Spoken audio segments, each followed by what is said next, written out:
ev salcı disa ya şeşemin hat tertip kirin ya şeşemin birastî medil dikir rûbirû em li Diyarbekir wek her sal çêkin bes bi sedem vê nexweşiya korona ev salcî serzomê hat tertîb kirin. Belê hevdîtina şeşemîn ya ulema dest pê dike.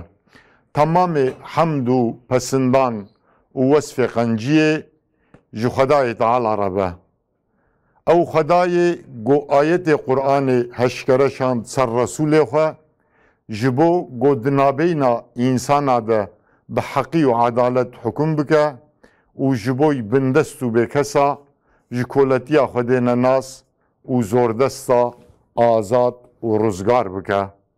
Selat û selam li ser mezinê me serok û rêzanê me Hazretî Muhammed Mustafa aleyhisselam û li ser temamê ehlê mala wî pak û paqij û li ser eshabê wî merd û mêrxas û li ser tevê ehlê îmanê be heta roja qîyametê. Nûnerên partiyên siyasî, dezgehên sivîl, mamosteyên medresa, seyda, alim, şêx, rewşenbîr, hêja û beşdarên birûmet hûn hemû bi xêr hatin hevdîtina aliman ya şeşemîn. Bi taybet em spasî û pîrozbahiyê xwe pêşkêşî mêvanên bernamê yê ji dûr û nêz beşdarî bernamê em pêşkêşî hemûyan dikin. Hevdîtina aliman ya şeşemîn di demek golcoğrafya İslamê û li herêmê guhertinî girîng û dîrokî çê dibin tê tertîb kirin. Bi rastî di demek wiha hesas got rewş û konjektorê coğrafya İslamê li ber çawa ye, lazim e her partî, sazî, dezgehên sivîl, alim, zana, rewşenbîr û kesayetên li pêşiyê ummeta İslamê ji hemû nav û deng û cudahiyan bi dûr ji bo serfîraziya ummetê bi tifaqek hevbeş gavnî dîtbar bavêjin. Ji vê hêlê de ev hevdîtinên ulema yê navnetewî gohersal di cotmehê de tê tertîb kirin, di eslê xwe de boy çareseriya pirsgirêkê ummetê roleke girîng dileyîze. Ev sal jî bi wê niyetê ev hevdîtina ulema ya şeşemîn hat tertîb kirin, em hêvîdarin got ji bo pirsgirêkê ummetê wê bibe çareseriyek. Mêvanên birûmet yê got li ser zomê beşdarî bernamê bûne, bernama me ji du nîşta yanî ji du qisma bikartê. Qismê ewil ji çar mijara çar axaftvan hene. İnşallah her demayê were ez ê nav û bernav û unwanê axaftvan û mijara gotê de bi axive pêşkêşî we bikim. Paşê mulahaza hene. Qismê yekem saet hema teqrîba duwazde û nîva de bi dawî dibe, duwazde û çarîkekê de bi dawî dibe. İnşallah paşê qismê duyem yanî nîşta duyemîn em ê dîsal pêşberî we bin. Niha bi nîştina yekemîn em pêşberî we ne. Ez dubare bikim boy pirsgirêkek teknîkî hebû me vebûyîna bernama xwe xwest bi Qur'anê bikin, bes pirsgirêkek teknîkî hebû. İnşallah biraderê qarî pirsgirêka wî çareser bive. Qismê duyem yanî piştî nîv roj dîsa em ê vebûyîna Qur'anê vebûyîna bernama xwe bikin. Mamoste Doktor aleyküm selam ve rahmetullahi ve berekat. Xêr hatine bernama me. سرچاوار هاتنا هفديتنا علماء يا ششمين. حياك الله. اهلا وسهلا بكم. اخي دكتور عصام اهلا وسهلا. حياكم الله يا مرحبا. يا حياك الله اهلا وسهلا ومرحبا. بخير. والله نحن بخير وانتم بخير الحمد لله. الان نشوفك تفضل. الله يبارك فيك. نبدا الان الحديث ولا فيه ولا ما؟ تفضل يا استاذ. نعم استاذي تفضل. تفضل. طيب بسم الله الرحمن الرحيم. الحمد لله رب العالمين وصلى الله وسلم وبارك على نبينا محمد وعلى آله وصحابته أجمعين. أحييكم سادة العلماء وأحبتي الفضلاء في هذا المؤتمر السادس الدولي. نرجو إن شاء الله أن يكون مؤتمرا مباركا نتداولون فيه قضايا الأمة وواقعها وتحدياتها، وإن شاء الله تصلون إلى توصيات نافعة ومفيدة ويترتب عليها العمل النافع بإذن الله تعالى. أرحب بكم بمختلف مقاماتكم السامية ورتبكم الرفيعة، وأشكر لكم كريم دعوتكم لي، وأبلغكم تحيات أخينا الحبيب الدكتور أحمد الريسوني رئيس الاتحاد، والإخوة نواب الرئيس، وبيننا وبينكم عالمنا الجليل العلامة الأستاذ الدكتور علي القرداغي الأمين العام للاتحاد العالمي لعلماء المسلمين، بحضوره ومشاركته وعلمه الغزير ve katkılarıyla özellikle İslam'ı ilgilendiren meselelerdeki ilgisinden dolayı kendisine teşekkür ederim. Dostlar, kardeşler, ümmet bugün büyük bir dönüşüm noktasının önündedir.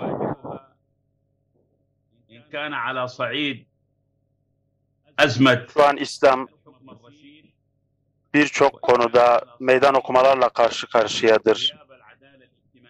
Gerek sosyal anlamda adaletin yokluğu, gerek Müslümanların dünya liderliğinden düşmesi,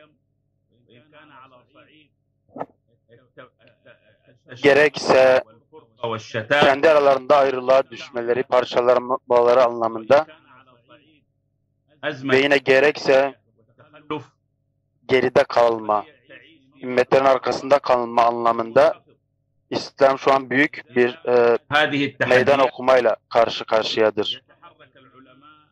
İşte böylesi bir sıkıntıyı gidermek için alimlere büyük bir rol düşmekte. Kurumlarıyla, medreseleriyle bir an önce bu sıkıntıları gidermeye çalışmalıdırlar alimler.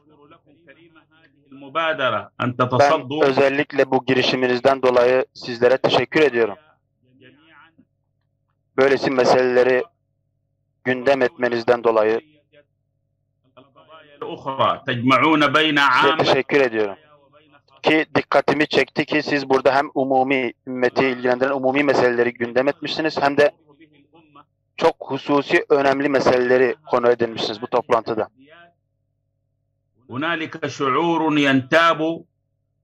Evet. Şu an karşı karşıya kaldığımız sıkıntılardan, meydan okumalardan bir tanesi de İslam gençliğinde var olan umudunu kaybetmişlik, yese düşmüşlüktür ki alimlerin görevlerinden bir tanesi de bu yesle mücadele etmek, gençlere, ümmet gençlerine ümit empoze etmektir. Biz alimlere düşen görevlerden bir tanesi de şudur ki biz bu gençlere bir kez daha İslam medeniyetini kurabileceğimiz ümidini vermeliyiz. Evet, İslam ümmeti tam 6 Haçlı seferiyle karşı karşıya kaldı. Bunlar öylesi seferlerdi ki o dönemin insanları herhalde bu Haçlı seferleri def edilemez diye düşünürken Allah-u Teala Nurettin Zengi, Salahaddin Eyyubi gibi yiğitleri bu saldırıları gitmek için ümmet içerisinden çıkardı. Keza İslam ümmetine Moğollar tarafından büyük saldırılar oldu. İnsanlar artık İslam ümmetinin kurtuluşu yoktur derken Allah-u Teala Memlüklülerden Seyfuddin Kutuz isimli Müslüman komutanın eliyle kafirleri büyük bir bozguna uğrattı. Ve ümmet dönem dönem birçok tehdit akımıyla asla ayak uydurabilmiştir. Bunlar öyle bir taifedir ki hak üzere kalmışlardır. İnsanların onları yarı yolda bırakması onlara bir zarar vermemiştir.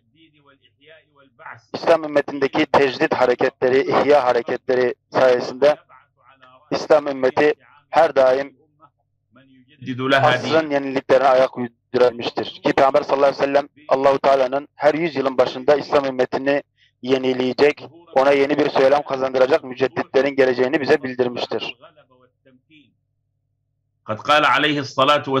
Peygamber sallallahu aleyhi ve sellem başka bir hadisinde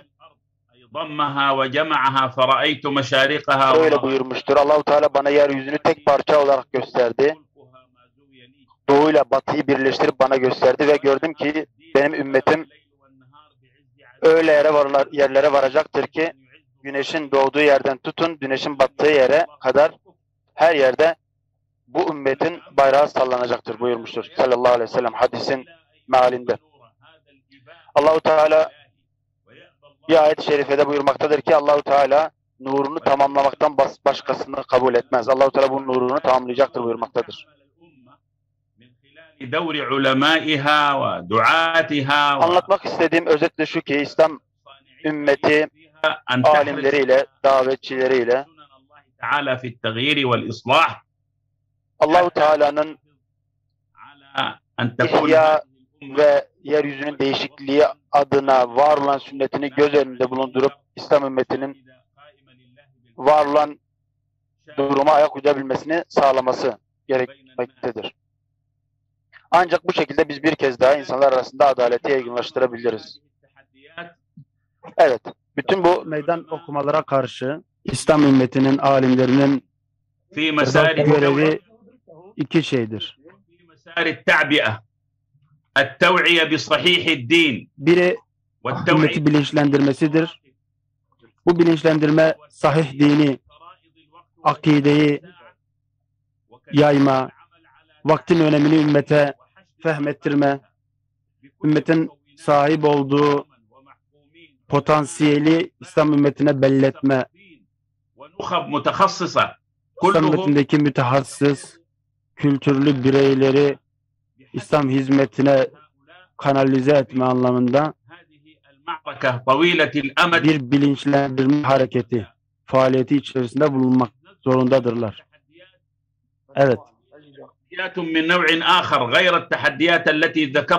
Bahsettiğim meydan okumaların dışında başka bazı meydan okumalarla da biz karşı karşıyayız. Bunlardan bir tanesi de şu an var olan, Filistin'de var olan esirlerimizin durumudur. İsrail'le yapılan normalleşme anlaşmalarıdır.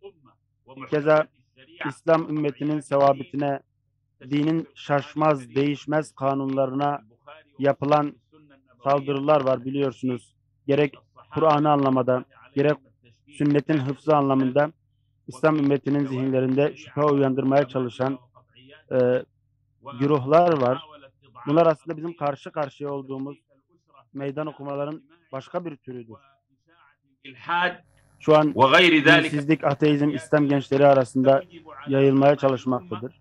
Tüm bunlar, bu ve benzeri önceden zikrettiğim ve şimdi zikrettiğim bütün bu meydan okumalar İslam ümmeti alimlerinin artık meydana çıkmasını gerektiren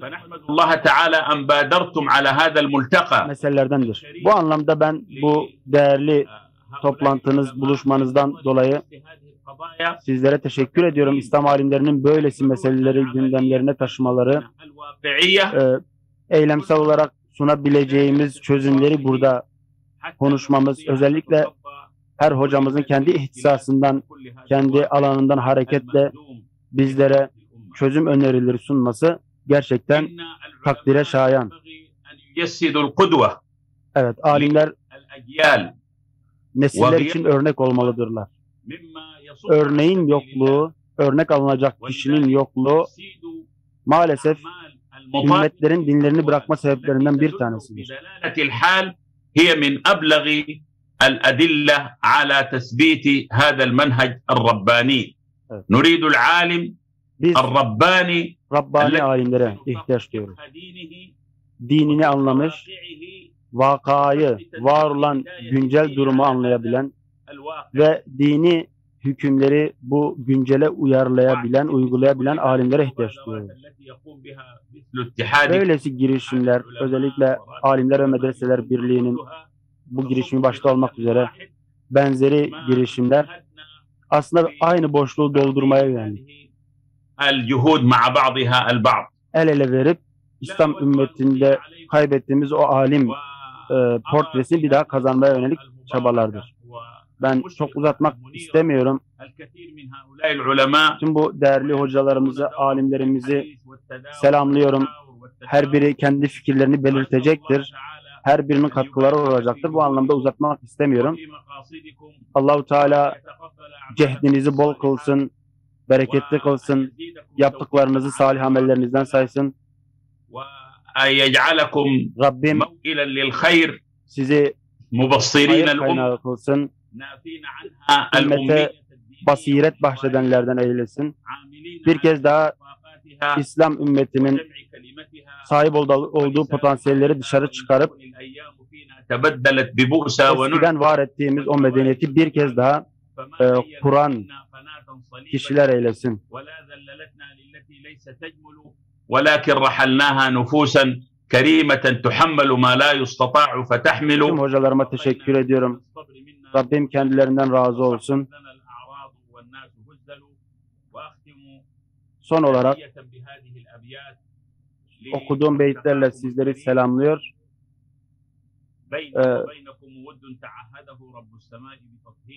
Sizlere muhabbetlerimi sunuyorum. Bizi birleştiren nokta dindir, bizi çağıran Kudüs'tür.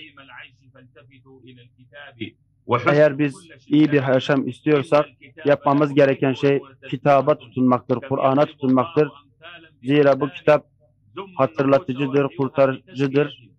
تشفي وترفع من رين وأقفال إني كفيل لئن وفيتم ذمما أن تنزل البطشة الكبرى بأنزالي إن تنصروا الله ينصركم ويجزيكم. Allah'a yardım ederseniz Allah da size yardım eder. Sizleri yüceltir. Allah'ın rahmeti ve bereketi üzerinize olsun. Allahi ve berekatuhu. Ve aleyküm selam ve rahmetullahi ve berekat. Jibo van tespite Seyda Şeyh van tespitevi bi kıymet. Em jî li ser navê İttihadul Ulema müteşekkirin. Em ji siheta wî ji tendurustiya wî re duacîne. Xweda ji Seyda razî be, bi rastî jî tezbîtnî girîng kirin, tezbîtnî bi kıymet kirin daxeftina xwe de. Beşdarên hêja bernama me ya hevdîtina ulema şeşemîn berdewam dike. Niha jî ji bo silavdayînê Serokê İttihadul Ulema yê Türkiye serokê wê giştî Seydayê Mela Enwer di rêzê de ye. Em dixwazin mikrofonê dirêjî Seyda bikin. Seyda fermû kerem bikin. Euzubillahimineşşeytanirracim. Bismillahirrahmanirrahim. Elhamdülillahi Rabbil alemin. Vessalatu vesselamu ala hayri halqihi seyyidina Muhammedin ve ala alihi ve sahbihi ecma'in. Esselamu aleyküm ve rahmetullahi ve berekatuhu. Eyyuhel esatizetil kiram vel ulemâil muhteramun. Merhaben bikum fi teşrifikum برنامجنا ملتقى العلماء الذي نحققه كل عام بدعمكم واشتراككم وننظمه اليوم سادسه وأصبح تقليديا وقد تشرفنا بحضوركم أهلا وسهلا بكم أيها الأساتذة والعلماء الأعزاء. أعتقد أن الرسالة التي ستقدمونها حول تثبيتاتكم واقتراحاتكم لإيجاد الحل مشاكل العالم الإسلامي عامة والشعب الكردي خاصة ستكون علاجا ومرهما لجروح شعبنا إن شاء الله تعالى. وأتمنى من الله أن يكون هذه البرنامج وسيلة للخير من الآن. وأقدم احترامي وتحياتي لكم ونسمع إلى نصيحتكم وتوصياتكم. السلام عليكم ورحمة الله. وفقنا ووفقكم لخدمة الإسلام والقرآن ولتحرير القدس وللممالك الإسلامية المشغولة. السلام عليكم ورحمة الله وبركاته. وعليكم السلام ورحمة الله وبركاته. مجي حرمت إخوة لسر ناوي بشدارة توا پیشکشی سیدات کن. خدا سیدار راضی با خدا امریوی درج بکه.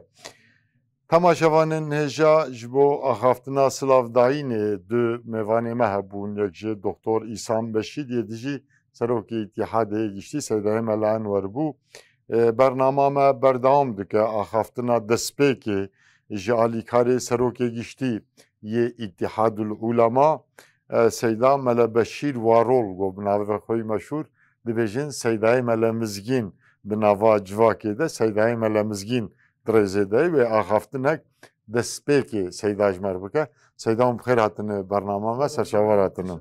خودش ورازی بکرم کن سیدا اجمعین. بسم الله الرحمن الرحيم. الحمد لله رب العالمين والصلاة والسلام على أسوتنا محمد سيد الأولين والآخرين وعلى آله المطهرين وصحبه أنصار الدين المبين وأتباعهم بإحسان إلى يوم الدين.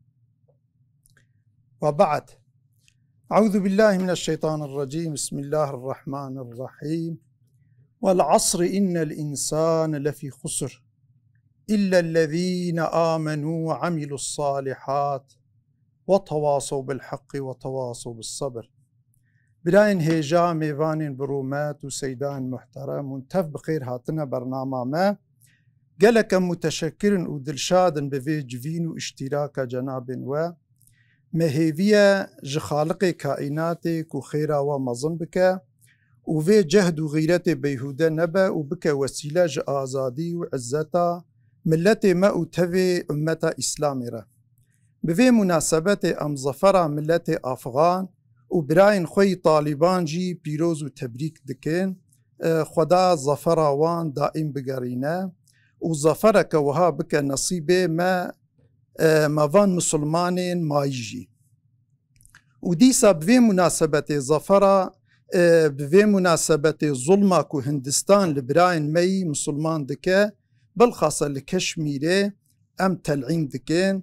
خدا روجكي زوتير براين ماج بن أسارتي خلاصو آزاد بكا وان لسردج مني وان غالب بكا. براين برومات وسيدان محترم معلومة وككو ربي عالمي دسوري عصر دا بيان كري إنسان تفد خسراني دنا بالخاصة حالي ملتي ما وتفي أمتا إسلامي لبرچاواي جوي خسرانا إنسانيتي را جلك رجتها تبن نفيسين جي نبونا چاره هر کس لچاره کی دگره بس بيگمان چاره و رجتا تني راس رجتا خالق عالمية هر زمان وی فیده دایه پیگرتی خواه تاریخ جیر شاهده جبر وی حقیقتی ام وی رجتی توصیه دکن لملتی خواه و توی انسانیتی باورن ام کو وی حقیقتی ملت افغان گهانده وی ظفره کفشه و پیروز عاقبت لسری ما مسلمانین ما يجيبه. چند بيرآنين قال الله تعالى يا أيها الذين آمنوا إن تنصروا الله ينصركم ويثبت أقدامكم. بمناسبة في آيات أتخوازم في بيجم ربي كائنات جمرة قوتي أجر والنصرة دين من دعوة مبدنا زي نصرة وبدن نكو النصرة خو بدن وقتام الحاكم كرنا خو بقرن دباكو خدا نصرة منده أمام الحاكم يتا ديني خدي بقرن وخدي تعالى وعد كريك ونصرة مبدأ وقت ديني خدي ببا حاكم هركز جيجا حق وحقوقي خواه هركز آزاد دبا هركز سرفراز دبا جبر في أم دقات بكن أم خو نخنا جي ديني خدي أم نصرة ديني خدي بدن نكو أم نصرة خو بدن وقتا نصرتا خو بدن دبکم جرا امج آریکاریا رب خو محروم بمين من لم يهتم بأمور المسلمين فليس منهم وقوله صلى الله عليه وسلم مثل المؤمنين في توادهم وتراحمهم وتعاطفهم مثل الجسد الواحد إذا اشتكى منه عضو تداعى له سائر الجسد بالسهر والحمى رواه البخاري ومسلم. وقال الله تعالى والذين استجابوا لربهم وأقاموا الصلاة وأمرهم شورى بينهم ومما رزقناهم ينفقون. أفجفينيكو أم تشيتكن أم في أمري في آيتي وأمرهم شورى بينهم من دناف خود استشارتكن كاوي تشاوا بجيجنا حق حقوقي خوا وتشاوا أمر ربي خو بين نجيب.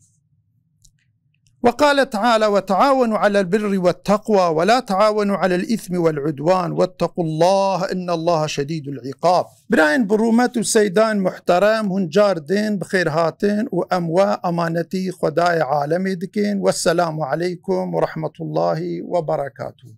وعليكم السلام ورحمة الله وبركاته. جبو وان في أخافتنا هرقبار أمجي سيدا بيروز دكين خدا عمر سيدا دريج بك ميوانن بقيمة برنامج ما يا هفديتنا علمايا ششمين بردوام دك برنامج ما ده مجار وميوانن جرين كنا إن شاء الله جو رزاي ورا أمي يك بيك تقديمي وبكن جوان مجار وميوانا جي يك جي كردستان باشور سكرتر جيشتي ये आलम जिहानी professor doctor Sheikh Ali Karadağı'ya براستی शेख Ali Karadağ'ı cihane sekreteri geçtiği alim cihaniye kesayetdeki marufe seyda ve ecmara inşallah demjara vasife ve mesuliyeta alimin İslami ya lidiji asayibuna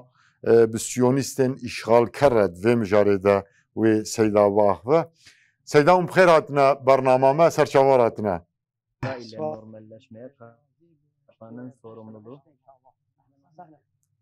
أهلا وسهلا سيدا. Programımıza hoş geldiniz. يا الله.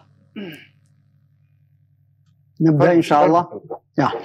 بسم الله الرحمن الرحيم. الرحمن الرحيم Allah'ın adıyla. Allah'a hamdolsun ki onun nimetiyle, onun yardımıyla güzellikler sonucu ile tamamlanıyor. Onun yardımıyla hedefler, gayelere ulaşılıyor.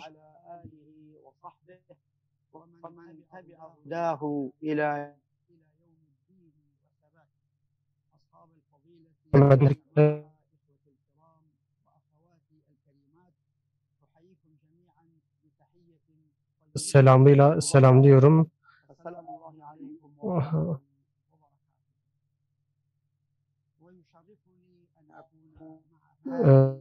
Beraber böyle değerli, kıymetli alimlerle beraber bulunmak dolayı çok gururum. Ümmet meselesini araştıran böyle değerli hocalarla bir arada bulunmak çok değerlidir. Ümmetin meseleleriyle ilgilenen böyle alimlerle beraber bulunmaktan dediğim gibi huzur ve mutluluk bulundum. Burada yine bu programı düzenleyenlere çok teşekkür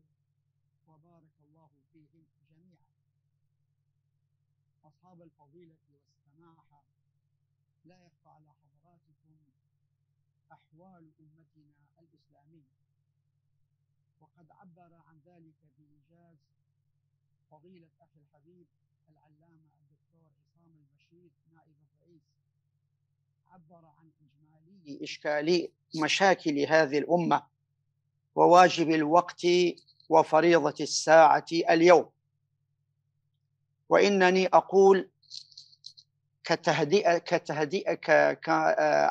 كمقدمة وتمهيد لما أريد أن أصل إليه بإيجاز حول القضية الفلسطينية أستطيع أن أقول meselesine de değinmek istiyorum. Bugün İslam'a, Müslümanlara yönlendirilen bu savaş sadece bir gruba karşı yönlendirilmiş bir savaş değil, bütün fırkalara yönlendirilmiş, bütün İslam'a yönlendirilmiş bir savaştır. Yani Filistin'deki savaştan bahsediyoruz. Oradaki Filistin'deki savaş ve bununla beraber diğer bölgelerdeki savaşlar sadece bir fırkaya yönlendirilmiş savaş değil, İslam'a karşı yapılmış bir savaştır. Yine Çin'deki Doğu Türkistan'daki kardeşlerimize, Hindistan'daki Müslüman kardeşlerimize ve diğer bölgelerdeki savaşlar İslam'a karşı açılmış savaştır. Bugün onların dayattığı birçok şey buna hizmet ediyor. Bu ister kültürel işgal olsun ya da diğer benzeri işgaller olsun. Bugün bizim üzerimize önemli ve çok önemli görevler düşmektedir. Yani alimler ümmetin başında, önünde olmak zorundadırlar. Çünkü alimler Allah Teala'nın şu emri içerisine girmektedirler.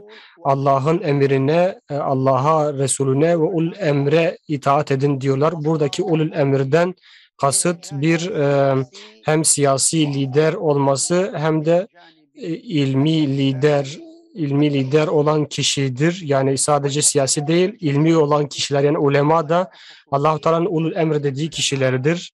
O kapsam içerisindedir. Onun için bizler alimler olarak ümmetin önderleri olmak zorundayız. Bu ayetten elde ettiğimiz sonuç şu ki, dediğimiz gibi başınızda ki alimlerin yolunu takip etmek, onların yolunu sürdürmek, onların yolundan ardından gitmek zorundayız. Çünkü alimlerin görevi peygamberlerin görevleridir. Çünkü Resulullah sallallahu aleyhi ve sellem alimler peygamberlerin varisleridir diye buyurmuştur. Yani alimler peygamberlerin yolunu sürdüren kişilerdirler. Peygamberlerin varisidirler. Bu varis kelimesi sadece maddi bir veraset değil tabii ki. Buradaki veraset hem maddi hem manevi hem davet hem öncülük etmek hem cihatta olmak hem fikirde bir öncü olmak. Yani Resulullah sallallahu aleyhi ve sellem'le alakalı bütün sıfatların varisi olması manasına geliyor. Vahiy tamama ermiş, ancak dediğimiz gibi bu alimler, bütün alimler peygamberin varisidirler. Onun yolunu sürdürmek ve ona tabi olanlar da o ulemaya tabi olmak zorundadırlar. Çünkü Allah Teala indirilene ancak alimler daha iyi kavrayıp daha iyi anlatabilirler. Bugün bütün alimlerin bu görevi yerine getirmediğini söyleyemeyiz. Ancak bu görevi yerine getiren alimlerin de az olduğunu söyleyebiliriz. Maalesef İslam ümmeti fikrinde olanlar, İslam ümmetini benimseyip o İslam ümmeti için mücadele edenler az sayıdadırlar. Maalesef bununla beraber doğru İslam fikrine, müstakim İslam fikrine sahip olan alimler de azdırlar. Bunun için bizim üzerimize çok fazla görev düşmektedir. Sadece bir alanda değil, birçok alanda üzerimize görev düşmektedir. Bu sıkıntıya bir ilaç, bir deva bulmak zorundayız. Bununla beraber içtihat ve yenilikler anlamında da alimlerin bir üzerine görev düşmektedir. Çünkü bu bir eksikliği tamamlayan bir parçadır.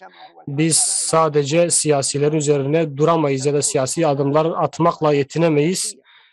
Çünkü bugün var olan çalışmalar bu şekildedirler. Bugün mesela mizan ilmindeki eksiklerimizin olduğunu düşünüyorum. Mizan ilmiyle alakalı mesela mizan ilmi dediğimiz ekonomik alanı, kültürel alanı, fikri alanı kapsayan bir ilimdir. Bu konuda bizim de bir sözümüzün, bir fikrimizin olması gerekiyor. Bu konuda yeni fikirler öne atabilmemiz gerekiyor.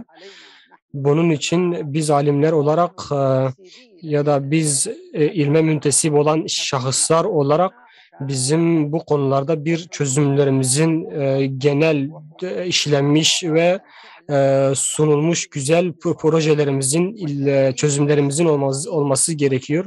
Hem siyasi alanda hem toplumsal alanda hem de ekonomik alanda dediğim gibi birçok alanda bizim sözümüzün olması gerekiyor. Sadece siyasilere bu işi bırakmamak gerekiyor. Bizim üzerimize bir görev düşmektedir. Filistin meselesine gelirken, Filistin meselesine değinmek istersek, ulemanın, alimlerin Filistin meselesinde çok büyük bir sorumluluğu vardır.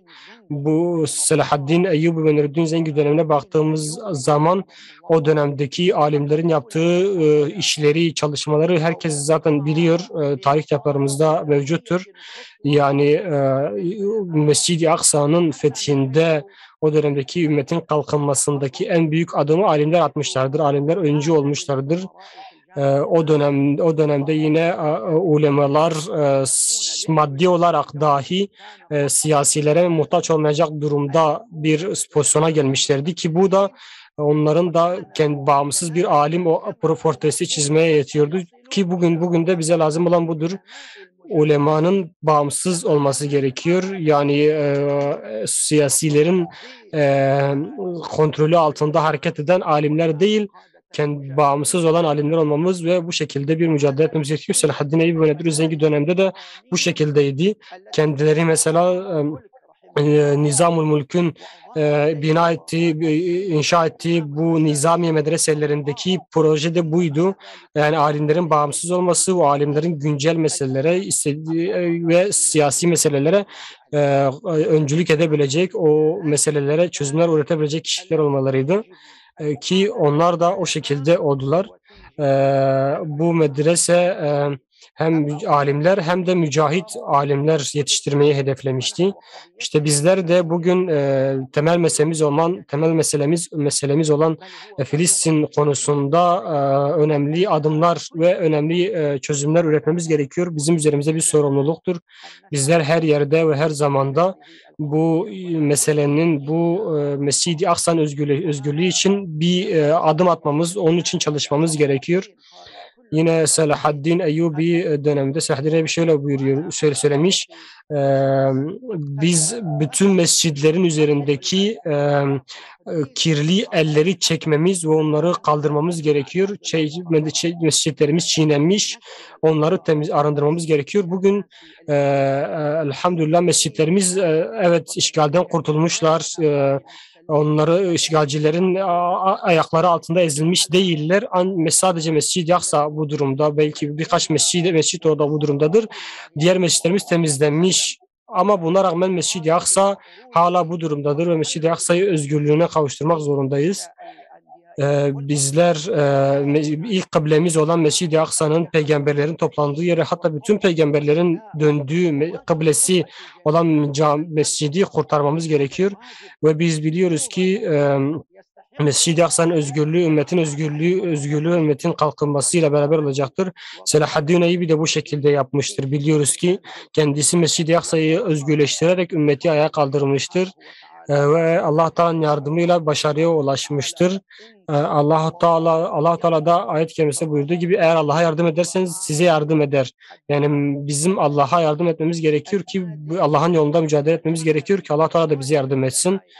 Bizim üzerimizde alimlerin sorumlulukları arasında birçok sorumluluk var dediğimiz gibi birkaç tanesine değinmeye çalıştık ancak yani şeyi unutmamak gerekiyor.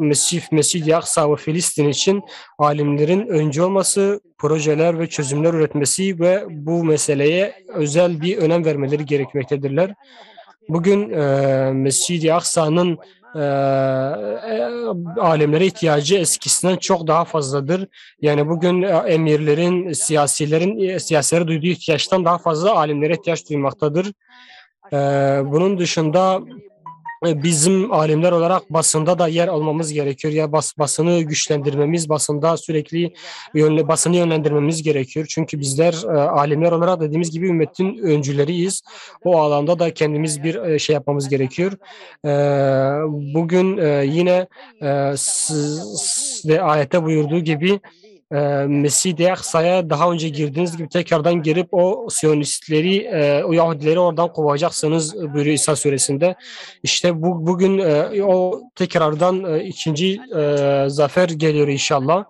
Onun için bizler de tekrardan girmemiz, tekrardan oraya şey yapmamız gerekiyor. Tekrardan bu mücadeleyi vermemiz gerekiyor. Dediğim gibi biz basın alanına hakim olmamız gerekiyor ki bugün basın çok önemli bir yer tutmaktadır. Yani bizim basındaki insanlara karşı bir kontrol, bir hakimiyet sağlamamız gerekiyor. Çünkü basın elimizde olursa, basın yanımızda olursa biz birçok çarpıtmaları, birçok yalanları, birçok dedikoduları engelleyip onları önüne geçebiliriz. Bu konuda da bir adım atmamız gerekiyor. Son olarak şunu söylemek istiyorum. Mescid-i Aksa'nın özgürlüğü, ümmetin özgürlüğüne ulaşması, Mescid-i Aksa'nın özgürlüğüne ulaşılması, Filistin'in özgürlüğüne ulaşması sadece ve sadece konuşmakla özgürleşmez. Bizim Selahaddin Eyyubi'nin ortaya koyduğu proje gibi, ümmeti özgürleştirdiği gibi yani bizim de ümmeti özgürleştirmemiz gerekiyor. O sadece bir ırkı değil, bir cinsi değil, Arapları, Farsları, Türkleri, Kürtleri hepsini bir arada bulundurarak, hepsini bir araya getirerek ümmeti birleştirmiş ve bununla beraber ümmeti özgürleştirmiştir. Eğer milletler, ırklar özgürleşirlerse, birleşirlerse biz inanıyoruz ki Mescid-i Aksa'nın özgürlüğüne daha yaklaşmış oluruz. Çünkü bir şeye yaklaşmak, tek bir hedefte birleşmek bizi büyük hedefe daha çabuk ulaştırır. Yani büyük hedefimiz Filistin özgürlüğüdür. Resulullah sallallahu aleyhi ve sellem bunun için şöyle buyurmuştur.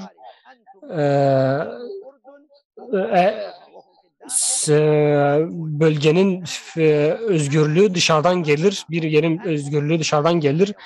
Siz Ürdün olarak, siz Ürdün halkısınız, diğerleri dışarıdandırlar. Biz olarak yani biz bütün ümmet olarak dışarıdan destek verebilir ve özgürleştirebiliriz. Sadece içeriden Müslümanların mücadele etmesiyle Filistin özgürleştirilemez. Bizim de dışarıdaki bütün halklar olarak destek verip Filistin'i özgürleştirmeye yardımcı olmamız gerekiyor.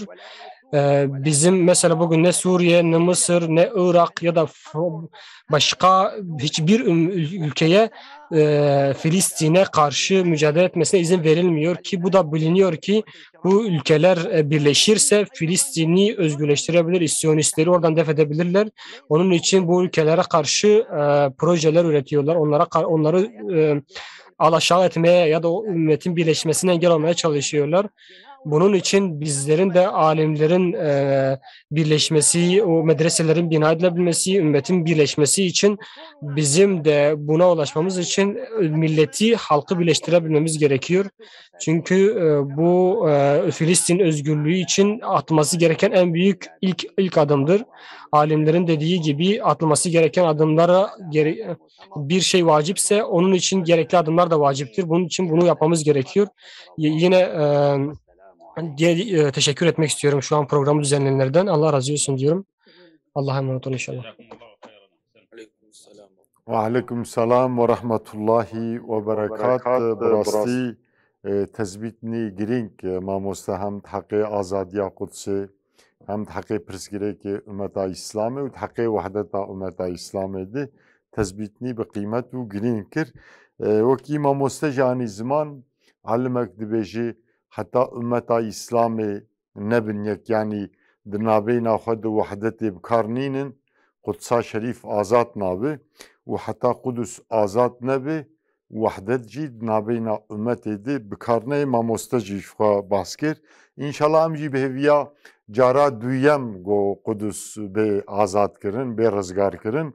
Bu heviye brasi heviyame ya sereke ya tavayı em hevidarın go xweda Selahaddinî Hemşah di nava ümmetê derxê ev al û reng û zimana hemiya bidalî kî dibin ala tewhîdê de Kudsa Şerîf ji terefî Selahaddinî Hemşah de bê azad û rizgar kirin. Mêvanê ezîz bernama me bi axaftina duyemîn berdewam dike. ji Kurdistana başûr yani ya Iraqê endamê Yekîtiya Alîmên Kurdistan û endamê Lijneya Fetwayê Doktor İrfan Reşîd mêvanê bernameyî mijara Doktor İrfan Reşîd şewba koronayê bi şeklekî menfî tesîr li ser heyata însan a ilmî, îbadî û civakî hişt. Ji bo ev tiştên menfî bên rakirin divê çi kar û xebat bên kirin înşallah mamoste divê mijarê de wê meronî bike bes beriya derbasî axaftina xwe bibe li ser navê İttihadul Ulema û ser navê hemû beşdara em dibêjin hilbijartinê Iraqê û bi taybet yê Kurdistanê pîroz bin, mübarek bin ji bo tifaq û biratî û xweşî û ewîna ummetê û ya wê herêmê jî pîroz û mübarek bi. Mamoste em xêr hatine bernama me fermû. Elhamdülillahi Rabbil alemin. Vessalatu vesselamu alel meb'ûthi rahmeten lil alemin. Seyyidina ve Habibina Muhammedin ve ala alihi ve sahbihi ecma'in. Saadetil ekârim. Bismillah ve salatu ve selamu ala Resulillah. Selamun minallahi aleykum meşfu'an bi takdirina. Kardeşlerim, saygıdeğer ulema, mütefekkirler, başta hepinizi selamlamak istiyorum. Özellikle Alimler ve Medreseler Birliği Başkanı'nı, üyelerini, din alimleri, heyetini ve diğer heyetleri selamlamak istiyorum. Bize verilen bu fırsatta konuyu tafsilatlı bir şekilde ele almaya çalışacağız. Hepimizin bildiği üzere İslam şeriatı insanı koruyan her türlü tedbir almış ve bunları hüküm olarak var etmiştir. Gerek toplumsal gerek psikolojik sağlığını korumak için sağlam hükümler koymuş ve bunu temel makaslarından, temel amaçlarından kurmuştur. Bunlar öylesi hükümlerdir ki insanın hiçbir haleti yok ki bunların dışında kalsın. İnsanın aklının, psikolojisinin, malının, toplumunun korunması şüphesiz bütün dönemleriyle İslam hükümleri tarafından beyan edilmiştir. İnsanın sağlığı, acziyeti, gençliği, yaşlılığı, zenginlik dönemi, fakirlik dönemi, hasılı aklımıza gelebilecek bütün dönemleri İslam tarafından hükümlerle ortaya konmuştur. İmam İbn Recep şöyle der, kısacası Allahu Teala Peygamber sallallahu aleyhi ve selleme kitabı indirdi ve bu ümmetin ihtiyaç duyduğu helal ve haramları ortaya koydu. Allahu Teala biz bu kitabı her şeye açıklayıcı olarak indirdik diyor.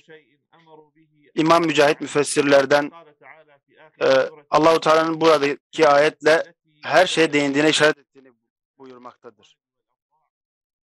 Evet. Allahu Teala birçok ayette malların hükümlerini, eşlerimizle ilgili hükümleri, aile hayatımızla ilgili hükümleri bize bildirmiştir. Ve Peygamber sallallahu aleyhi ve sellem de hiç şüphesiz Kur'an'ı şerh etme görevini üstlenmiştir. Biz sana kitabı indirdik ki sen onu insanlara açıklayasın buyurmuştur. Peygamber sallallahu aleyhi ve sellem bu hayattan ayrılmadan önce hiç şüphesiz dini tam bir şekilde bize aktarmıştır ki Arefe, Hac'da Arefe'de Peygamber sallallahu aleyhi ve selleme biliyorsunuz biz bugün dini tamamladık ayeti inmiştir. Yani Peygamber sallallahu aleyhi ve sellem bu dünyadan ayrılmadan önce bizi tertemiz bir yol üzere bırakmış, İslam şeriatı tekamül etmiştir. Peygamber sallallahu aleyhi ve sellem, sahabe der ki Peygamber sallallahu aleyhi ve sellem uçan bir kuşa kadar dahi her şeyin ilmini bize öğretirdi, bilgisini verirdi.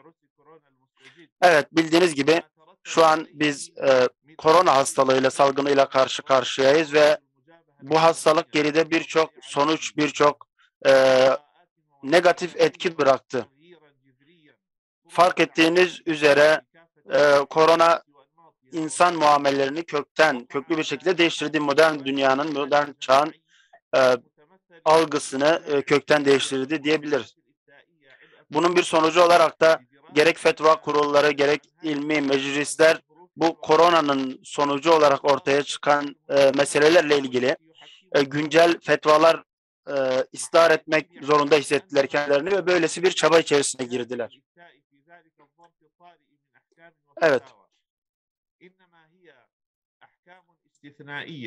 Şu an yaşadığımız korona ile ilgili verilen fetvalarla ilgili şunu söylemek isterim ki bunlar istisnai durumlar için verilmiş fetvalardır.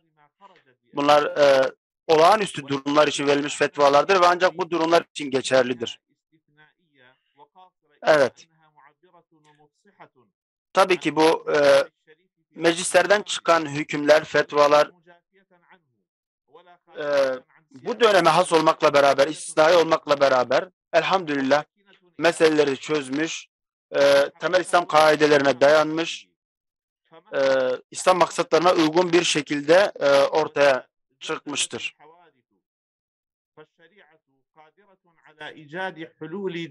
Evet. Elhamdülillah İslam şeriatı karşılaştığımız veya karşılaşabileceğimiz her meseleye cevap verme potansiyeline sahiptir. Bu konuda beldelerin farklılığı, kültürlerin farklılığı fark etmez.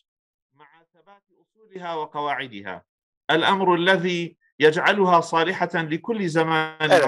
Zaten İslam'a esnekliğini veren de bu durumdur. Rabbimiz Kur'an'da ve gerek Peygamber sallallahu aleyhi ve sellem'in diliyle sünnette her meselenin hükmüne değinmemiştir. Çünkü meseleler değişmekte, yenilenmekte, gelişmektedirler.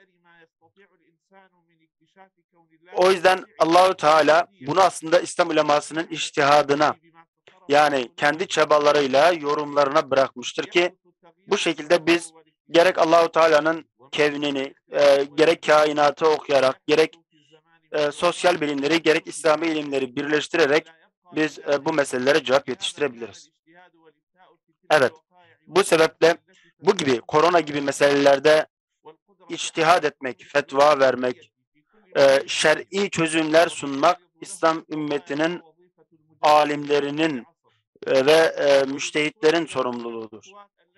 Biz evet, şu an insan hayatını akamete uğratan bu gibi gerek ilmi anlamda, gerek ekonomik anlamda, gerek sosyal anlamda insan hayatını akamete uğratan bu olaylarla ilgili çözümler sunmak durumundayız. Evet. Biz bu hastalığı tam olarak açıklamak isteyecek olursak öncelikle fıkıh ulemasının bu meselelere ne dediğini bilmek durumundayız. İslam alimleri bunu tavari adı altında ele almışlar ve bunların istisnai olarak gerçekleşen durumlar olduğunu belirtmişlerdir. وهي ما اتفق أهل بلد ما على العمل به ومنها الأحكام وهي غالبا ما تتعلق بأبواب الأقضية والمعاملات. Fıkıh kitaplarında bu meseleler kendilerine farklı şekillerde varlık bulmuşlardır.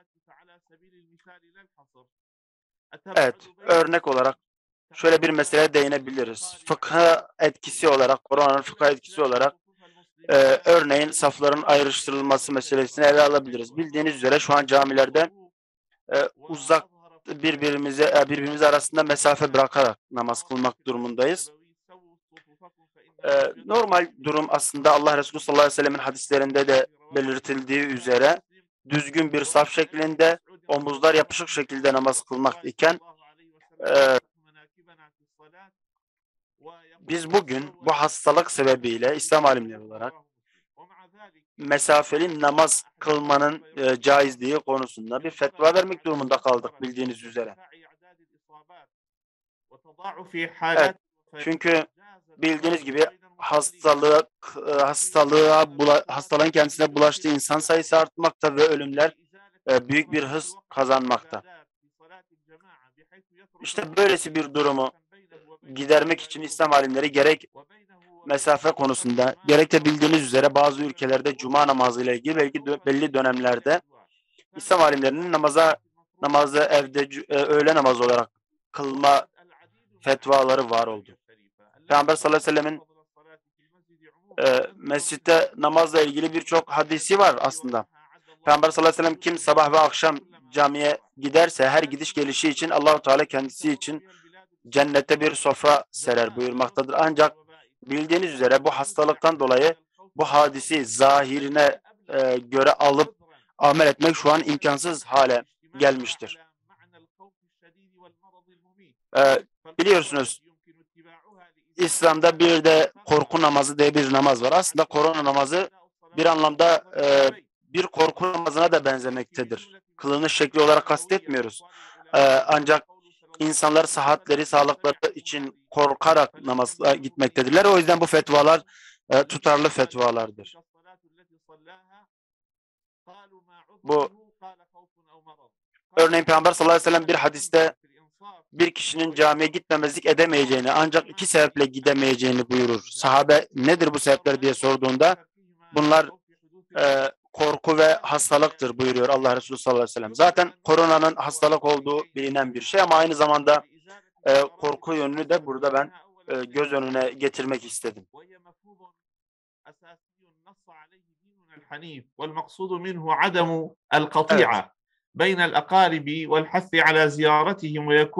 Biliyorsunuz normalde İslam'ın temel hükümleri bayramda ziyaretleşmek üzere aradaki bağları korumaktır. Görüşmek, araya soğukluk girmesine engel olmaktır. Bildiğiniz üzere şu an koronanın varlığından dolayı bunları direkt uygulayamıyoruz. Peki ne yapılabilir? Bunu biz telefonlaşarak aslında telafi edebiliriz.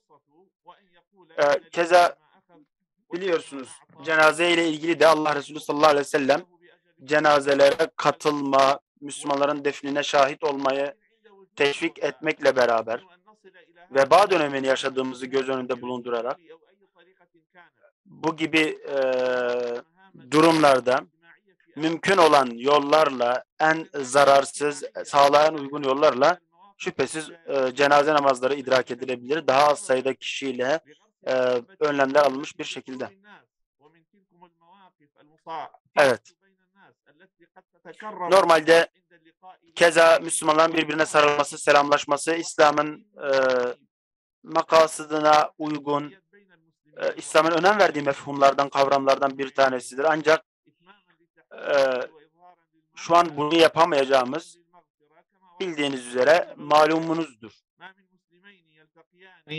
Normalde Peygamber sallallahu aleyhi ve sellem iki mümin görüşür, kucaklaşırlarsa ayrılıncaya kadar günahları affolur buyurmaktadır. Ama az önce değindiğim üzere var olan istisnai durumları göz önünde bulundurarak biz korona hastalığından dolayı yine bu konuda da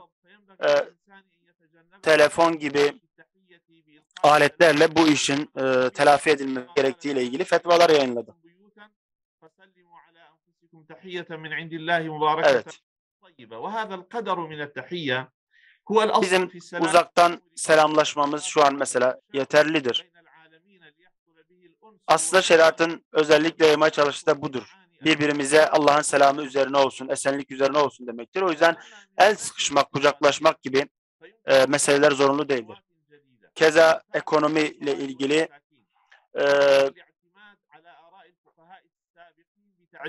eski fetvalara dayanarak şu anki fakirlerin ihtiyacını giderebiliriz. Örneğin biliyorsunuz fıkıh kitaplarımızda zekatın erkenden verilebileceği müsellem meselelerdendir.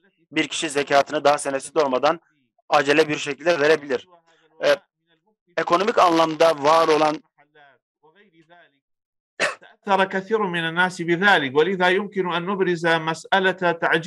ekonomik anlamda var olan baskıyı azaltmak için bizler acele zekat vermek şeklinde bazı yollara da başvurabiliriz. Bunlar da keza alternatif yollardır.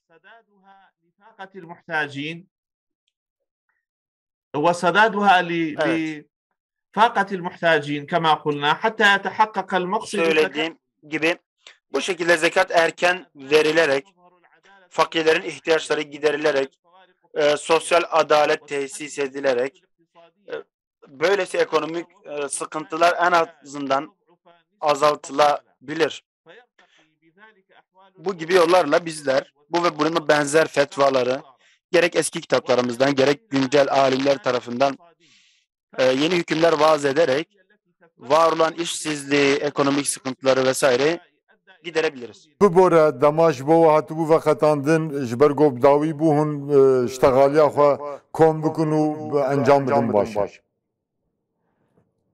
استاذ مانجا سيدة بله مامۆستا فرمو. عفوا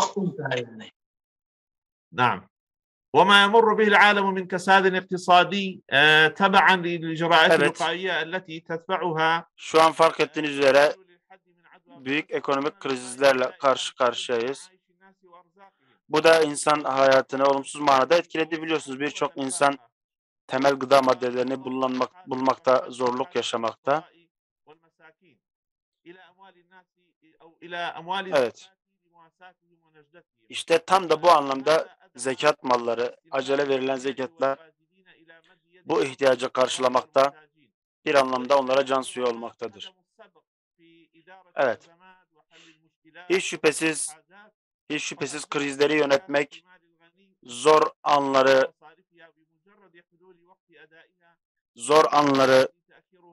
onlarda ne yapılacağını belirtmek şeriatın temel hususlarındandır. İslam şeriatının ayrıcalıklı özelliklerindendir. İslam hiçbir krizi, hiçbir sıkıntıyı çözümsüz bırakmamıştır.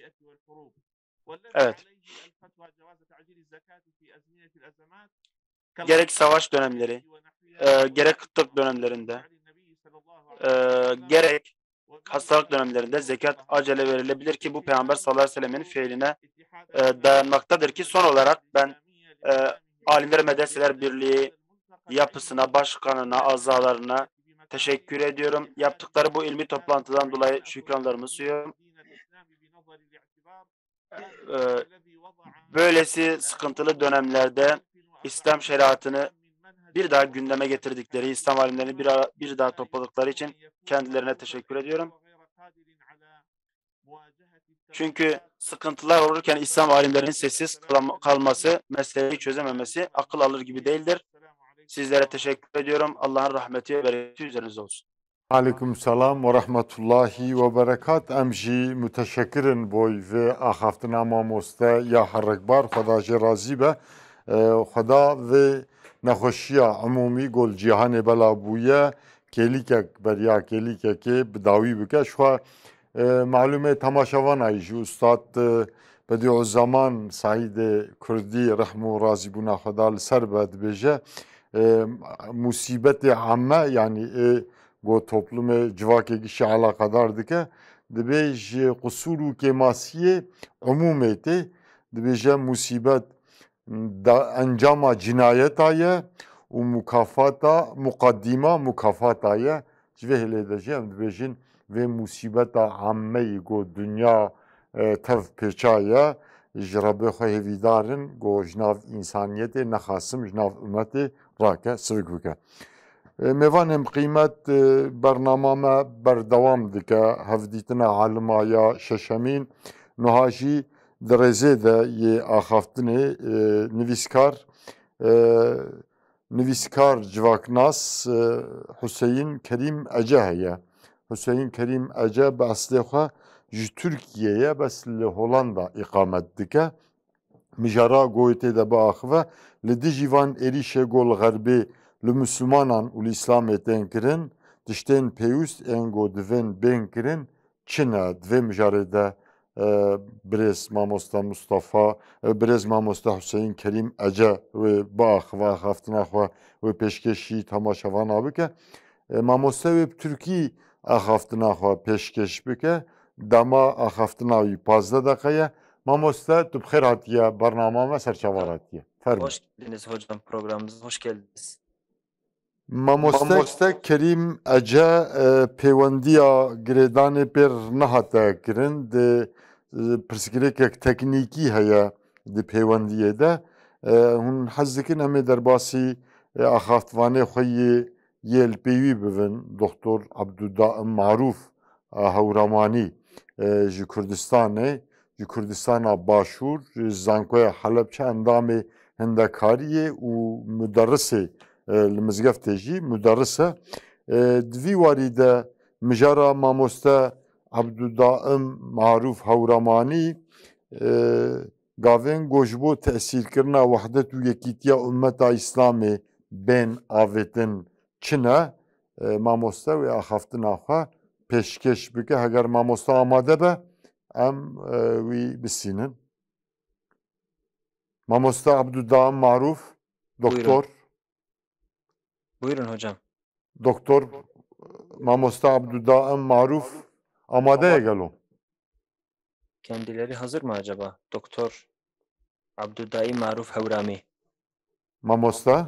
Hocam sesimizi alıyor musunuz?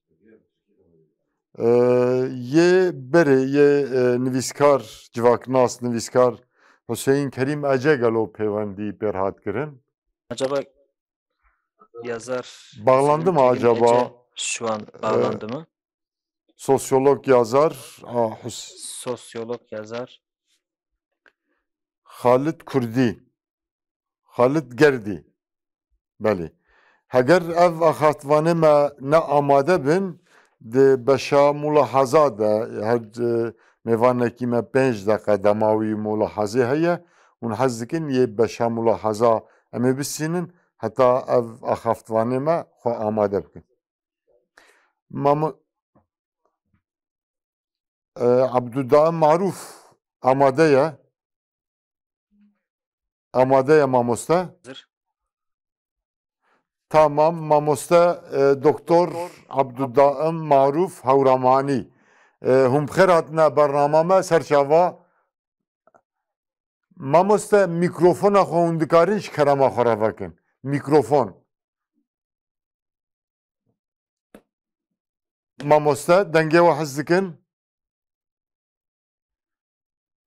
Mamoste Doktor Abdûdaim hûn dengê me hez dikin. Mamoste de di bernamê de ye di deng de pirsgirêkek heye.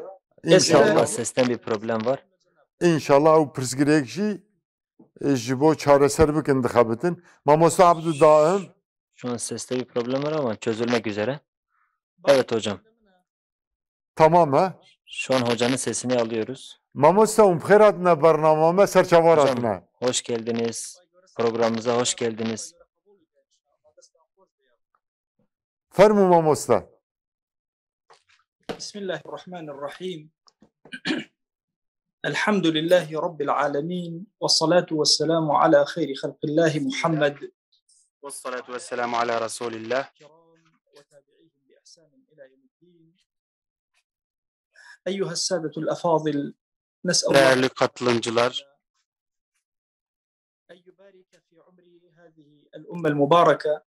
La siyema fi hadi. Allah-u Teala'dan bu ümmetin ömrünü bereketli kılmasını diliyoruz. Evet, özellikle Peygamber sallallahu aleyhi ve sellem'in doğduğu mevlidini idrak ettiğimiz bu ay içerisinde böylesi bir niyazda bulunuyoruz. Evet, sizlerin huzurunda aslında bildiğiniz bazı meselelere değineceğim. Amacımız bunları bir hatırlatma kılmak ve bir hayır vesilesi, hayrın ilk adımı olarak bir girişimde bulunmaktır. Evet.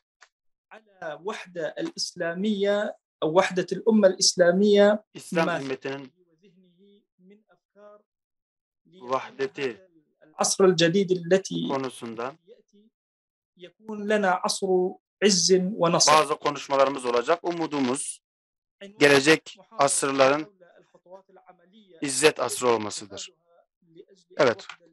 Konumuz İslam vahdetinin, Müslümanların vahdetinin tesisi için atılabilir, alınabilir pratik adımlar olacak. Ben başta bu asrın en büyük sorumluluğunun aslında İslam birliğini tesis etme farizası olduğunu söylemekten kendimi alamıyorum.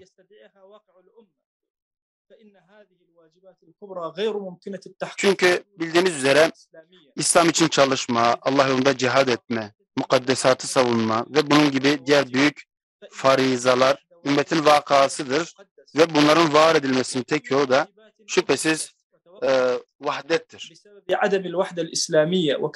Bu sebeple ayrıca farza götüren de farzdır kaidesi icabınca şunu söylemeliyim ki vahdet önceliklidir, farzdır, mukaddestir. Bu anlamda kişisel ve küçük menfaatlerdense bugün İslam ümmetini ilgilendiren bu mesele üzerinde bir sürede olsa durmak ve üzerinde konuşmak zaruri olmuştur.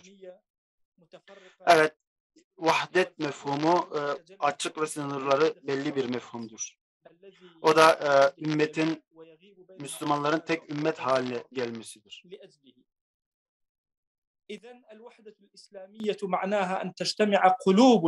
Evet, bize göre İslam ümmetinin vahdetinden kastımız İslam ümmetinin fertlerinin kalplerinin birliğidir. Onlar arasında ülfet, muhabbet ve yardımlaşmanın yaygınlaşmasıdır. Evet, doğusuyla batısıyla bütün Müslümanların gerek kültürel, gerek medeniyet anlamda, gerek iktisadi, gerek siyasi, gerek askeri anlamda birbirleriyle yardımlaşması demektir. Buna binaen Müslümanların birliği, vahdeti kalp birliğidir, söz birliğidir, dert birliğidir, hedef birliğidir, gaye birliğidir. Kültürel, medeniyetle ilgili ekonomik ve siyasi bir birliktir. Allah-u Teala Allah'ın ipine sımsıkı sarılın ve ayrılmayın buyurmuştur. Yine Peygamber sallallahu aleyhi ve sellem Müslümanları bir yapıya benzetmiş ve mümin için birbirini destekleyen bir yapının taşı gibidir buyurmuştur. Keza Müslümanları bir cesede benzetmiş. Bu bağ, birlik ve yüksek duyarlılığı Peygamber sallallahu aleyhi ve sellem temsilen şöyle buyurmuştur. Müslümanlar birbirini sevmede, birbirine merhamet etmede, birbirleriyle birbirlerine karşı ülfet beslemede bir cesedin parçaları gibidirler ki o cesedin bir uzvu sıkıntı çektiğinde bütün vücut uykusuzluk ve yüksek ateş konusunda o azaya, o uzva eşlik eder. Ben bu kısa konuşmamda bazı temel eyleme yönelik pratik adımlara değineceğim. İslam birliği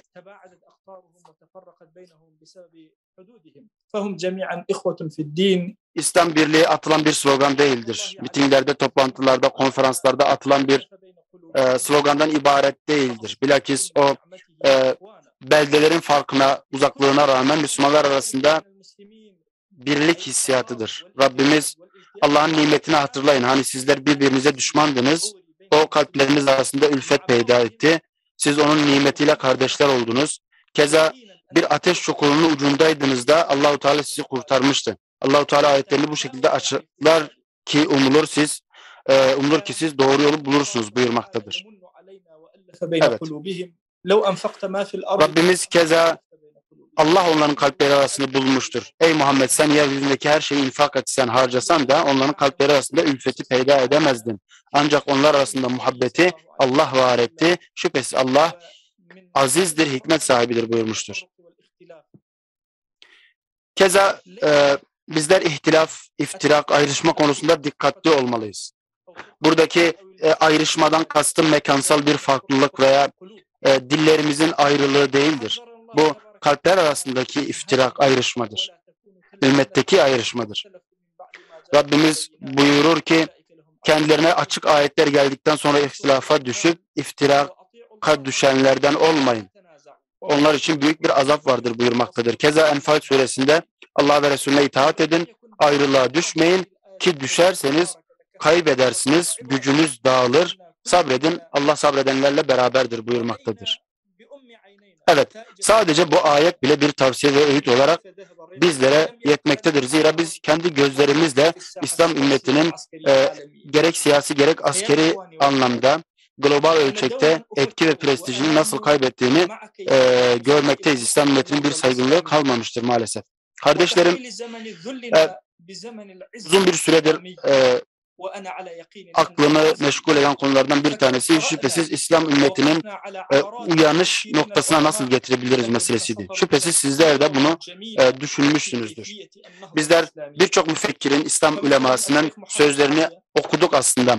Örneğin Şeyh Muhammed Abdo, İslami uyanışın, dini uyanışın davet, dindeki bir ıslahla olabileceğini, yeni bir davet dili geliştirmekle olabileceğini belirtirken, Malik bin Nebi ise İslam ümmetinin uyanışının fikri uyanışta gizli olduğunu, saklandığını belirtmektedir. Keza Bediüzzaman Said Nursi, birliği sağlamanın ve ümmeti bir kez daha kıyama kaldırmanın yolunun imanı kurtarmak olduğunu belirtmiştir. Hasan el-Benna ise öte yandan bu yolun teşkilatlanmak ve eğitim olduğunu belirtmiştir. Evet, böylesi yüz akıl şahsiyetlere rağmen, bize bıraktıkları eserlere rağmen maalesef biz halen eski durumumuzu, eski zillet durumumuzu devam ettirmekteyiz.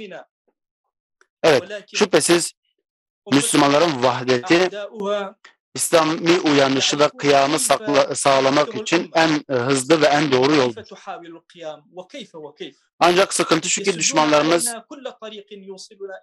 neler yapabileceğimizi tahmin edebilmektedirler ve bundan hareketle aramızda var etmeye çalıştığımız bağları koparmaya yönelik çalışmalar yapmaktalar. Bütün güçlerini bizi geri plana atmak, ayrıştırmak için kullanmaktadırlar.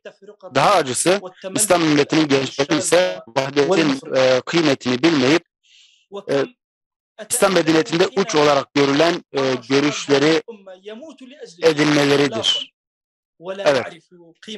Allah dini için ölüp maalesef aslında vahdetin kıymetini bilmeyen gençler işler acısı bir tablo çizmektedir önümüzde. İslam ümmeti içerisinde vahdeti var etmek için ihtiyaç duyduğumuz araç ve vesileler ise şüphesiz sayısızdır. Ve bunlar çağın koşulları ve verilerine göre değişmektedir. Bu bazen kendisini bir İslam yapının başa gelmesi, diğer yapıları kendi bayrağı altında toplaması, kendi ülkesinin liderliği altında toplaması olarak kendini gösterebilir. Bu tarihte benzeri görülmüş olaylardandır. Bunlar gelecekte de vuku mümkün olan bir yoldur.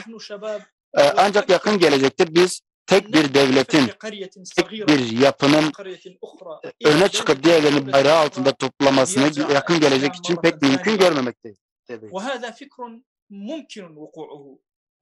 Ama bir diğer yol var önümüzde, o da birbirinden bağımsız İslami yapıların, devletlerin oluşması, bunların doğru yol üzere adaletli bir sistem oluşturup kendi aralarında bağlar kurmaları, yardımlaşmaları, bir tekamül içerisinde hareket etmeleri ve daha küçük devletleri de kendi etrafında, yörüngesinde toplayarak aslında bir mıknatıs görevi görerek bu görevi ifa etmesi mümkündür.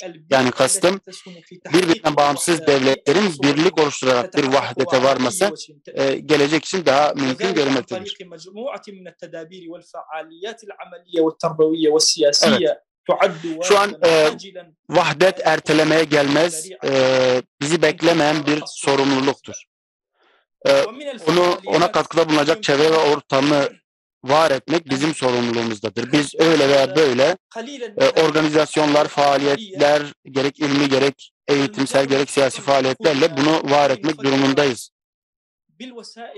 Bu faaliyetlerden bir tanesi de eğitim müesseselerinin kurulmasıdır. Bunlar özellikle pratik eğitimlerle İslam toplumlarında ahlaki bir çerçeve çizme, ahlakı yaygınlaştırma üzerinden hareket edebilirler. Bu benzersiz bir adımdır ve faydası da herkesin malumudur. Benim gözümde ahlak, İslam ahlakını oturtacak, yaygınlaştıracak müesseseler bu asrın en önemli sorumluluklarından bir tanesidir.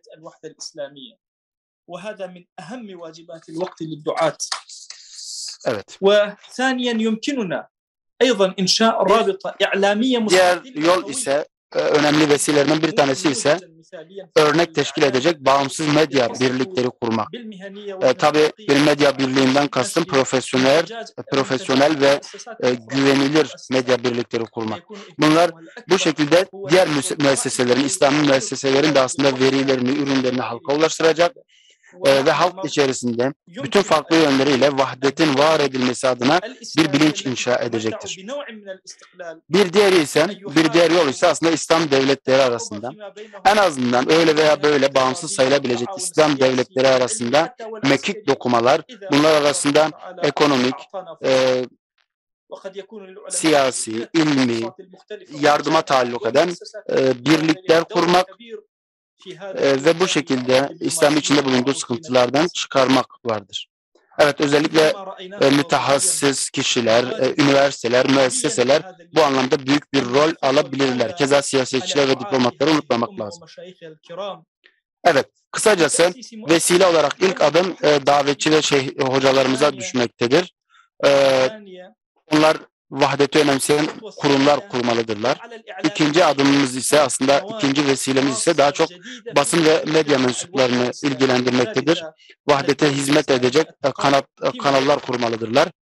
Üçüncüsü ise daha çok devletler nezdinde aslında devletlerin yapması gereken sorumluluklardır. Evet. Bunlar benim söyleyeceklerimdir. Tabii konu kapanmış değildir.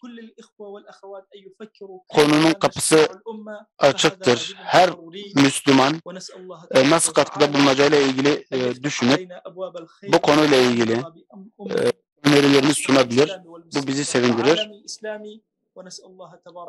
Allah-u Teala'dan özellikle bu mübarek mevlid günlerinde Peygamber sallallahu aleyhi ve selleme salat ve selamımızı ulaştırmasını istiyor ve bir kez daha İslam ümmetinin izzet ve olgunluk dönemine ulaşmasını Yüce Allah'tan niyaz ediyoruz. Selamun Aleyküm ve Rahmetullah. Ve aleyküm selam ve rahmetullahi ve berekat. Emji müteşekkirin ji bo vê axaftina mamoste. Xweda jê razî be bi rastî jî mijarnek girîng bû tespîtê mamoste jî dijî de bûn. Xweda jê razî be. Em jî mewlûda ummetê nexasim ya beşdara û ya ummeta İslamê teva pîroz dikin înşallah di dawiya bernama xwe cî em ê çend welew deqak du deqa bijî em ê behsa ev şeva û qîmetê vê şevê bikin. Mêvanên bi rûmet bernama me berdewam dike mijara me yî ya axaftinê ya sêyemîn ya mamoste nivîskar civaknas Hüseyin Kerîm Ecebû ji ber di pêwendiyê de pirsgirêke küçûk hebû pêwendî pêran nebû em derbasî axaftvanê xwe yê sêyemîn ê çaremîn bûn herhalde ew pirsgirêk hên çareser nebûye ya pêwendiyê hûn hez dikin em ê derbasî beşa mulaheza bibin ya nerînê yanî ev hevdîtin li ser van mijarê hatin axaftin yê niha got em ê wan teqdîm bikin dikarin hem nerînê xwe bêjin hem jî bixwazin ji nerînê cudatir jî di van mijara de çend gotina bêjin. Di rêzê de Suud Ebû Mahfûz heye heger mamoste Suud Ebû Mahfûz parlamenterê qedîm yê Ürdünê ye niha jî dawetvan e teblîğvan e heger mamoste hazir e mamoste heg amade be dibe amade ye birader. Mamoste hûn bixêr hatine bes 5 deqa müddetê axaftina we ye nerînê xwe hûn bixwazin ya jî derheqê axaftin û axaftvana de hûn bixwazin tişna bêjin 5 deqa wextê we heye fermû mamoste. Yallah. Bismillahirrahmanirrahim. Elhamdülillah ve salatu ve selamu ala Resulillah. Selami lekum cemi'an.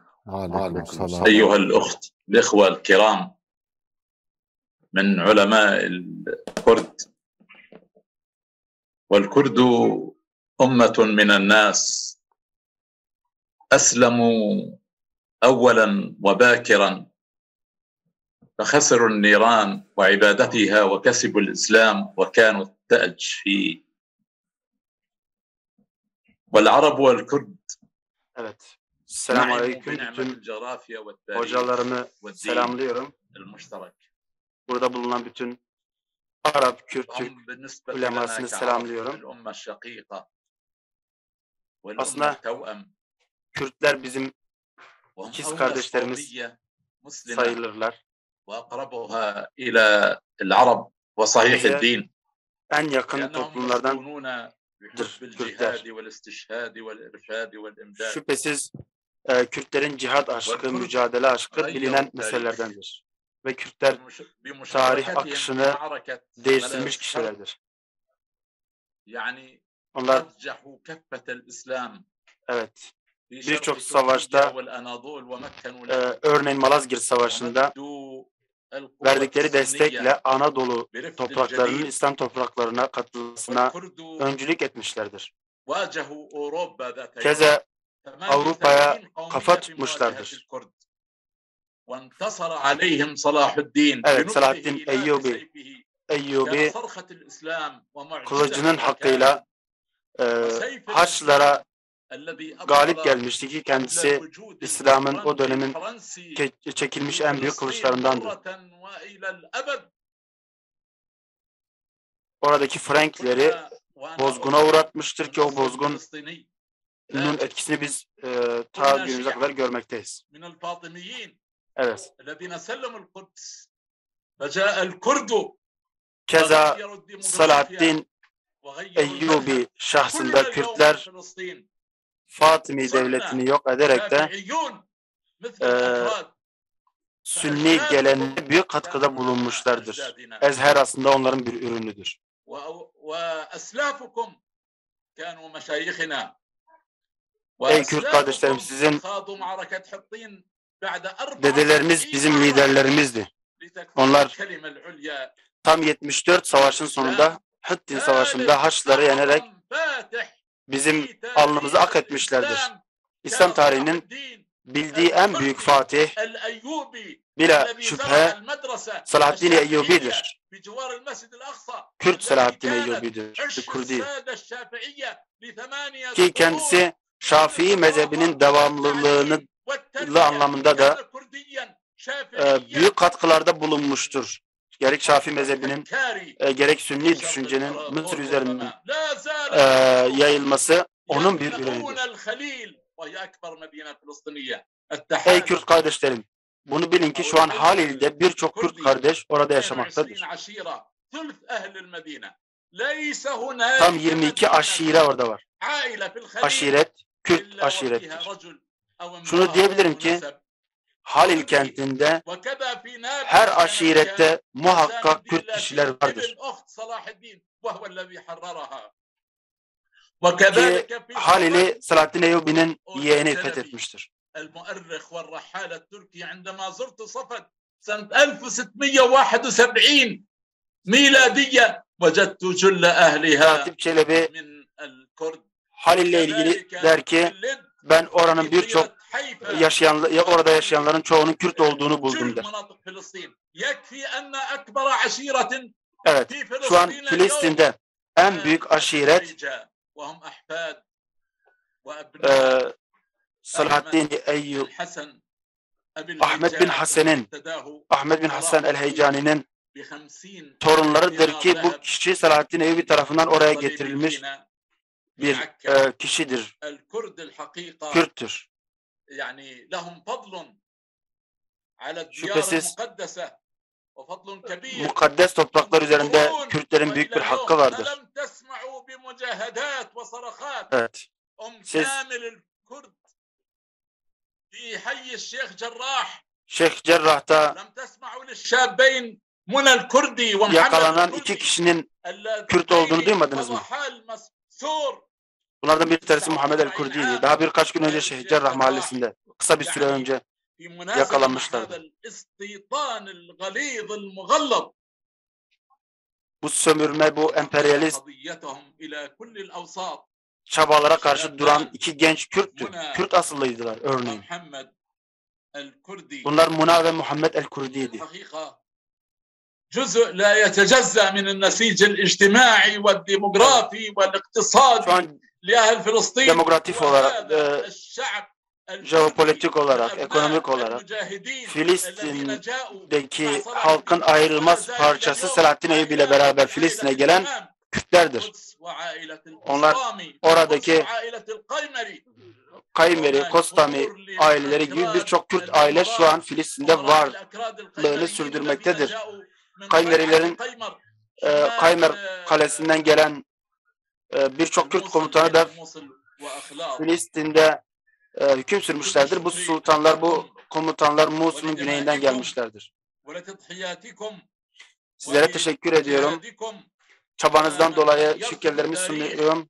Ey tarihi değiştirenler, ey Haçlı seferlerine göğüs gerenler, ey bu İslam'ı boğmaya gelen, özellikle Akdeniz üzerinden İslam'ı boğmaya gelen o büyük asker dalgalarını durduranlar.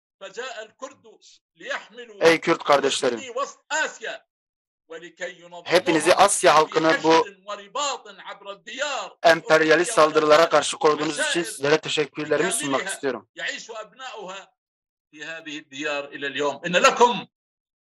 Evet, şüphesiz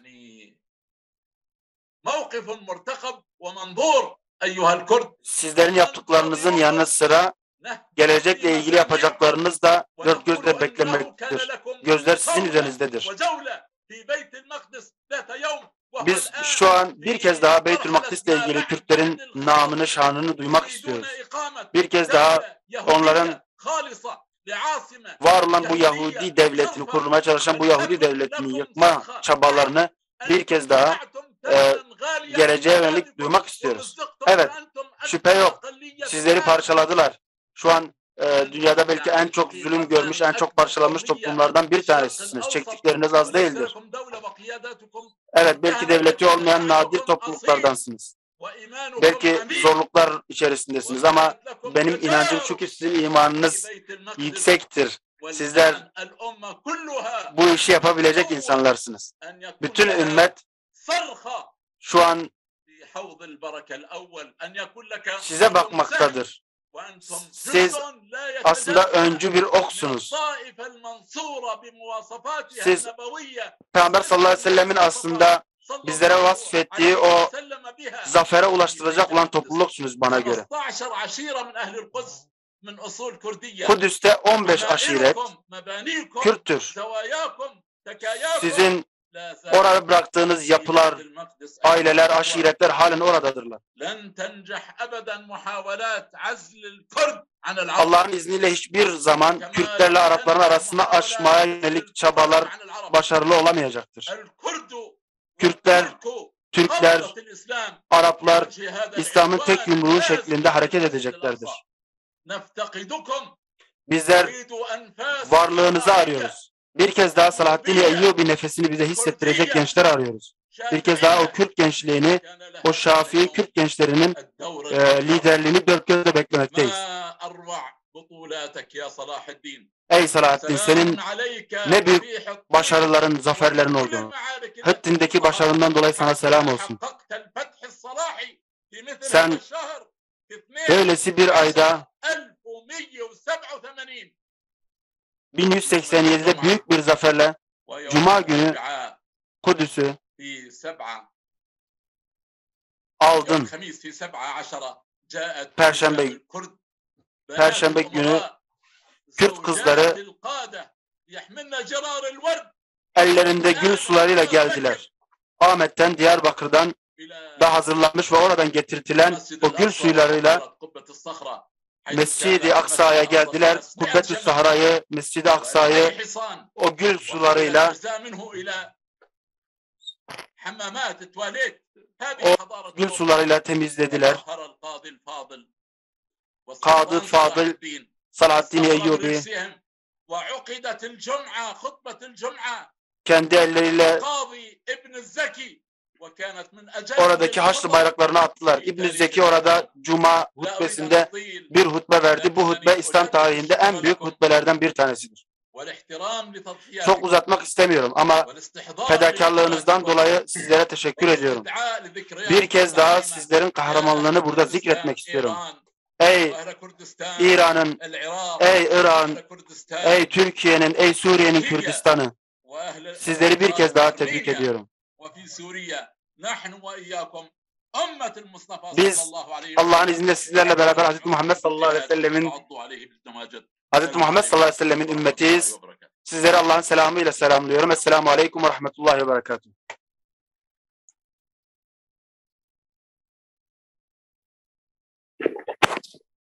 Ürdün eski parlamenter, Ürdün eski parlamenter Mamosta Saud Ebu Mahfuz'a ayrıca teşekkürlerimizi iletiyoruz. Tarihi tezbitlerine amin, gelecek için temennilerine de yine amin diyoruz. Allahu Teala modern bir Selahaddin'i tekrar ümmeti birleştirecek, hem çağ modern bir Selahaddin'i aramızdan çıkarmasına şanından temenni ediyoruz. Böyle temaşavanın heja beştarin aziz jibo axaftina me axaftvan emeyi seyyem kelik ekberi peyvandi per nehatibû kirin jiber pirsgirêkek biçûk niha hazira amadeye nivîskar civaknas Hüseyin Kerim Ece mijara gotê de wê biaxivel di jîvan êrîşên gol Xerbêl Müslümanan û li İslamê tên kirin tiştên pêwîst ên got divê bên kirin çi ne mamoste divê mijarê de wê me ronî bike axaftina xwe pêşkeş bike mamoste hûn bixêr hatine bernama me serçavar hatine. Mamoste hocam mikrofonunuzu açabilir misiniz? Şu anda sesinizi alamıyoruz. Şu an sesinizi alamıyoruz hocam. Hocam Hüseyin Kerim Ece sesinizi alamıyoruz. Size zahmet mikrofonunuzu açsanız. Hocam sesimizi alabiliyor musunuz? Evet, sizi duyuyorum. Hocam hoş geldiniz. Programımıza hoş geldiniz. Hoş bulduk. Allah razı olsun. Haziruna selamun aleyküm ve rahmetullahi ve berekatuhu. Hayırlı ve bereketli bir görüşme temenni ediyorum.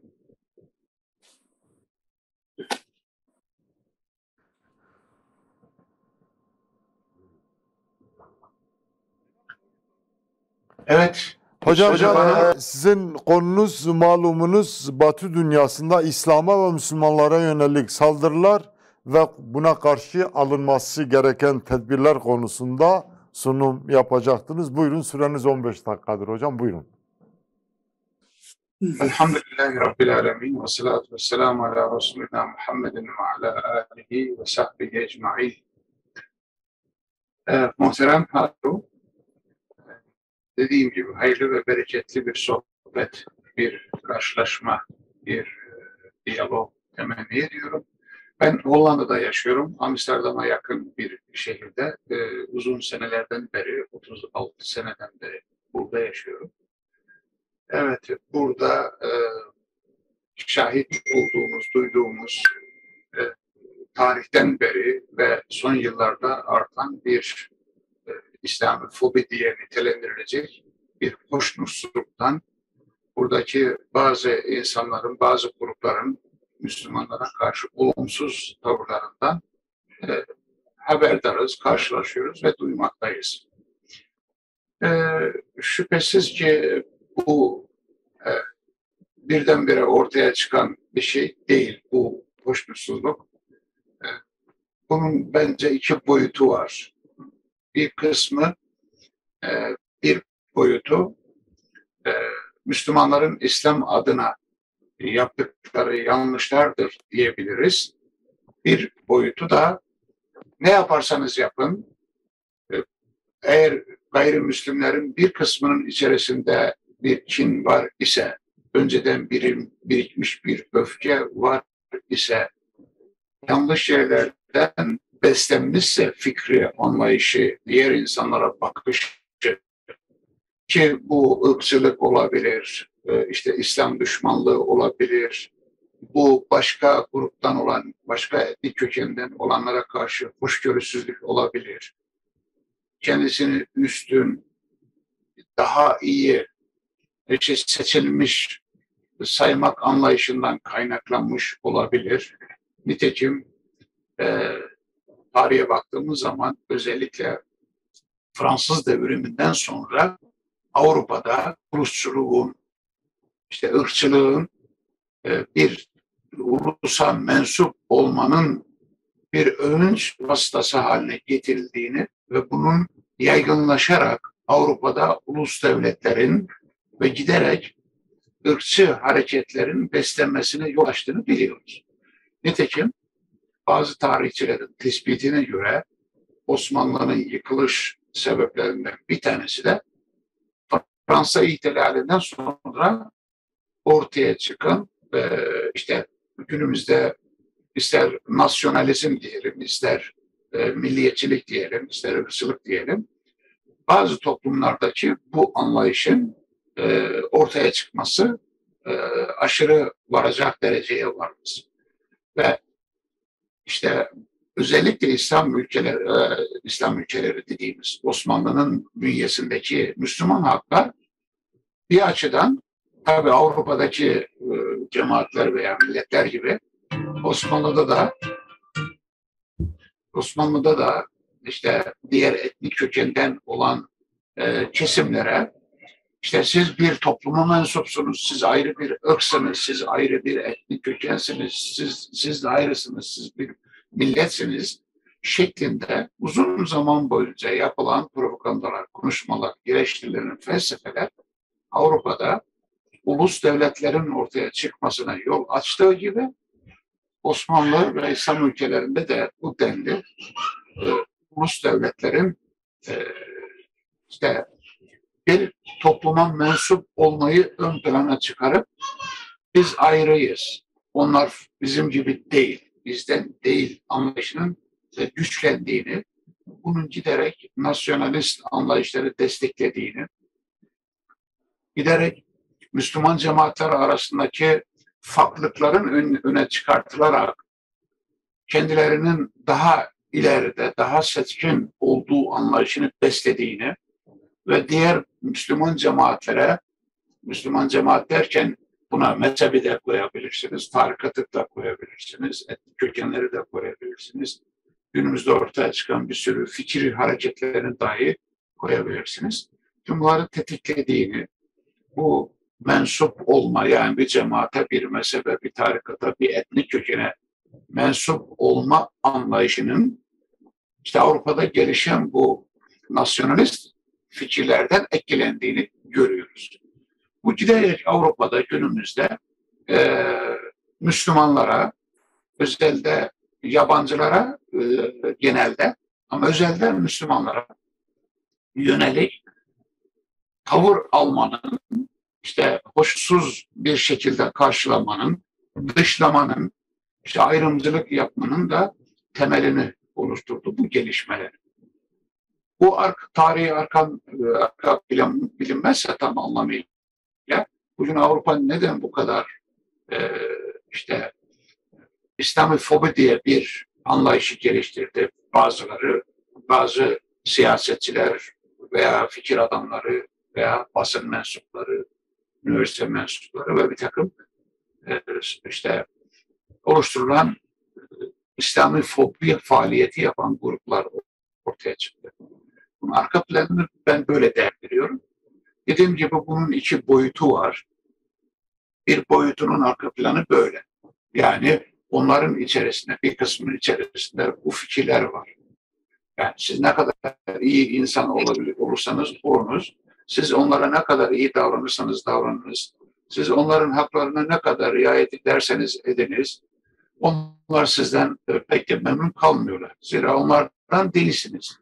Aynı soydan gelmiyorsunuz veya aynı coğrafyada doğup büyümemişsiniz. Hatta şimdi Hollanda'da, Avrupa'daki Müslümanlar arasında 3. kuşaktan, 4. kuşaktan söz ediliyor. Ama onlar burada doğup büyümelerine, hatta bir kısmının kendi kimliğini terk edip onların kimliğine bürünmesine, onlar gibi yaşamasına rağmen hala bir hoşnutsuzluk, onlara karşı hala bir ayrımcılık veyahut da Müslüman olduklarını düşünerek onlara bir karşı oluşumun geliştiğini ve fiiliyata döküldüğünü görüyoruz.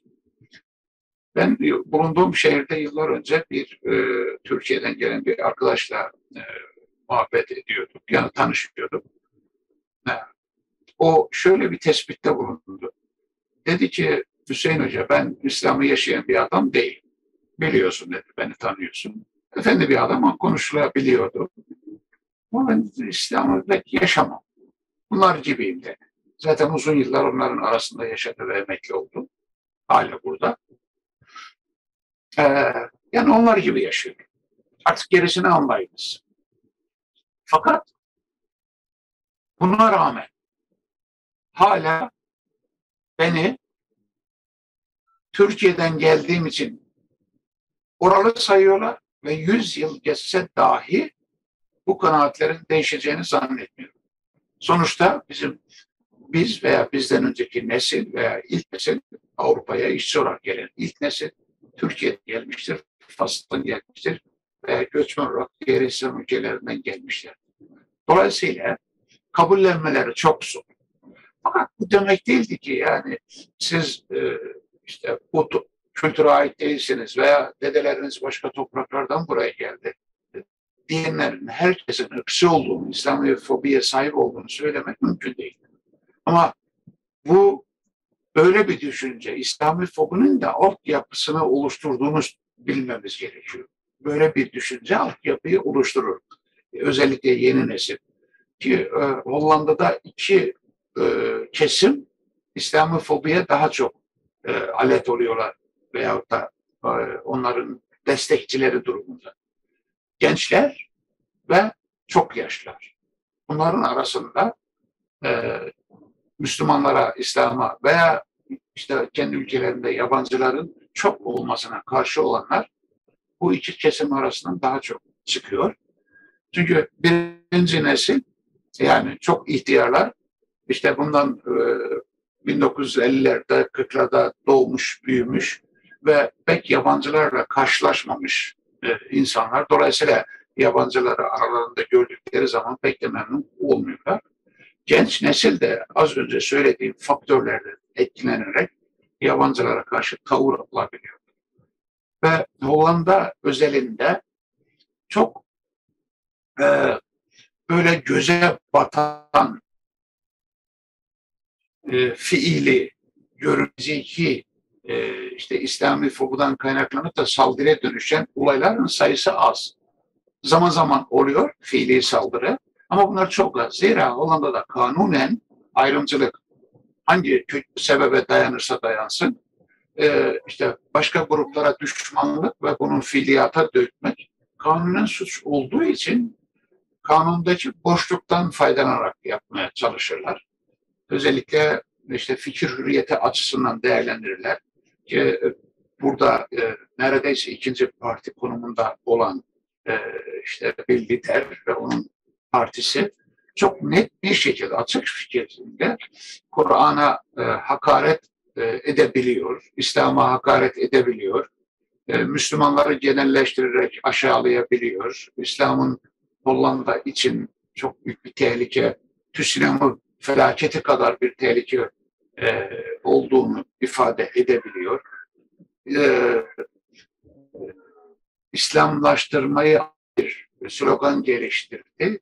Yani eğer biz tedbir almazsak Müslümanlar Hollanda'yı Müslüman edecekler, İslamlaştıracaklar, şeriatı buraya da taşıyacaklar. Dolayısıyla tedbir almamız gerekiyor. Hem buradakilerin buradan gitmesini sağlamalı. Tabii öyle ifadeler kullanıyor ki kanunda suç olan maddelere dokunmadı. Çok spesifik yöntemlerle, söylemlerle bunu yapmaya çalışıyor. Ya da hala dışarıdan ister evlilik yoluyla olsun, ister iltica yoluyla olsun Hollanda'ya dışarıdan Müslüman gelmesini önleme zorundayız. Zira bunların derdi ülkemizi İslamlaştırmak, İslam'a dönüştürmek. Tabii böyle bir politika İslami fobi düşüncesinde olan gençleri daha çok etkiliyor. Dolayısıyla onlar evet kanunen suç olan şeyleri fazla yapmasalar bile fikren, davranış açısından değerlendirirken İslam'a, Müslümanlara karşı hoşnutsuzluklarını, rahatsızlıklarını bir şekilde ifade edebiliyor. Şimdi bu onların tarafından, bir kısmı onların boyutuyla. Bu böyle. İkinci boyut bizimle alakalı. Bu da bizim acaba bazı insanların İslami fobi, işte İslam düşmanlığı, yabancı düşmanlığı diye ifade ettiğimiz bu olumsuz gelişmelere ne kadar sebep oldu? Acaba sebep oldu? Bizim Müslüman olarak yaptıklarımız, ettiklerimiz, söylediklerimiz burada veya İslam ülkelerinde. Acaba bu İslami fobiyi ne kadar destekledi, ne kadar tetikledi diyelim. Durup dururken bunlar olmuyor. Bunların bir de altyapısı var. Ben Meryem suresinde bir ayet-i kerimeyi hatırlıyorum. Zannediyorum Meryem suresinin sondan ikinci ayet-i kerimesi. Orada Allahu Teala insanların gönüllerinde İslam'a karşı, Müslümanlara karşı bir sevgi, bir muhabbet yaratacağını ifade ediyor. Elbette bütün insanların kalbinde Müslümanlara karşı sevgi oluşmaz. Ama Müslümanların yapabileceği güzel şeylerle birlikte, sunacakları güzel örneklerle birlikte birçok insanın kalbinde bir muhabbete, en azından bir hoşgörüye yer açabileceklerini ben bu ayetten cesaret alarak söylemek istiyorum. Eğer bu eksik ise, yani Rabbimiz gayrimüslimlerin kalbine, Müslümanlara ait bir muhabbet, bir işte hoşgörü veya bir sempati yoksa, çok aşırı bir işte hobi şeklinde bir dışlanma, bir sevgisizlik, bir nefret var ise bu ayeti kerimeyi o zaman nasıl anlamak lazım? Bu ayeti acaba pratiğe nasıl dökmek lazım ki Rabbimizin vaat ettiği bu şey gerçekleşsin? Elbette bütün insanların Müslüman olmasını şu aşamada beklememiz mümkün değil. Ümit ederiz de. Yani yine bütün insanların kalbinde İslam'a karşı, Müslümanlara karşı işte muhabbet olsun diye beklemeyiz. Fakat en azından nefretin, düşmanlığın asgariye indirilmesi için ve azalması için bize düşen ne? Tekrar ediyorum sorumu. Avrupa ülkelerinde özellikle, başka ülkelerde de var da, bizim ülkemizde de Türkçe konuşan insanlar arasında da İslami fobi var. Bizde özellikle işte içinden çıktığı toplumun değerlerini reddeden aydınlar, yazarlar, çizerler, işte politikacılar yok mu? Diğer İslam ülkelerinde böyle insanlar yok mu? Bunların İslam'a karşı oluşlarıyla Avrupalı bir Hollandalı işte ırkçının İslam'a karşı oluş arasında paralellik var, benzerlik var. İşte onlara da aynı şeyi söylüyorum. Yani bizim İslam ülkelerindeki İslam'a karşı olan Müslümanlarla cedelleşen ve bir nevi Müslüman toplumdan çıktığı halde onlara yabancılaşan bu insanların kalbinde kin, nefretin, düşmanlığın azalması açısından bize düşen ne olabilir? Ya da İslamofobiye bunlarda ve Avrupalılarda oluşan bu hasımlığa, bu hoşgörüsüzlüğe acaba biz ne kadar sebep olduk? Yani zahmet toplasanız. Tamam. Altta da var ama sapta da var demek zorundayız. Ben şöyle toparlayayım. Hatırlayalım. Bakara suresi 143. ayeti kerimede Rabbimiz وَكَذَٰلِكَ جَعَلْنَاكُمْ اُمَّةً وَسَطًا لِتَكُونُوا شُهَدَاءَ عَلَى النَّاسِ وَيَكُونُ الرَّسُولُ عَلَيْكُمْ شَهِيدًا. Sadakallahul azim. İşte böylece sizi vasat ümmet yaptık, orta ümmet, dengeli ümmet yaptık. Sebebi li ile başlayan kısım, bunun bir sebebi var. İstedik ki siz insanlığa şahit olasınız, Resul de sizin üzerinizde şahit olsun. Buradaki şahidi Türkçedeki tanıklık anlamında değil, model örnek olarak almak durumunda. Çünkü şahit kelimesinin bir manası da model demek, örnek demektir. Nitekim inna erselnâke şahiden ve mübeşşiran ve nezîrâ ayetinde de Rabbimiz Resulullah'ı şahit olarak gönderdiğini söylüyor. Onunla üsvetün, hasenetün arasında bağlantı yapacak olursak Resulullah aynı zamanda hem ümmete hem bütün insanlığa modeldir. İnanç, amel, samimiyet, kulluk açısından mükemmel örnektir. müminlerin de diğer insanlara bu şekilde şahit olmasını sağlamak üzere Rabbimiz İslam ümmetini bir vasat ümmet, dengeli ümmet olarak murad etti. Dolayısıyla burada İslami fobiyi azaltacak bize düşen boyutuyla işte yapabileceğimiz birçok şeyin başında en önemlisi bence şahitlik konusudur. Yani biz eğer İslam'ı güzel temsil edebilir isek, dinimize hakkıyla şahitlik yapıp, İslam'ı hakkıyla yaşayıp, model olabilecek kişilikler, cemaatler ortaya koyabilir isek, o insanlar bizim şahsımızda, bizim hayatımızda, bizim ahlakımızda İslam'ın güzelliklerine şahit olurlar. Biz de modelimizle, örnekliğimizle insanların önünde, hani ayet diyor ya, insanlara şahit olasınız diye. O anlamda örnek olabilir isek mümkün ki bu İslami fobi azalır. Tümüyle kalkmaz, tarihten beri kalkmadığı gibi. Sona ermez İslam'a muhalif olmak, düşman olmak. Herkesin Müslüman olması da mümkün değil. Ama en azından dediğimiz gibi İslami fobideki nefretin, düşmanlığı, ayrımcılığı, hatta neredeyse işte medya, siyaset ve sıcak savaş açısından yaptıkları mücadelenin dozajını azaltmak mümkün. Birçok çalışma yapılabilir. İslam'ı güzel tanıtmadan tutunuz, İslam'ı örnek, model bir kişilik, ahlak sergileyerek temsil etmek suretiyle azaltmamız mümkün. Ben derim ki Müslümanların bu konudaki en önemli görevi inandıkları dini güzel temsil etmek. Yani insanlığa hakikatin, dinin, İslam'ın canlı şahitleri, yani canlı örnekleri olmak suretiyle bir tavır sergilersek dünyanın her yerinde, burada, orada, İslam ülkelerinde İslami fobi takıntısının en azından trendini, hızını yavaşlatmamız veya da azaltmamız mümkün olacaktır. Bu anlamda bütün müminlerin İslam'ı hakkıyla yaşayıp temsil etmelerini ve model olmalarını İslam adına diğer insanlar için Rabbimden niyaz ediyorum.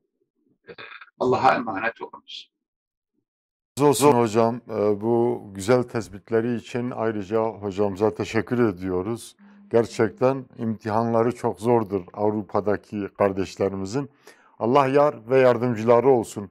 Hocamızın da dediği gibi onların kendi şahsında İslam'ı temsil edip model olması için biz de Yüce Allah'tan onlara yardımcı olmasını diliyoruz. Hocamıza da teşekkür ediyoruz. Allah razı olsun hocam. Beli beşlerin bi kıymet noha jî ji bo nerîna xwe diyar bike ji Kurdistana Sûrî Şeyh Muhammed Zahid El-Xaznewî di ekranê de xuya dibe em hürmetê xwe pêşkêşî seydayê xwe dikin ji bo nerîna xwe 5 deqa diyar bike seyda hûn bi xêr hatine bername me serçavar hatine kerem bikin. Nebiyodan Allah'a salatu ve selam olsun. Ve Hazreti Muhammed Mustafa'ya selam olsun. Aline ve ashabın üzerinde selam olsun. ودي تمامي سيدالري ما وعالمي ما راضي بي أو يقوم مشاركة بمؤتمرها خصوصا شكري خوجي أتوازن بجهن ما اتحاد العلماء إيجو هرصال أو درابي حصتا خيريا قلك جويريا وج كادري إي مديايرة إيجو أو جنجي يجبو ما جبو خاطري خدي بأزيتي بينن أم هبيت كنجو خدي قد تعالى عز وجل بالصحيفة أعمالي Rızası için bu tür eziyetlere katlanan çok değerli İttihadül Ulema kurumuna teşekkürlerimi sunuyorum.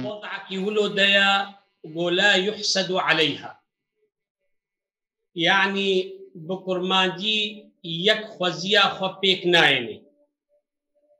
يعني وقت التاريخ إسلام دميزيني أو عادتي هاي هندك أو سلاح عتاد هاي تنا لنقك دانينا لروماي يك دانينا لفرسي تمام وهات فتح كرن بإخلاص وتمسك أصحابية پیغمبر عليه الصلاة والسلام بوی دینی ها گوچاوا خدا جوار امر کرد گوچاوا پیغمبر عليه الصلاة والسلام اب دینی های پاقجی نقی صافی جوار بیان کر واجی تمسک پیکر قلی جماعتي نصرتا مسلمانا كفالتا والبا رب عزتها يا تركي جو اموان جو تني خدي اي رسولي وي ام بيك بينه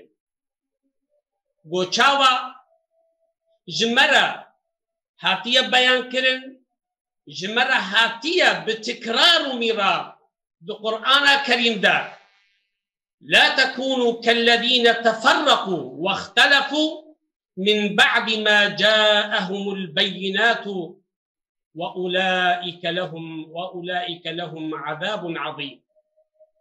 يعني دبرد وقت يقول حذيفة بن اليمان هات جنب پیغمبر عليه الصلاة والسلام قال يا رسول الله كنا في جاهلية وشر فجاءنا الله سبحانه وتعالى بفي خيرها قال تجمر الشام دمكي شاندنا پیغمبر عليه الصلاة والسلام وتمسك أصحابية أو بون إخلاصها وسبب فتوحاتها مع الأسف إلو سبب تفرقا ما سبب اختلاف مريدة دجمن مسلمانا قو قوتا أخوة وهيمنة أخوة لسرما بكن بل دي سهبية ما جخدايا بآلي كاريا بهمتا بتوجيها بان عالم ما بفا مؤتمرات إسلامي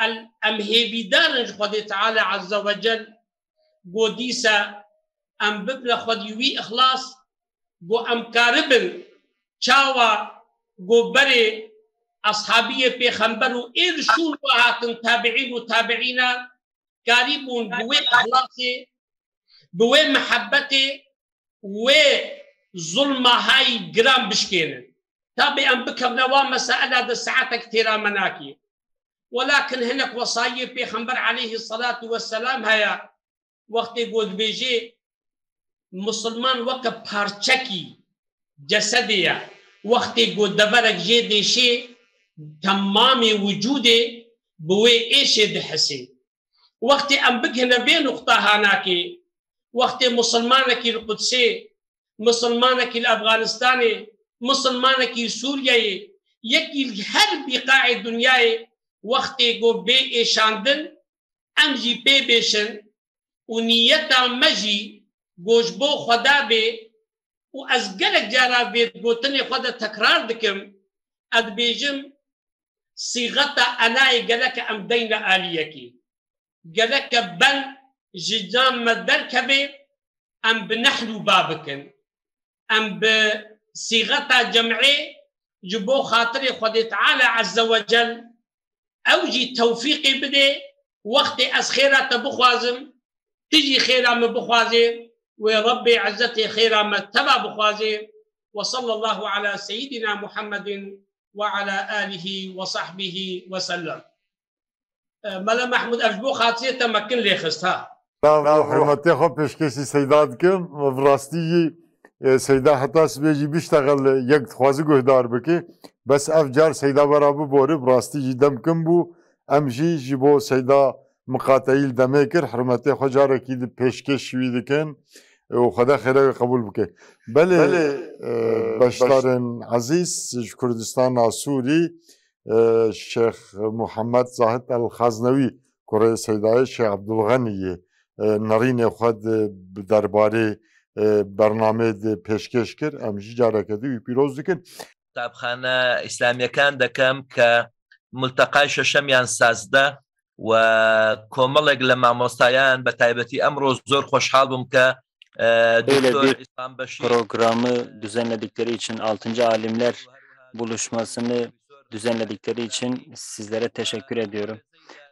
Doktor Sudan'dan Doktor İhsan Beşir gibi, Doktor Ali Karadağ gibi, Ürdün'den bazı katılımcımız vardı, konuşmacımız vardı. Hepinize teşekkür ediyorum bu konudaki katkılarınızdan dolayı.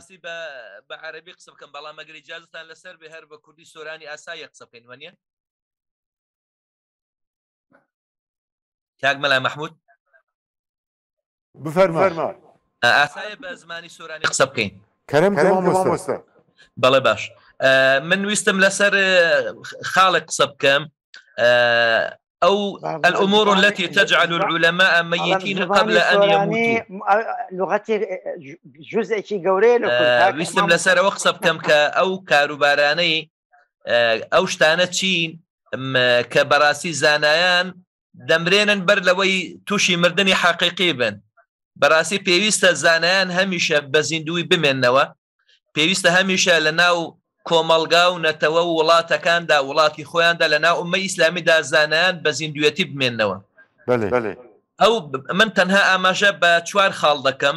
خاڵی یەکەم دابڕانی زانایان لە کەس و کاریان، دووریان لە بنەماڵە و خانەوادە و خزمە نزیکەکانی خۆیان یەکێکە لەو خاڵانی بە تێڕوانینی من زانایان بەرەو مردن دەبا لە قەوم و خزمانی خۆیان دایان دەبڕێ.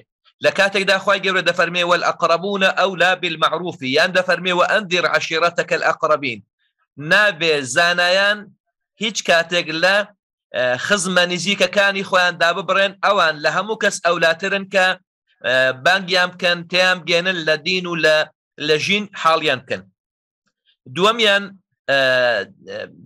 دور كوتنوي زانايان ياخد كانال جيربونيان لا معاناة و ناڕەحەتیەکانی کۆمەڵگای خۆیان بەتایبەت هەژاران، لاوازان، خەڵکی بێدەرەتان، چونکە پێغەمبەران سەلامی خۆیان لەبێ هەمویان بەیا قەومی شیعار و دروشمەکانی خۆیان بەرز دەکردەوە. نابێت زانایان لە قەوم و گەل و نەتەوەی خۆیان داببڕێن، دەبێت زانایان لەگەڵ معاناتی خەڵکی خۆیان دابن، لەگەڵ معاناتی قەوم و گەل و وڵاتی خۆیان دابن.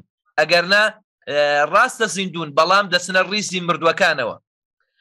سێمیان زانایان نابێ لە پێناو دەسەڵاتدارانی ستەمکاردا لە پێناو بەرژەوەندی دەسەڵاتداری ستەمکاردا بتوێنەوە زەلیل بن، یعنی بەندازەیەک لیان نزیک بن خۆیان بکەنە فیدا و قوربانی دەسەڵاتداری ستەمکار، بەڵکو پێویستە هەمیشە زانایان نەسیحەتکار و ئامۆژگاریکاری دەسەڵاتدار بێ، نەک لە پێناو دەسەڵاتداردا خۆی و دینەکەشی ناشیرن بکات. لە کاتێکدا پێغەمبەر عەلەیهی سەڵات وەسەلام دەفەرمێ ئەفضل الجیهاد کەلیمەة حەق عند سلطان جائر. دەبێت زانایان هەمیشە خاوەنی کەلیمەی حەق بن.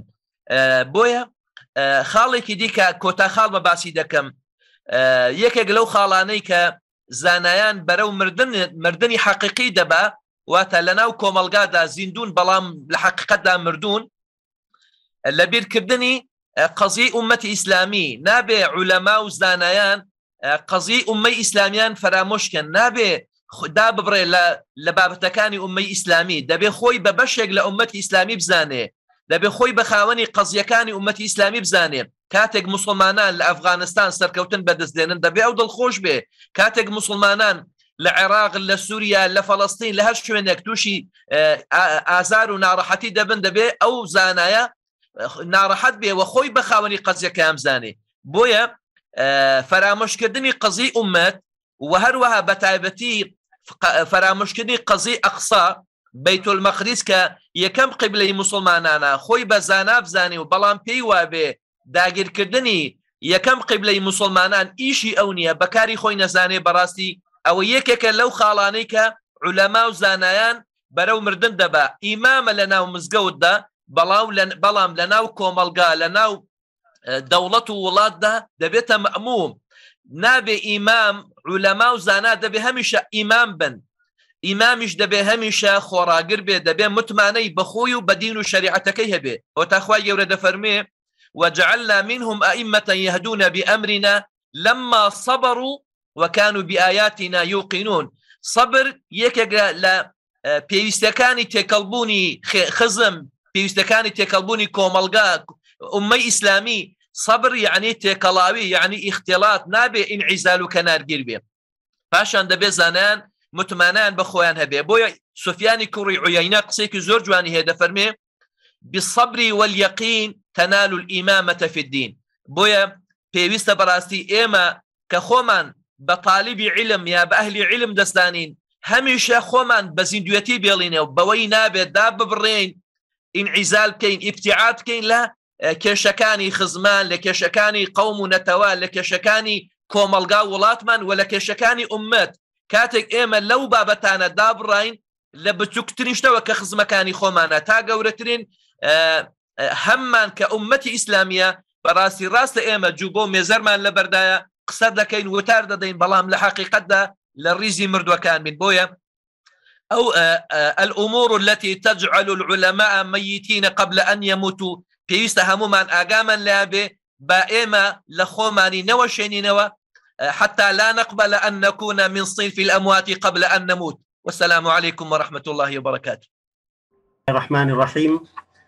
الحمد لله رب العالمين، والصلاة والسلام على أشرف المرسلين سيدنا وحبيبنا محمد الذي بعث رحمة للعالمين وعلى آله وصحبه أجمعين. أما بعد، يا أصحاب المعالي، يا أصحاب السعادة، يا أصحاب الفضيلة والممثلين عنهم، السادة الباحثين والمشاركين الأفاضل، حضرات الضيوف والزملاء الكرام، السلام عليكم ورحمة الله وبركاته. أهلا وسهلا بكم في هذا الملتقى الموقر. يسعدني أن أتسهل حديثي بإبلاغ التحية والسلام عن إخواني في الاتحاد الإسلامي الكردستاني، وبالذات في مؤسسة العلماء والعلوم الشرعية، إلى معاليكم وجميع الحاضرين والمشاركين في هذا الملتقى. أتقدم بالشكر الجزيل لكل من أسهم في فكرة انعقاد هذا الملتقى، وأخص بالذكر أعضاء الهيئة العلمية، وأتقدم لكم أحلى تهنئة والمباركة لهذا العمل العظيم المبارك، وأتمنى أن ينتهي الملتقى أعماله بجملة من القرارات والوصايا المفيدة ليكون منطلقا جديدا للدعوة والدعاة في المرحلة القادمة. ويا سادة الأكارم، نحن في كردستان العراق نمثل مؤسسة العلماء والعلوم الشرعية التابعة للاتحاد الإسلامي الكردستاني، فهي الجهة المعنية التي تتولى إدارة شؤون العلماء والدعاة والمدارس الشرعية، وتسعى دائما لنشر القيم والثقافة والعلوم الشرعية، علما بأننا أسسنا مؤسسة العلماء منذ التسعينيات وإلى يومنا هذا مستمرون في هذا العمل والعطاء. والحمد لله الآن ندير مدارس عديدة للعلوم الشرعية على مستوى محافظات كردستان، حيث يتدارس فيها مئات الطلبة من الذكور والإناث، وبجانبها لنا فروع كثيرة في كل المدن الكردستانية، وينضم إليها مئات الأئمة والخطباء، ونقوم فيها بتطوير العمل الدعوي ونشر الثقافة العامة للإسلام. ورسالتنا هي الدعوة المجتمع للالتزام بالقيم الإسلامية النبيلة من خلال نشاط مدني ومنظم ومتواصل يتصف بالحكمة والواقعية والإبداع. فيا سادة الأفاضل، فمن المعلوم لدى حضراتكم أن العلماء ينقسمون إلى 3 أقسام. القسم الأول العلماء بالله تعالى، فهم الحكماء الذين قال الله تعالى في حقهم: يؤتي الحكمة من يشاء ومن يؤت الحكمة فقد أوتي خيرا كثيرا. والقسم الثاني العلماء بصفات الله تعالى، وهم أصحاب الأصول. والقسم الثالث والعلماء بأحكام الله تعالى، وهم الفقهاء. والمجتمع المعاصر المسلم بحاجة ماسة إلى إعداد هؤلاء العلماء بجميع أقسامها حتى يقوموا بتجسيد المفاهيم العالية للآيات القرآنية والنصوص الشريعة في أرض الواقع. وها هو القرآن يبين لنا مهمة العلماء المجتسد في الدعوة إلى الله تعالى المتصف بأحسن الأقوال. وقال تعالى: ومن أحسن قولا ممن دعا إلى الله وعمل صالحا وقال إنني من المسلمين. الآية تدل على أن أحسن الأقوال قول من جمع بين خصال ثلاث: أولا التبليغ، ثانيا التطبيق، ثالثا التصديق. وفي الأخير أقترح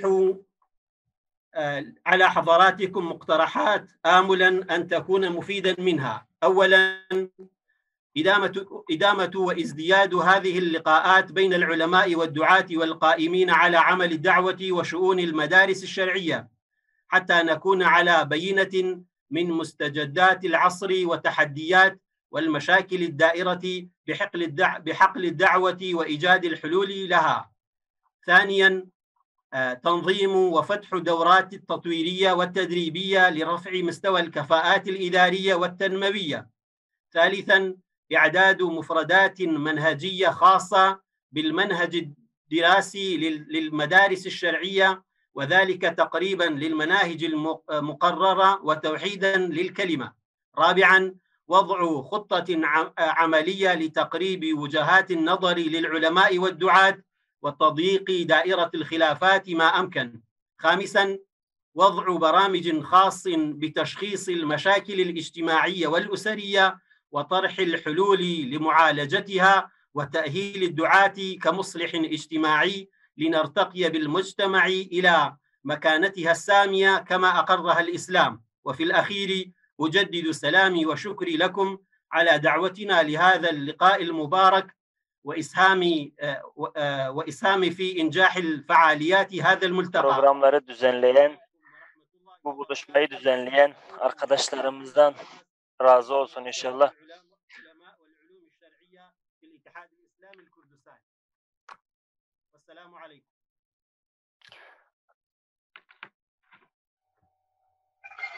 وعليكم السلام ورحمة الله وبركاته. Salam ve rahmetullahi ve berekat. Em ji Kurdistana Başûr İmam û Xetîb Mamoste Cafer Muhammed Elmas ji bo vê axaftinawî pîroz dikin. Şimdi Müslümanların derdiyle dertlenen her bir Müslümanın özlemini duyduğu, hayalini kurduğu en büyük arzusu hiç şüphesiz İslam birliği, yani Müslümanların vahdeti ve ittifakı meselesidir. Belki bu ittifakın küçük bir numunesi suretinde olan bu sanal alemdeki bu birliktelikten dolayı çok mutluluk duyduğumu, mutlu olduğumu, bahtiyar olduğumu söylemek isterim. Bildiğiniz gibi ben Avrupa'da yaşıyorum. Avrupa'da bazen herhangi bir devlete gittiğim zaman Türkiye'li bir Müslümanı gördüğüm zaman ona karşı bir muhabbet duyuyorum. Onunla konuşmak istiyorum. Halbuki beniyle onu bir araya getiren tek şey aynı ülkeden oluşumuzdur. Bir tek şey vesilesiyle ona karşı bir muhabbet duyuyorum. Halbuki Müslümanlar olarak bizi bir araya getirecek olan binlerce, milyonlarca ortak noktamız var. Hususen alimlerin birçok ittifak noktası var. İslam ümmetinin ittifakı ulemanın ittifakıyladır. Bu vesileyle ulemanın bu şekilde bir araya gelmesinden dolayı çok büyük mutluluk duyduğumu söylemek istiyorum. Çünkü ulemanın gücünü biz Avrupa'da yaşayan Müslümanlar olarak Avrupalı insanların da bu gücü fark ettiğinin farkına varıyoruz buradayken. Örneğin burada Hüseyin Kerim Ece hocam da bilirler. Burada hapishaneler var. Hapishanede bazen efendime söyleyeyim nefsine esir düşüp bazı hatalardan dolayı hapse düşen kardeşlerimiz var. Oradaki gardiyanlar, yabancı gardiyanlar efendime söyleyeyim mahkumlarla baş edemedikleri zaman camiye manevi destek için gelen hocalardan yardım istiyorlar. Hocam diyor falan mahkum diyor bize karışıyor, ona bir şey der misiniz diyor. Yani Avrupalı insanlar da ulemanın gücünün farkındadır Avrupa'da olmalarına rağmen. Onun için ulemanın bu şekilde ittifakı sanal alemde de olsa beni çok mutlu etti. Artı biz Avrupa'daki Müslümanlar tıpkı bir bedenin yüzeyi gibiyiz, teni gibiyiz. Şimdi bedende bazen bazı yaralar çıktığı zaman aslında yaranın sebebi bedenin üstünde aranmaması lazım. Bedenin içindeki azalarda aramak lazım. Sizler İslam ülkelerinde yaşayan insanlar, Müslümanlar, alimler bize göre bedenin iç organlarısınız. Sizin oradaki birlikleriniz, sizin oradaki ittihadınızın eserini biz Avrupa'da hissediyoruz. Yani sizin oradaki kuvvetiniz, bizim kuvvetimiz, oradaki zayıflığınız bizim zayıflığımız oluyor aynı zamanda. Ben sözlerimi fazla uzatmak istemiyorum. Özellikle Rebiülevvel ayındayız. Peygamber Efendimiz Aleyhisselatü Vesselam'ın viladetinin kutlandığı bir aydayız.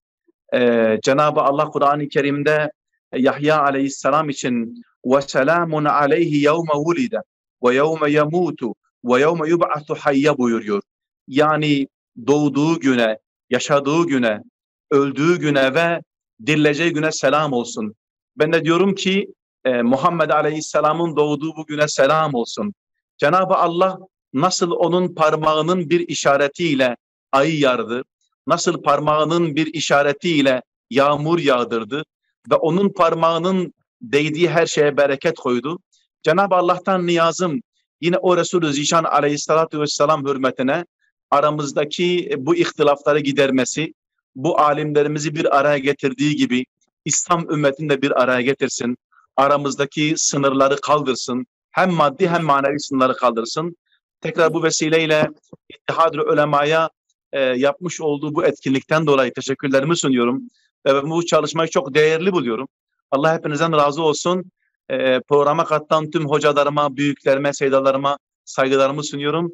Allah'a emanet olun. Avrupa'dan kucak dolu selamlar gönderiyorum. Allah'a emanet olun. Esselamu Aleyküm ve Rahmetullahi ve Berekatuhu. Biz de ve aleyküm selam ve rahmetullahi ve berekat diyoruz. Siz de bizim için çok değerlisiniz muhterem hocam. Allah razı olsun. Avrupa'daki kardeşlerimize de ayrıca buradan İttihadül Ulema yönetici ve üyeleri adına biz de selamlarımızı iletiyoruz. Böyle beşlerin kıymet, mevanen burumet, nuhaji ji bo nerinê xwe pêşkêş bike ji Kurdistana Başûr endamê hindekariyê zanîngehê Doktor Xalid Gerdî xuyat kerd ekranê de. Mamoste em xêr hatine bernameyê. Zor spasî wê dikim. Selamun aleyküm. Ve aleykümselam ve rahmetullahi ve berekat. Mamoste 5 dakika katê we heye fermû nerinê xwe pêşkêş bike. بس باش بسم الله الرحمن الرحيم الحمد لله والصلاة والسلام على رسول الله صلى الله عليه وعلى آله وصحبه وسلم. بالبداية أشكر جميع السادة القائمين على هذا الملتقى وأقدم الشكر الجزيل إلى كل العلماء الذين تكلموا قبلي على مواضع مهمة ومواضع مهمة في جميع نواحي الحياة. فأنا أريد بالبداية أقول ملاحظة programı düzenleyenler için teşekkür ediyorum. Ben buradan yine programı düzenleyenlere bir çağrıda bulmak istiyorum. Aslında programı biz tek dilde birleştirebilsek çok iyi olurdu. Herkes bir ayrı bir dilde konuşuyor. Bazıları Türkçe, bazıları Arapça, bazıları Suriyece, Arapça konuşuyor. Aynı dilde birleşse iyi olurdu. İnşallah bir sonraki 7. programda, 7. buluşmada bunu üzerinde bulunursa iyi olur. Bazı şeylere değinmek istiyorum. نقاط مهمة بالنسبة إلي. أنا أحكي فقط بالاختصار لأن عندي 5 Yani دقائق. sadece kısaca konuşmak istiyorum çünkü sadece 5 dakikam var. Beni dinleyenlere söylemek istediğim sadece sözlerimin özetini söyleyeceğim. Öncelikle bizim Kur'an'a ve sünnete dönmemiz gerekiyor. Yani biz Selef Salihinin anlayışıyla Kur'an-ı Kerim ve sünneti okuyup ona göre hareket etmemiz gerekiyor. Resulullah sallallahu aleyhi ve sellem öncelikle kendi ashabını Kur'an'la sonrasında kendi sünnetiyle terbiye etmiştir. Biz şu an Kur'an-ı Kerim maalesef Kur'an-ı Kerim'le çok fazla ilgilenmiyoruz. Yani Kur'an-ı Kerim'e gereken önemi vermiyoruz. Alimler maalesef bugün Kur'an-ı Kerim'i hak ettiği seviyede anlamıyorlar. İkincisi sünneti sünnetin hak ettiği değeri vermiyoruz. Yani sünneti çok iyi araştırıp ona göre değerlendirmiyoruz. Biz hastalığın detayını onu araştırmamız, ondan sonra ona göre ilacı bulmamız gerekiyor. Onun için biz alimler olarak öncelikle Kur'an-ı Kerim'i çok iyi anlamamız, ardından sünneti de çok iyi anlamamız gerekiyor. Çünkü ikisi de Allah Teala'dan gelmiş vahiydir. Dediğim gibi bu ilkidir. Söylemek istediklerimin ilkidir. İkincisi olarak da biz alimler olarak insan ruhi, manevi olarak ve fikri olarak insanların bunlara yönelmelerini, bu gibi özellikleri düzeltmeleri gerekiyor. Bu gibi özellikleri düzeltmelerine yönelmemiz gerekiyor. Yani öncelikle bizlerin bunu düzeltmemiz, ardından da bunu halkın arasında düzeltmemiz gerekiyor. Biz biliyoruz ki şu an manevi bir bozukluk var. Bunun için onu düzeltmemiz gerekiyor. Bugün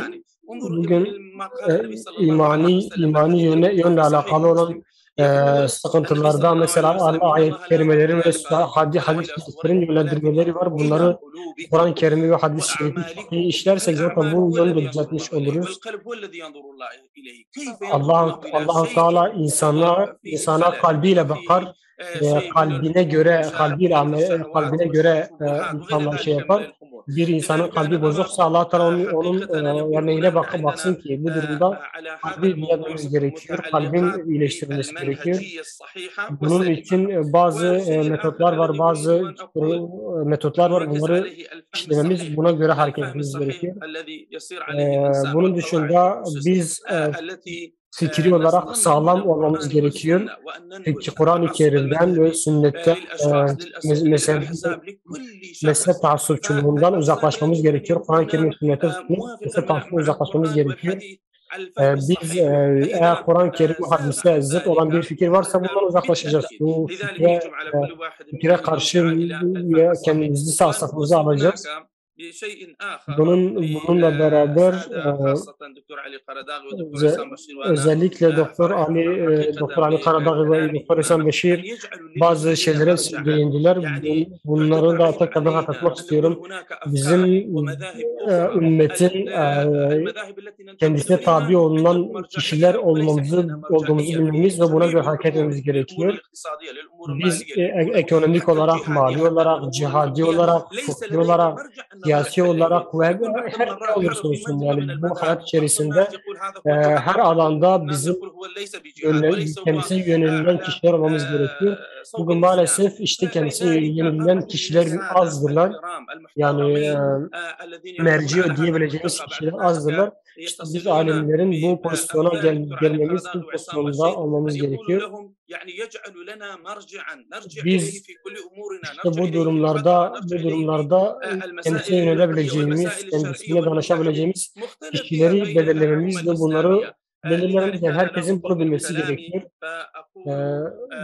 Bu söylediklerimle beraber yani diğer hocam söyledikleri şeylere dikkat ederiz inşallah.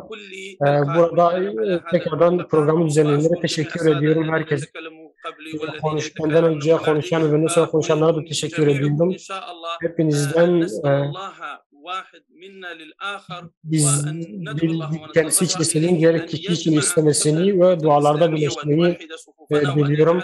İnşallah saflarımızı birleştirmeyi, Allah'tan emirlerini yerine getirip kötülükten sakınan kişilerden yapmasını ediyorum. Allah'a inşallah teşekkür ederim. Özellikle Mahmut hocama da teşekkür ediyorum. Rica razıyım. Bugün programda çok fazla emeği geçti. Kendisine teşekkür ediyorum. Allah razı olsun. Beli em jî pîrozbahiyê xwe em pêşkêşî Cenab-ı Mamoste Doktor Xalid dikin ji bo van tespîtê wî herrekbar û ji bo vî zimanî wî herrekbar. Mêvanên hêja du axaftvanê me yê ji bo nerînê mabûn her du jî neamade ne ez bawerim çûne mizgeftê em ê niha navberekê bidênê bes mamoste Profesör Doktor Şeyh Ali Qaradaxî dixwaze pêşkêşiyekê bike, dixwaze tiştekî diyar bike em ê dîsa ji bo axaftinê em ê mîkrofonê dilê jî mamoste bikin di peyî mamoste re em ê navberekê ji bo nimêjê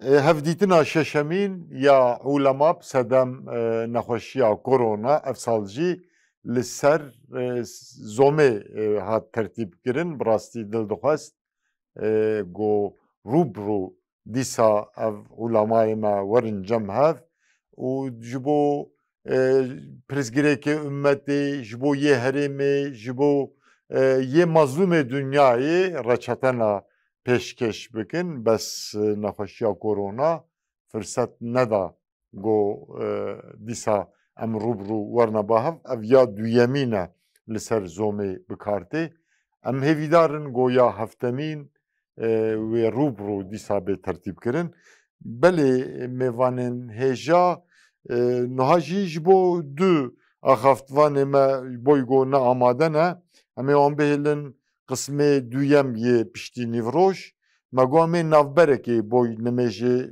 bidin bes mamoste Qaradaxî dixwaze mamoste Şeyh Ali Qaradaxî dixwaze çend deqa biaxive bu axaftina wî em ê navberê bidênê heger mamoste amade be em mîkrofona mamoste vekin. السلام عليكم ورحمة الله وبركاته. وعليكم حقيقة السلام ورحمة الله وبركاته. أنا أحيي الجميع وأحيي إخواني. Bütün herkesi selamlıyorum, herkese teşekkür ediyorum. Alimler ve Beşer Birliği'ne teşekkür ediyorum bu program düzenlediği için.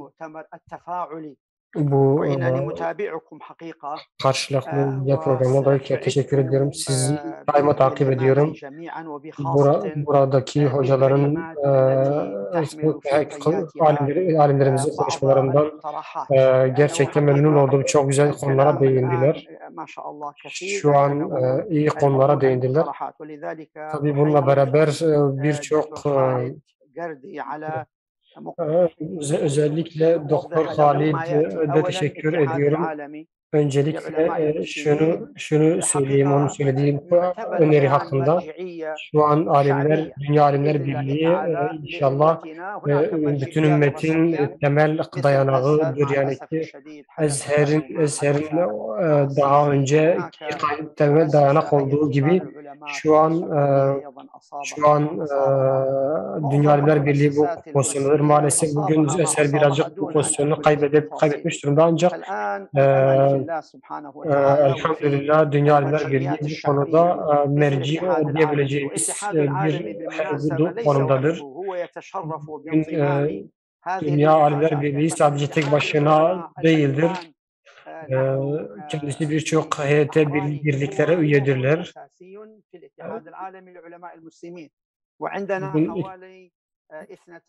Bugün dünyada 52 tane bir alim heyeti bu Dünya Alimler Birliği'ne bağlıdır. Kendisi bu 52 alim heyetinden oluşmaktadır. Bu da tabii kendisine iyi bir mercilik yani dayanaklık atfediyor. Yani insan ona dayanabilir, onun öncülüğünde insan hareket edebilir. Ben 2010'dan beri bu genel sekreterliğini yürütüyorum. Bu احنا عندنا مجامع فقهيه لكنها مع الاسف الشديد تابعه للدول. هاي الاشكاليه والمجامع تابعه للدول bununla beraber تسير وفق الدول. Bununla beraber bazı ülkelerin bazı çalışmalarında kendi memleketlerinin, ülkelerinin kararlarına göre hareket etmeleri çok da doğru değildir.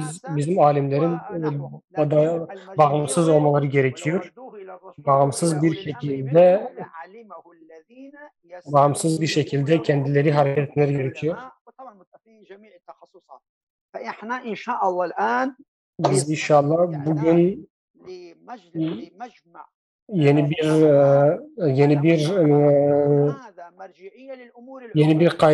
bir dayanak hazırlama çalışmasını alberibili olarak biz burada fıkhi ve birçok meseleyi, muamelet meselelerini inceleyip bununla alakalı kararlar verebilecek bir alimler heyeti kurmayı düşünüyoruz.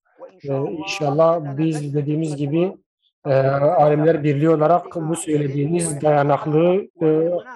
dayanaklı pozisyonundadır. İnşallah konuyu yerine getirmeye çalışıyor. Bununla beraber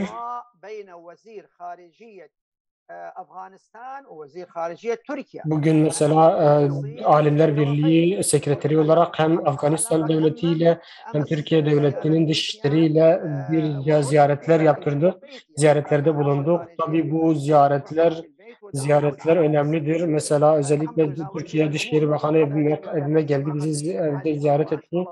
Kendisi evde Diyanet İşleri Başkanı beni ziyarete geldi. Ben çok memnun oldum. Yani bu şekilde biz ümmetin birleşmesine aracı olmaya çalışıyoruz ve özellikle alimler olarak bu konuda bizim büyük bir önemimiz var diye söylemiştim. Ben sözlerimi şeyle bitirmek istiyorum. Uzatmadıysam inşallah. Ulema Numeru Xabatkari insan nabe hemû beşdaran peşkeşî Cenab-ı Mamoste dikin Xuda emrî dirêj bike xêrawî qebûl bike. Di destpêkê de Mevlana Şah Muhammed ji Efganistanê hem mürşîd û hem dawetvan beriya her tiştî em Mevlana Şah Muhammed û di şexsê wî de em gelê Efgan pîroz dikin zafera wan mübarek bî inşallah. Xwedê Teala zaferek wa bike nasîbê tamamê Müslümana. Mevlana Şah Muhammed di destpêkê de wê axaftina silavdayînê bike kerem bike Mevlana Şah Muhammed. والشكر لله والصلاة والسلام على رسول الله وعلى آله وأصحابه ومن والاه والحمد لله معز الإسلام بنصره ومذل الشرك والكفر بقهره ومستدرج الكافرين بمكره الذي قدر الأيام دولا بعدله والصلاة والسلام على من أعلى الله منار الإسلام بسيفه وعلى آله وصحبه وبعد أعوذ بالله من الشيطان الرجيم بسم الله الرحمن الرحيم Bismillah. كنتم خير أمة Siz insanlar arasından çıkarılmış en hayırlı ümmetsiniz. İyiliği emreder, kötülüğü nehyedersiniz.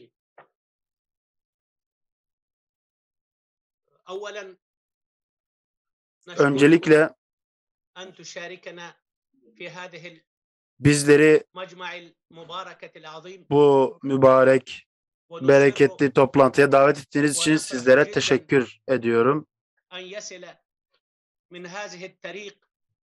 Bizler bu vesileyle Müslüman topraklara sesimizi iletebilmenin mutluluğunu yaşamaktayız.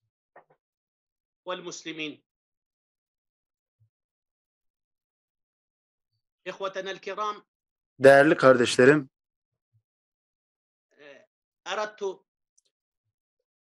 ben bazı konularla ilgili konuşmak istiyorum. Özellikle de 3 mesele ile ilgili kardeşlerime söyleyecek bazı sözlerim var. Bizim değerli katılımcılarımızın her biri birer alim olduğu için aslında konular onlar tarafından malum ama yine de ben kısaca özet geçeceğim. Öncelikle Allah-u Teala Kur'an-ı Kerim'de şöyle der. Bismillahirrahmanirrahim. Peygamberini hidayet ve hak dinle gönderen odur ki bu dini bütün dinlerin üzerine hakim kılsın.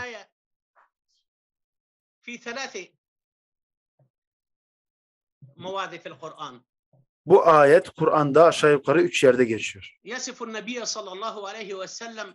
Allah-u Teala Hazreti Peygamberi ve yanındaki ashabı şu şekilde vasıflandırıyor bu ayetlerde. Bunlar yani Hazreti Peygamber sallallahu aleyhi ve sellem ve ashabı dini diğer dinlere hakim kılmak, bu dini ortaya koymak, bu dinin hakikatlerini yaymak derdindeydiler. Bu buradaki dini hakim kılmaktan kasıt diğer insanları öldürmek manasında değil, kılıç zoruyla dini hakim kılmak manasında değildir. Bu ashabın veya Peygamber sallallahu aleyhi ve sellemin sadece savaş insanları oldukları manasına da gelmiyor. Ben bu program aracılığıyla sesimizi bir kez daha duyurmuş olayım. Biz savaş insanları, savaştan yana, kandan yana olan insanlar değiliz. Elhamdülillah bizler içerisinde ilmi manada büyük mertebelerde insanlar var. İşte bu ayet-i kerimede Allah-u Teala Peygamber sallallahu aleyhi ve sellemle ilgili söyletmiş olduğumuz ayette buyuruyor ki Allah-u Teala peygamberi hidayet ve hak dinle göndermiştir ki bütün dinlere hakim kılsın. Bu ayetten anlaşılacağı üzere İslam diğer dinlerin rahatça yaşanacağı bir üst çatı kılınmıştır İslam Allah-u Teala tarafından. Başka bir bölümde, başka bir yerde yine Allah-u Teala şöyle buyurmaktadır. Nizaha düşmeyin, ihtilafa düşmeyin. Eğer düşerseniz başarısız olursunuz ve gücünüz dağılır. Yine başka bir ayet-i kerimede Allah-u Teala şöyle buyurmaktadır. Üzülmeyin, gevşemeyin. Eğer müminlerseniz, eğer iman etmişseniz galip olanlar, yüce olanlar sizlersiniz.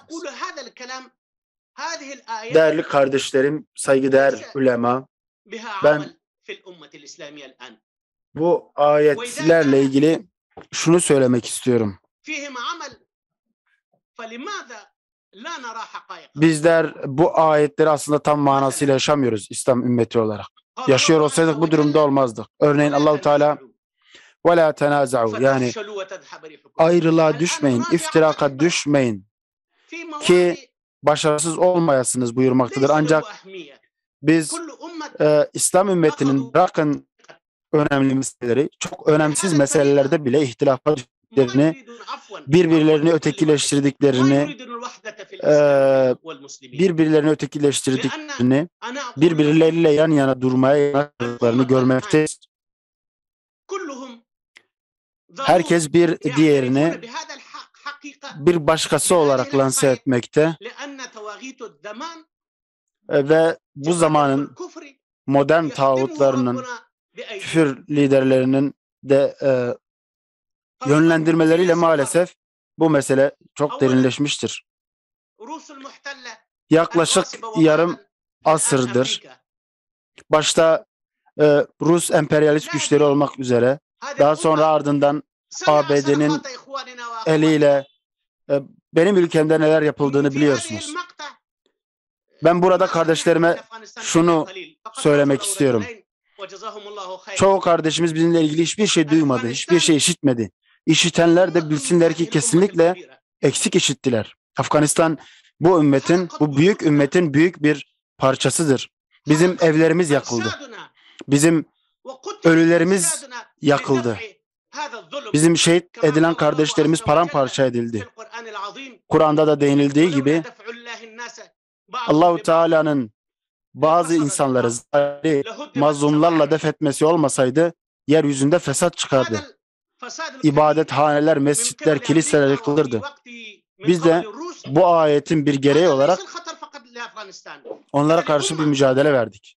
Ruslar, ABD sadece Afganistan'a bela olmuş emperyalist güçler değildir. Bunlar bütün ümmetin kanını emen bir vampir misalidirler. Biz burada ümmetin emniyet içerisinde, güvenlik içerisinde yaşaması adına aslında bir mücadele verdik. Ama maalesef ümmetin çoğu şu an verdiğimiz ne mücadeleyi hatırlamakta ne de ülkemizin durumuyla ilgilenmekte. Rabbimiz buyuruyor ki gevşemeyin, üzülmeyin. Eğer iman etmişseniz âli olanlar, yüce olanlar sizlersiniz. Ama biz İslam ümmetinin içerisinde bulunduğu duruma baktığımızda birçok kişinin emperyalist güçlerle iş tuttuğunun farkındayız. Maalesef bu büyük diye tabir edilen güçlerin korkusuyla bizlere yardıma yanaşmamakta. Bunun en büyük örneğin şu an kurmuş olduğumuz İslam İmaret Emirliği'nin tanınmaması. Birçok İslam ülkesi Afganistan'da halkın desteğiyle kurulan bu hükümeti maalesef tanımaya yanaşmamaktadır. Biz bu devleti belli bir kavmin, belli bir dilin temsilcisi olarak görmüyoruz. Belli ırkî güdülerle kurulmuş bir devlet değildir. Bu ümmetin devletidir. Bizler örneğin Filistin için, Keşmir için, Burma için üzülüyoruz. Bizler İslam topraklarının neresinde olursa olsun ağlayan her bacımızın aslında haykırışlarını kalbimizin en derinliklerine kadar hissediyoruz Afgan halkı olarak.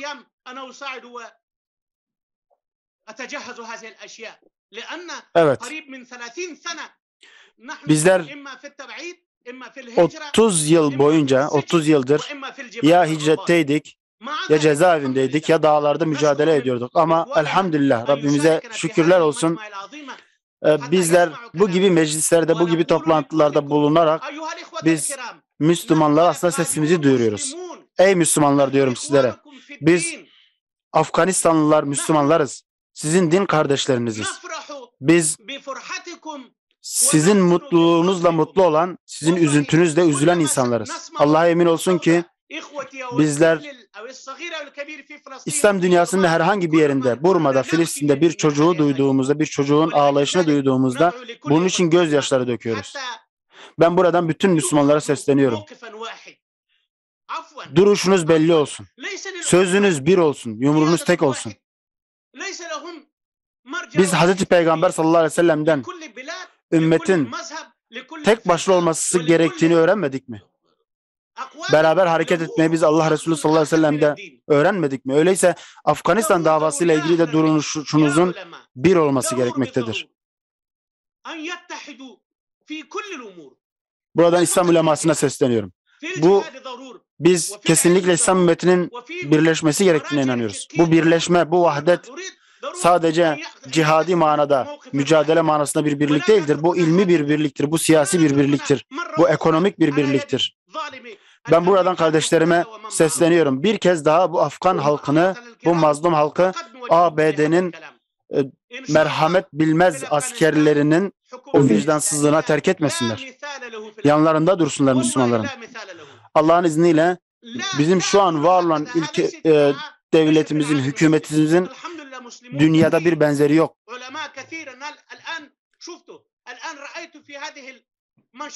Elhamdülillah burada bu katıldığım programda ben şu an çok yüce alimlerle aynı mecliste bulunmaktayım. Ümmetin alimleri umut veriyor. Lakin bizi üzen meselelerden bir tanesi şu an ulemamız göğüslerinde taşıdıkları onca ilme rağmen İslam ahkamını rahatlıkla uygulayamıyorlar. Ey Iraklılar, Ey Türkiye'liler, ey Suriyeliler, ey Suudlular.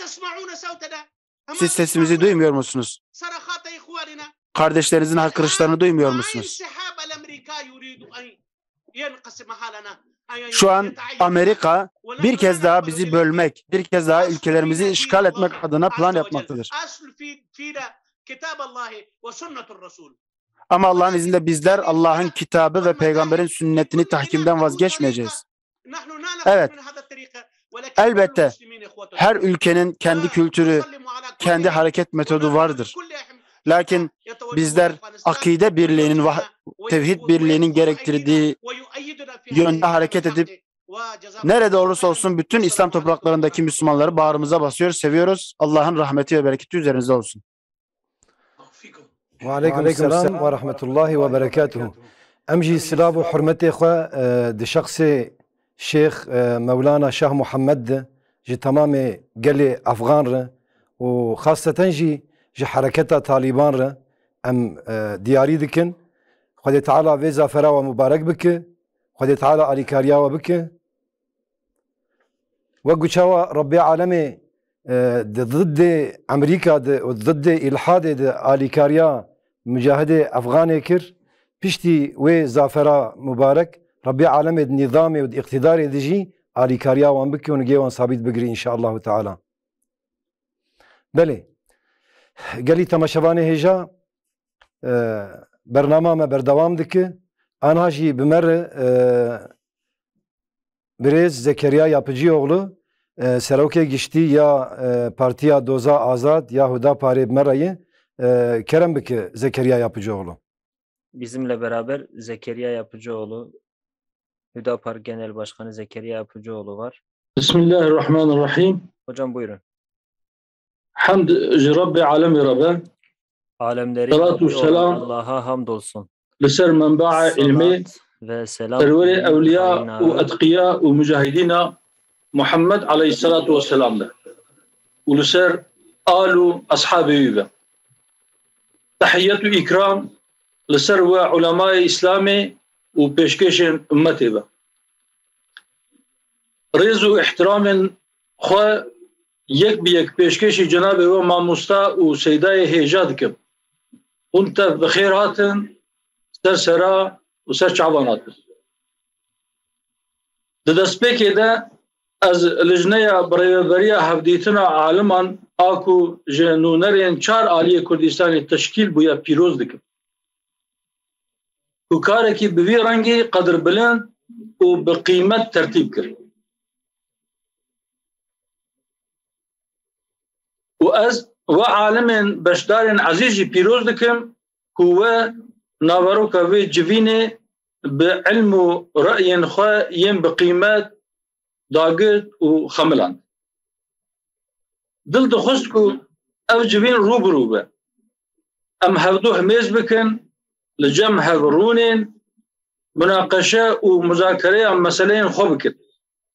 Ji hev îstîfade bikin. Bes takdîra ilahî şert û mercên weba koronayê îsal jî rê neda vê civîna rûbirû.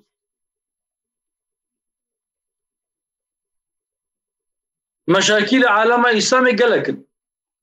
Bes mişkila herî mezin û sereke tefrîqe ye. Tefrîqe di nav ummetê de hatiye heddekî bi vî rengî ku Müslüman li hember hev leşker û artêşan tertîb dikin. Tecavüzê hukukên hevdû dikin. Muqeddesatên xwe bi destê dijminên xwe veberdidin. Dijminên xwe emîn, birayên xwe xayîn dibînin.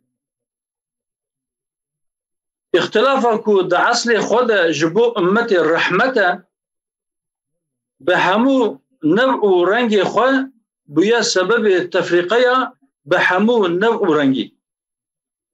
İxtilafa fikrî, İxtilafa siyasî, İxtilafa aqîdewî, İxtilafa mezhebî û emelî û meşrebî û her wekî. Ew îxtilafa ku rehmet e menbe'a wî îçtihadên ilm û uleman e. Bes menbe'a tefrîqê نا علم نا عالم رباني شواكو منبع اختلاف اجتهادي علم علماء هربها منبع چارەسەریە تفريقة وبيا السبب همين مشكلة وخرابيان جي ديسا علم ديسا علماء برفيكي أرجفينا هديتنا علماءكو آششمين بالترتيب كرن از قالك مهم دبين استماني دكم وأو كونفرنس ببا وسيلة قابك قرين جبو اتحاد مجتمع إسلامي جبو مجتمع كردي وعالم إسلامي موضوع كونفرنسي لسري قوتر ومقالة هاتنا حاضر كرن قالك بقيمة الأنبر فكرة إلحادي بطيبة المجتمع كردي ده بقشتيجي ده عالم إسلامي ده حاصل كرنا حقين كردان ده كو عضوكي أمتنا جبو آزاد كرنا مسجد الأقصى ده ماضي وحاضر ده رولا كردان لهمبر تطبيع دقل شهيمينيا صهيونيا داغر كرده لهمبر هجوم عالم غربي بسر مسلمان ده بله رولا علماء دوان مجاران طبعا ده مهمترين رولا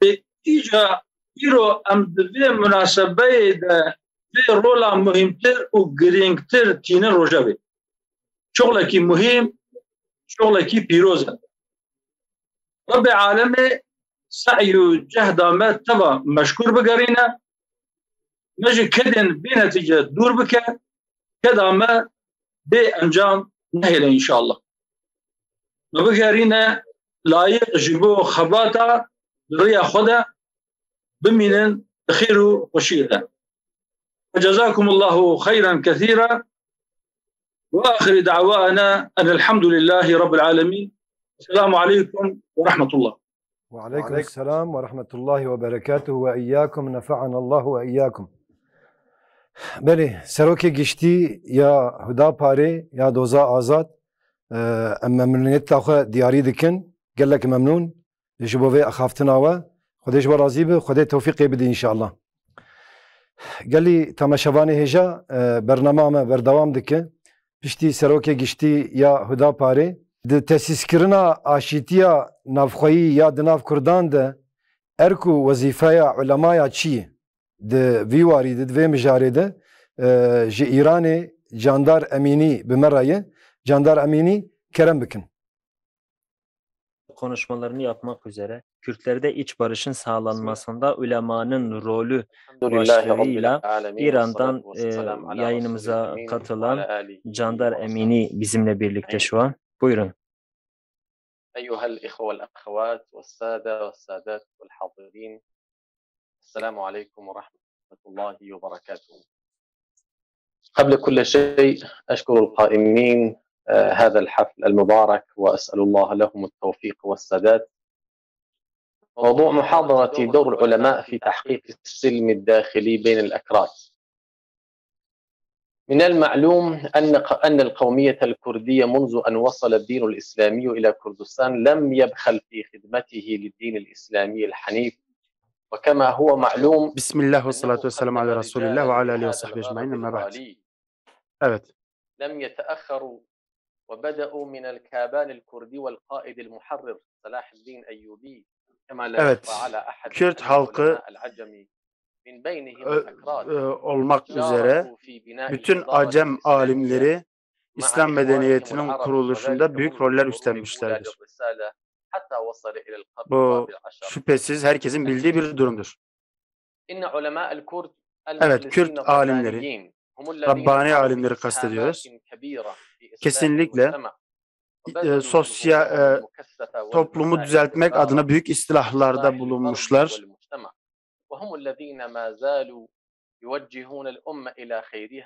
Şu anda da modern dönemde de İslam ümmetini hayatla ilgili bütün alanlarda yönlendirmeye devam etmektedirler elhamdülillah. Evet, alimlerin, kadıların evleri zor dönemlerde uğrak olur biliyorsunuz.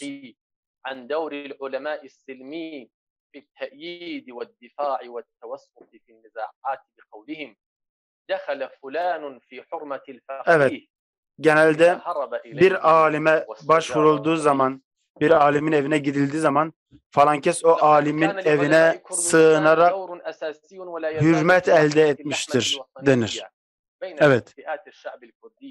Elhamdülillah buradaki alimler gerek siyasi anlamda gerek sosyal anlamda muhabbeti, kardeşliği, vahdeti yayma adına büyük işlerde bulunmuşlardır. Ve öte yandan Kürt toplumu da, Kürt toplumunun kendisi de alimlerine her daim büyük bir saygı göstermiş, onları olması gereken yerde görmüş, sözlerinden çıkmamıştır. Evet, eskiden beri Kürtlerin adetidir. Kesinlikle bir köydeki alim, o köyün hem lideri, hem önderi, hem rehberi, hem sorun çözücüsüdür. O köydeki muhtar veya ağa ve orayı yöneten kişi kesinlikle o alime istişare etmeden hiçbir karar almaz. Bu da İslam alimlerinin Kürt toplumunda ne kadar önemli bir yer edindiğinin de başka bir tezahürü, bir göstergesi. Evet, biraz düşündüğümüzde bunu fark edeceğiz ki şeriat alimleri, yani İslam alimleri Kürdistan'da özellikle kavgaları, kan davalarını bitirme anlamında da büyük bir rol üstlenmişlerdir. Mesela bu alimler Müslümanlar arasında kan davası dediğimiz olayları bastırmışlardır. İki, bu alimler özellikle aileye taalluk eden evlilik sıkıntılarını giderme anlamında yine rol üstlenmişlerdir. Herhangi bir mahalleye, bir köye gittiğinizde kesinlikle oradaki alimin, İslam aliminin evliliğe taalluk eden olaylarla ilgili kesinlikle sulha varmak için başı çektiğini göreceksiniz. Gerek talakın azaltılması, gerek var olan sıkıntıların giderilmesi anlamında İslam alimleri özellikle Kürdistan bölgemizde yoğun bir şekilde olaylara müdahale etmektedirler. Keza bu bazen sadece karı koca arasında değil, onların aileleri arasındaki ıslah olarak da, onların arasını ailelerin arasını düzeltmek olarak da kendini göstermektedir. Üçüncü olarak Kürdistan'da ulema kan davası olmasa da birbiriyle küsmüş, senelerdir konuşmayan kişiler arasında bulma, bir müsalahaya varma babından da büyük işler yapmıştır. Özellikle bayram gibi kutsal günleri, Müslümanların önem atfettiği günleri bir imkan olarak görüp ondan istifade ederek Kürdistan uleması genelde aileler arasında var olan düşmanlıklar, konuşmamazlıklar, küsmüşlükleri genelde bitiriyorlar.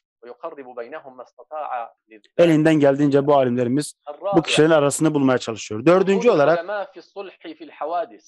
keza var olan olayları çözmede de alimlerimiz kendini gösteriyor. Bu bazen mali konularda olabiliyor. İslam uleması özellikle Kürdistan topraklarında malla ilgili ihtilafları gidermektedir. Evet, bu ve buna benzer yüzlerce, belki binlerce olaya özellikle Kürdistan bölgesindeki alimlerimiz müdahil olmakta, karı kocanın arasını bulmakta, kan davalarının olaylarını çözmekte, birbiriyle anlaşmayan, uzun zamandır konuşmayan kişileri barıştırmakta ve böylece sosyal anlamda büyük bir rol üstlenmektedirler. Özellikle ihtilafları bitirmek, var olan nizaı, kavgayı bastırmak anlamında İslam alimleri olmasaydı emin olun Kürdistan'da çok büyük kanlar dökülürdü. Bu toplumları tanıyan Kürdistan bölgesinde Kürtlerle yaşayan bir kişi bunu çok açık şekilde bilir. Kendi önerilerime gelecek olursak, bir, Müslüman toplumlar şu an ıslah edici alimlere şu ana kadar ihtiyaç duyduklarından çok daha fazla bir şekilde ihtiyaç duymaktadırlar. Evet.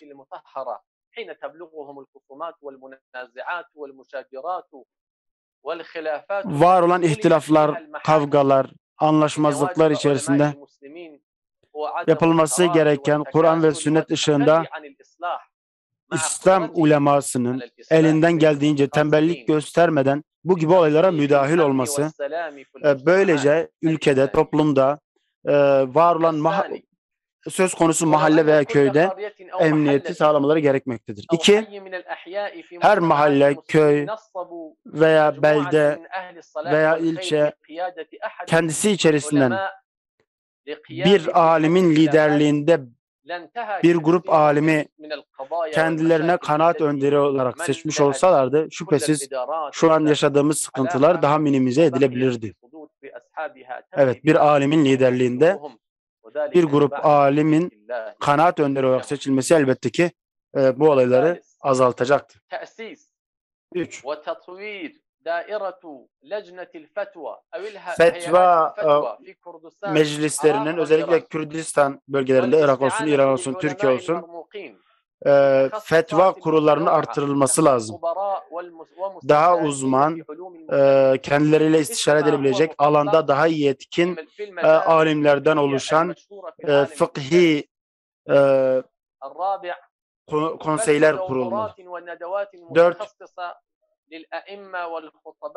Özellikle imam ve hatipleri yetiştirmek, davet metotlarını öğretmek, ikna metotlarını öğretmek adına eğitebileceğimiz, imam ve hatipler yetiştirebileceğimiz müesseselerin kurulması, güçlendirilmesi ve sağlam müfredatların buralarda uygulanması.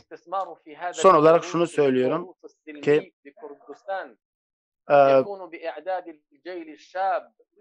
bizler bir an önce yeni nesli ilmi manada meydana çıkmaya hazır bir şekilde yetiştirmemiz lazım. Evet. Sizlere beni dinlediğiniz için teşekkür eder ve size Allah'ın selamıyla selamlarım. Allah'a rahmet ve bereketi üzerinize olsun. Ve aleykümselam ve rahmetullahi ve berekatuhu. Emji silav ve hürmeti xwe diyarî dikin. Ji mamoste Doktor Candar Emînî ji Îranê di zanîngeha Tehranê de mamosteyê, mamostê hiqûqa İslamê diwarê ceza de û li cem vêya jî endamê heyeta şûrayê di Îranê de di hereketa dawet û îslahê de. Em dîsa silavê xwe dişînin ji Doktor Candar Emînî re. Belê gelî temaşevanê hêja ji Kurdistana Başor Doktor Ahmed Abdülwehab endamê Yekîtiya Alimên İslamê Cîhanê mumessilê Erbîlê. Bismillahirrahmanirrahim. Es-savtu yasil el-af. نعم نسمع الصوت.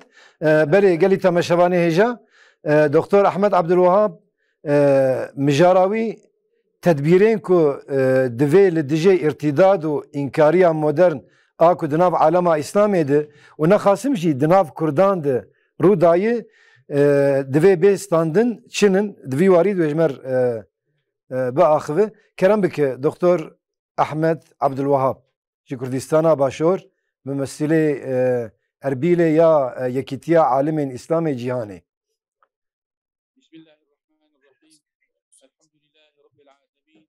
والسلام على سيدنا محمد إمام المتقين وخاتم النبيين ورحمة الله تعالى للعالمين وعلى آله وصحبه وعباده الصالحين أجمعين. السلام عليكم جميعا ورحمة الله وبركاته. تحية طيبة مباركة إليكم جميعا وتحية خاصة لفضائل Rahmet ve bereketi üzerinize olsun. Şeyh Ahmet Reysuni'yi, Şeyh İhsan Beşiri, Şeyh Ali El-Karahdağ'ı özellikle içten selamlarımla selamlıyorum. Evet, konum özellikle ateizmle mücadeleyle ilgili olacak ki burada bir 25 tane noktaya değineceğim. Bazı konulara değineceğiz, bazı alanları zikredeceğiz. İlk olarak İslam akidesi selim bir şekilde akli ve nakli delillerle ispatlanmış şekilde öğrencilerin beyinlerine yerleştirilmeli.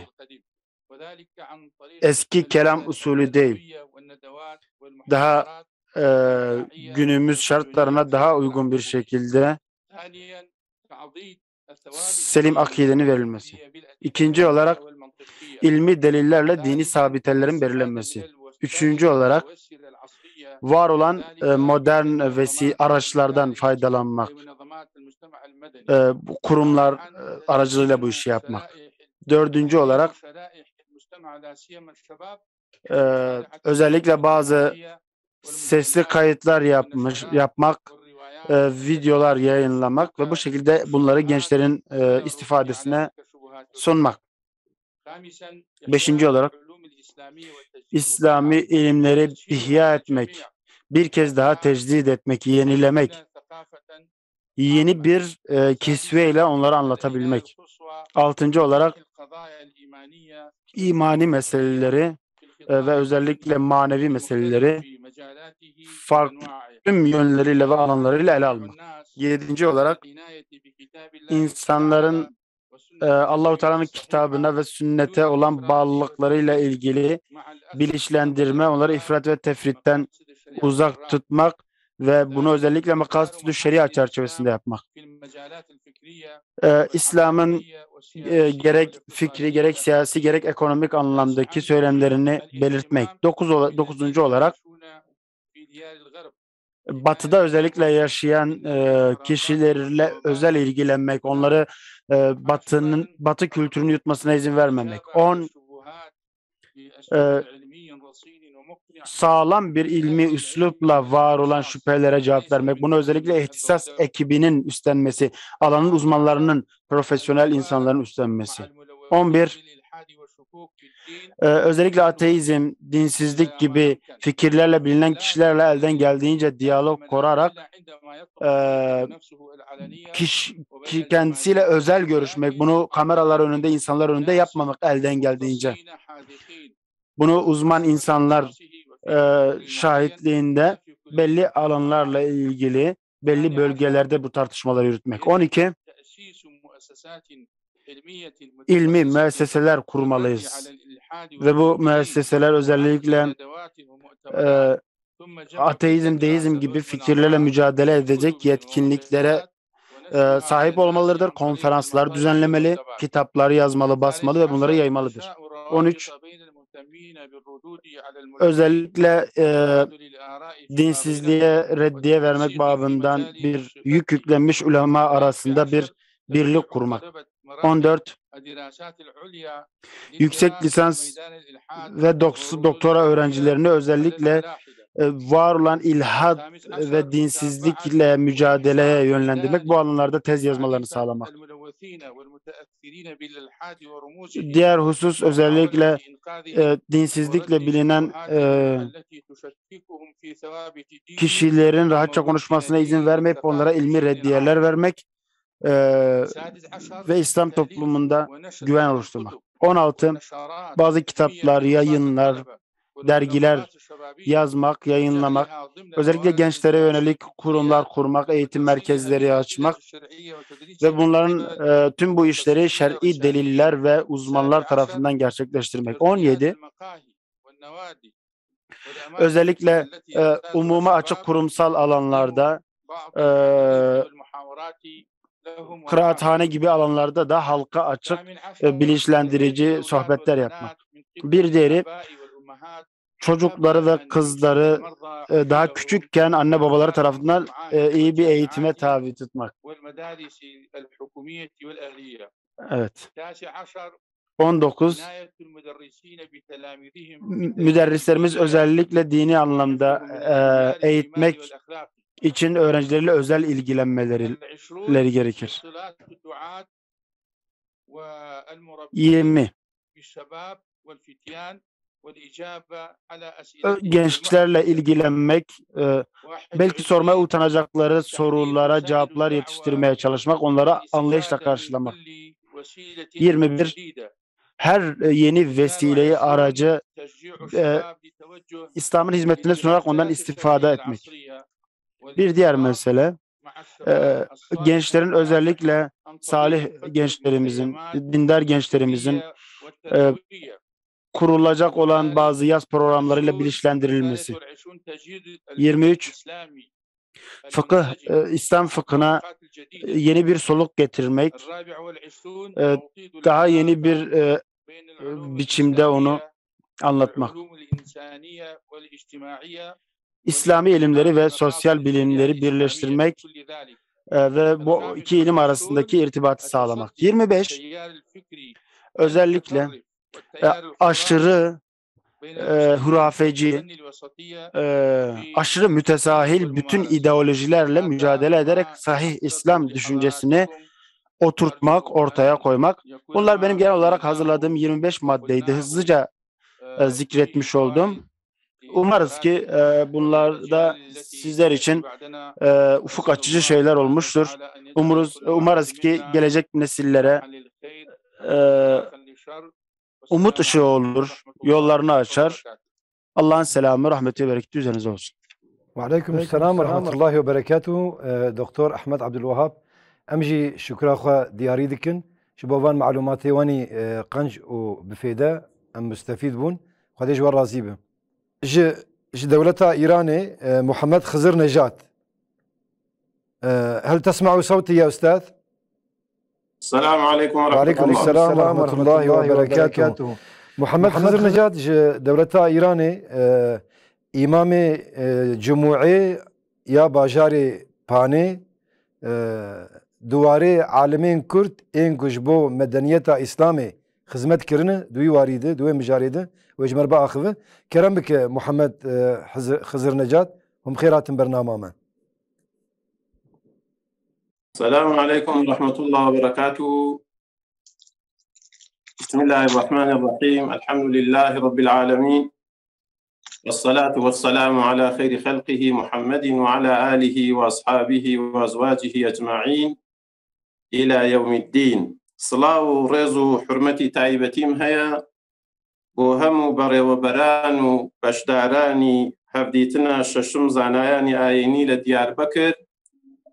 İnşallah la dirgane Xuda da parayna hevditina havtem huzuri inşallah bare website. Azizan min la xalki bokanım belam este daniştuy şari senendecim. La senendecewa mevzu'i bahsi min el-halaretul İslamiyye وإسهامات الأكراد وعلمائهم في بنائها وتشييدها من البدو إلى الآن. نبذ مما كتبت وجمعت. الحضارة في اللغة من الفعل حضر بمعنى الحضور والوجود. وللحضارة تعاريف كثيرة ومختلفة لدى العلماء وأصحاب الفكر في العصور الماضية وعصرنا الحاضر.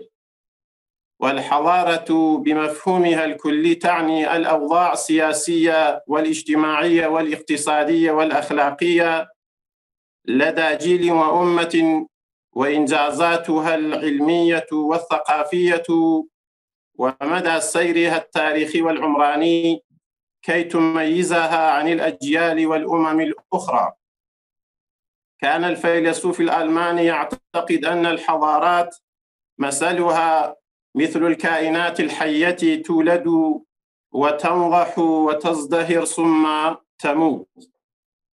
Alman bir filozof tüm medeniyetlerin bir insan gibi, sadece bir insan gibi doğup ve öldüğünü söylüyorlardı. Fakat İslam medeniyeti Peygamber Efendimiz sallallahu aleyhi ve sellemin bina ettiği, inşa ettiği, daha hayattayken kurduğu bir medeniyettir. Birlik, şura kardeşlik, güzel ahlak, insan haklarını eda etmek, tüm köleler için, zayıflar için ve tüm insanlar için tesis ettiği ve yine aynı şekilde birçok dini ve dünyevi ilimlerde ve irşadi ilimlerde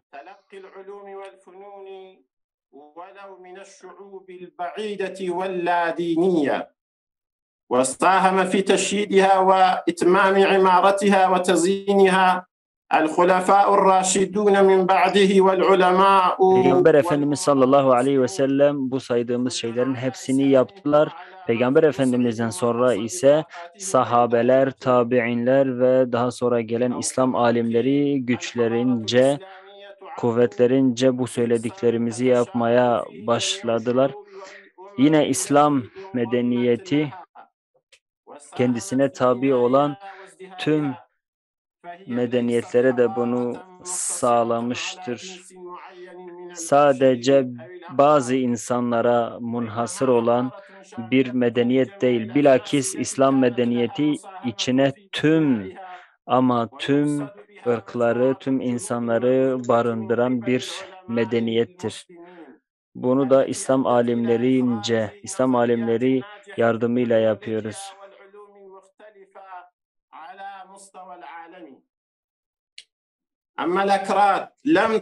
Kürtlere gelince, Kürtlerin aslına gelecek olursak, Kürtlerin aslıyla ilgili bazı ihtilaflar var fakat şu an Kürtlerin dünyada sayısı, nüfusu 40 milyonu buluyor. İran, Ermenistan, Türkiye, Suriye ve Irak'ta ve diğer bazı Avrupa ülkelerinde bulunuyorlar.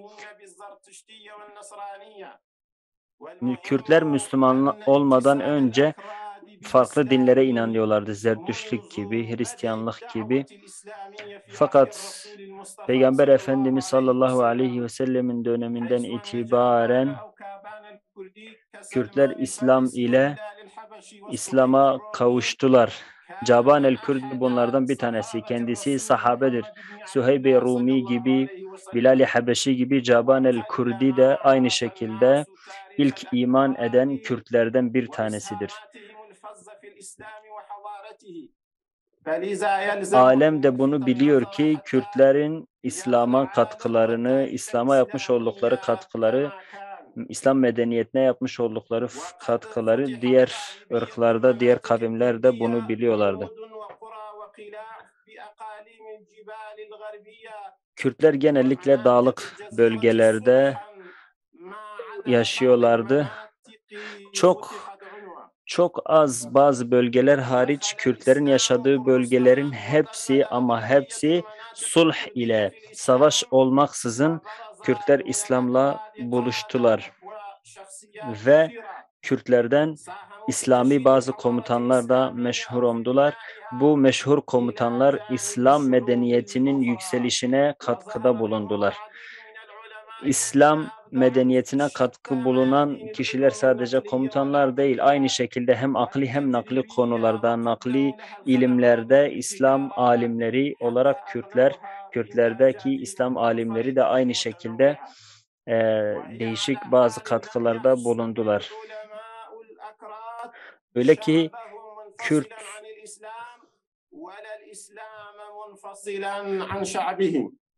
yani şunu söyleyebiliriz ki Kürtler İslam'dan kesinlikle ayrı şey değildir. Kürtlerin kimliğini İslam oluşturuyor.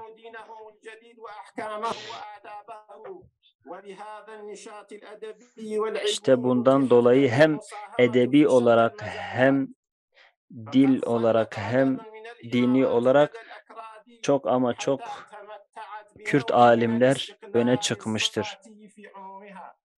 Evet.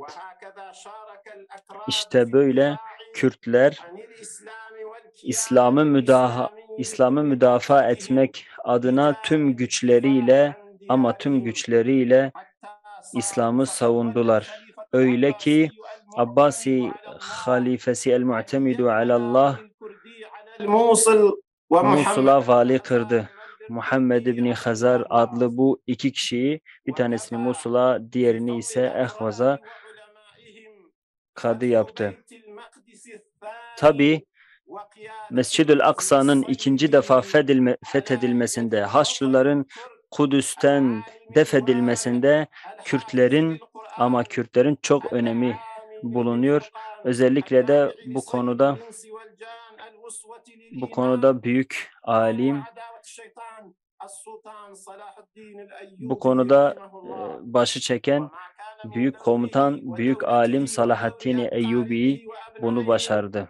Ve de kendisinden sonra ise kendisiyle birlikte ise Esed, kendi ailesinden olan bazı alimler ve akrabalar, Seyfettin el-Hakkari, Ebu'l-Heyca Şirkuh gibi, deniz komutanı Emir Hüseyin Kürdi gibi emirler İslam medeniyetine, İslam kültürüne büyük katkılarda bulundular. Kürtlerin İslam medeniyetindeki rolü sadece askeri ve siyasi değildir elbette. Kürt alimler birçok konularda İslam medeniyetine katkıda bulundular. Tarih boyunca İslam medeniyetine katkıda bulundular. Örneğin Sultan Salahaddin Nasiriye medreselerini, okullarını açtı. Birçok medrese, birçok hastane, birçok okul açtı. Birçok mektebe, birçok tercüme edilmesi için kitaplar hazırlattı. Birçok dilden Arapçaya tercüme edildi bazı kitaplar. Öyle ki çarşılar inşa etti ve diğer ülkelerden de tüccarları bu çarşılara kabul ettiler. Aynı şekilde Eyyubiler devletinde birçok emir, birçok sultan okul inşa etti, hastane inşa etti ve bu konuda ellerinden geleni yaptılar.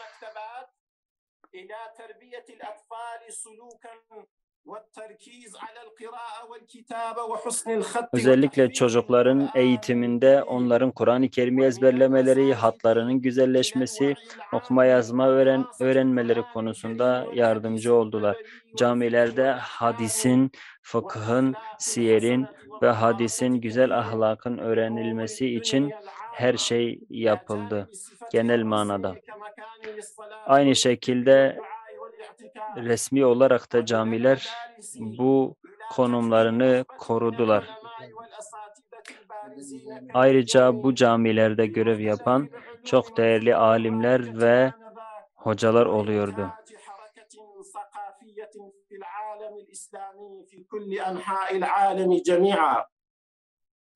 تعد الإجازات العلمية إحدى العوامل البارزة على ازدهار الحياة العلمية في بلدان العالم الإسلامي فالإجازات العلمية وهي ما يسمى اليوم بالشهادات العلمية. Aynı şekilde diplomalar, eski adıyla icazeler veriliyordu. Şu anki adıyla diploma olarak bu konuda hizmetler veriliyordu.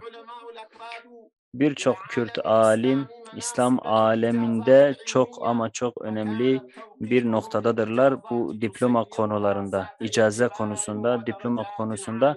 Gerçekten de birisi eğer Kürt bir alimden icaze almışlar, buna önem veriliyordu. في الحديث السلطان الإمام أحمد بن يوسف الأيوبي الكردي لقد تولى العلماء الأكراد بعض الوظائف. Kürt alimler bazı dini vazifeleri ellerinde bulundurdular. Örneğin bazıları kadil kuda, bazıları kadı oldular, hakim oldular, hakimlerin başkanları, bazıları bakan oldular, bazıları vali, bazıları ise hükümette müsteşarlık görevlerini, hatta komutanlık görevini yaptılar ve tabii ki de İslam ordusunda da yer aldılar. Asker olarak yer aldılar.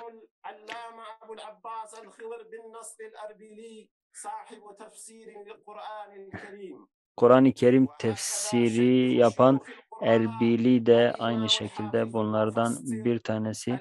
Müfessir, büyük alim İbnül Cezeri el-Kurdi aynı şekilde kıraat ilmiyle ilgili değerli eserleri olan İbn Cezeri de bu alimlerden, büyük alimlerden, Kürt alimlerden bir tanesidir. Aynı şekilde büyük fakih, büyük müfessir Yusuful Asam diye isimlendirilen tefsir yazmıştır kendisi de. Yani birçok konuda Kürt alimler İslam medeniyetine katkıda bulunmuşlardır.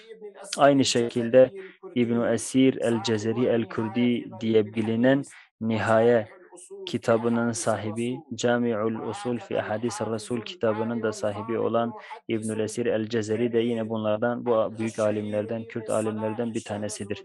Yine aynı şekilde İbn-i Salah, Mukaddimet İbn-i Salah kitabına sahip olan İbn-i Salah da bu büyük alimlerden bir tanesidir.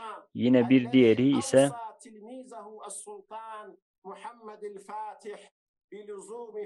القسطنطينية الشهير بمعلم السلاطين في الفقه وأصول الفقه والفتاوى قال القضاة والمفتي في التاريخ والجغرافيا الشهير بابن خلكان والإمام İbn Khillikan meşhur Osmanlı Devleti'nde değerli çalışmalar olan İbn Khillikan da yine Kürt alimlerden bir tanesidir. İbn Şeddat, İbn Khillikan Arapça, matematik, tıp ve felsefe ilimlerinde uzman olan yine aynı şekilde Kürtler var. Yine birçok ilimde söz sahibi olan büyük Kürt alimleri var. Aynı şekilde tebliğ, davet açısından da büyük alimler var. Birçok konuda Müslümanların faydasına olan medreseler, camiler, onlara hadis, Kur'an öğreten, İslam hükümlerini, İslam'ın yönlendirilmelerini öğreten alimler var. Dolayısıyla İslam medeniyetine katkıda bulundular. Birçok noktada katkıda bulundular. İlmi, askeri, ekonomik, aynı şekilde sosyolojik olarak da birçok noktada katkıda bulundular. Arapça konusunda da yine birçok Kürt alim bu konuda Arapçanın geliştirilmesinde yardımcı oldular. İnsanların ve İslam'ın gelişmesinde Kürt alimlerin katkıları büyüktür. Öyle ki İslami şehirleri ihya ettiler. Hangi şehre gitseler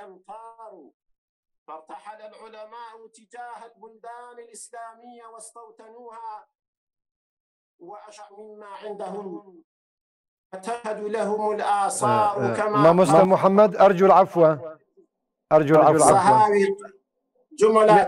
ليه ببرينن وقتك جمال تخصيص بوي قضية كرم بكن بشن كلمة بيبي خبين سرف كرم بكن وكان التدريس والتبليغ والدعوة والإرشاد شاع في بلاد الأكراد بل في قراهم فبنوا المساجد والمكاتب والمدارس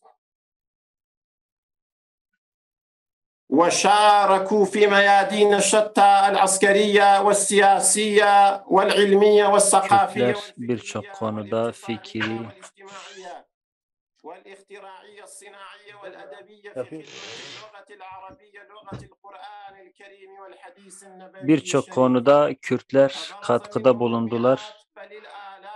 Bu Kürt alimlerden yüzlercesi belki de binlercesi ön plana çıktılar. İslam'a, ümmete yardımcı oldular, katkıda bulundular. Birçok ilimde birçok ilimde öne çıktılar. Öyle ki tüm İslam ülkelerini kendi ülkeleri olarak gördüler. Hangi ülkeye gitseler kendileri kendi ülkeleri gibi saydılar ve ona göre tabii ki hareket ettiler.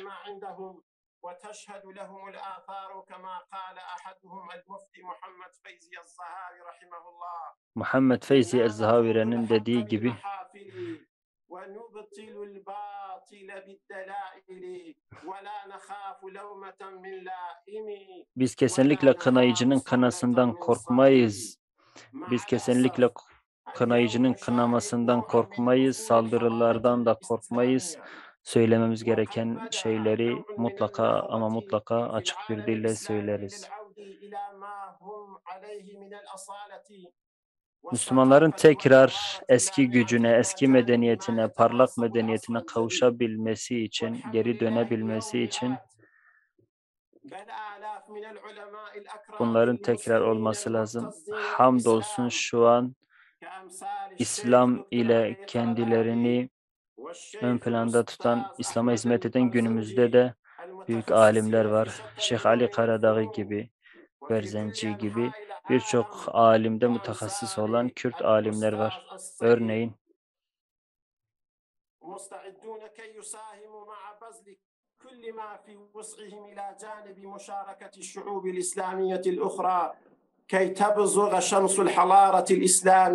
İslam medeniyetinin, İslam güneşinin tekrardan aydınlanabilmesi için, tekrardan göklere yükselebilmesi için, tekrar eski gücüne sahip olabilmesi için bu konuda ellerinden geleni yapıyorlar. Zira Rabbimiz diyor ki eğer siz benim dinime yardım ederseniz ben de size yardım ederim.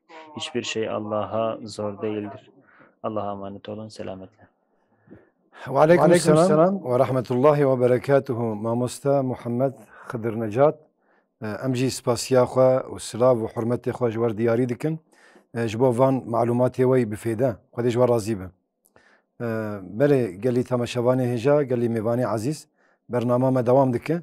Aniha jî bimere ji Kurdistana Başûr, ji bajarê Erbîlê di zanîngeha Selaheddîn de Selaheddîn Üniversitesî mamosteyê û di wê zanîngehê de serokê qismê tarîxê ye.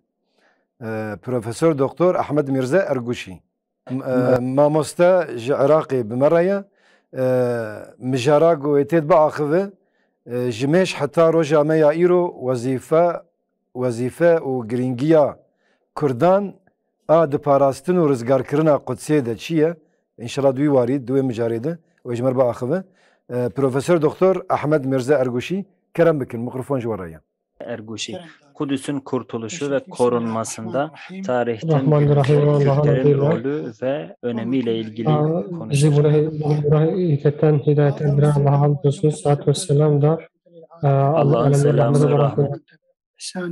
إلى يوم الدين أيها الإخوة والأخوات السلام عليكم ورحمة الله وبركاته بداية نشكر على القائمين في تنظيم هذا المؤتمر ونتمنى لهم التوفيق والسداد. موضوعنا اليوم bugünkü konumuz Kürtlerin konumu ve Kudüs'ün özgürleştirmesindeki konumları, görevleri. Değerli kardeşlerim, Kudüs Filistin'de bulunan önemli tarihi bir İslami şehirdir. Filistin devletinde bulunmaktadır. Dünyanın seçkin şehirlerinden biri olarak kabul edilir. Kudüs şehri Filistin şehirleri arasında en büyük şehirdir. En büyük şehirlerdendir. Kudüs şehri zikre değer birçok ismi mevcuttur. Bu El-Kudüs da bunlardan birisidir. Eş-Şerif, Beytül Makdis ve iki kıble mescidi bunlardan birisidir.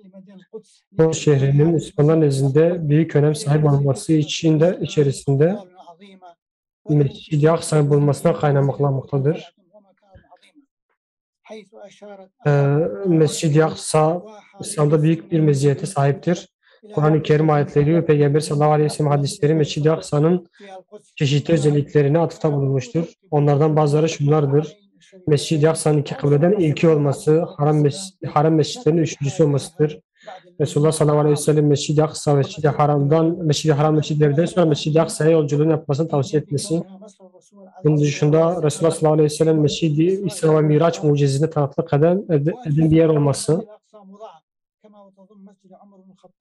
Ve bununla beraber Mescid-i Aksa'nın içerisinde Ömer bin Hattab Mescidi'nin bulunması ki Hazreti Ömer fethettikten sonra fethetmiş. Orada bu fethettikten sonra mescidi bina etmiştir.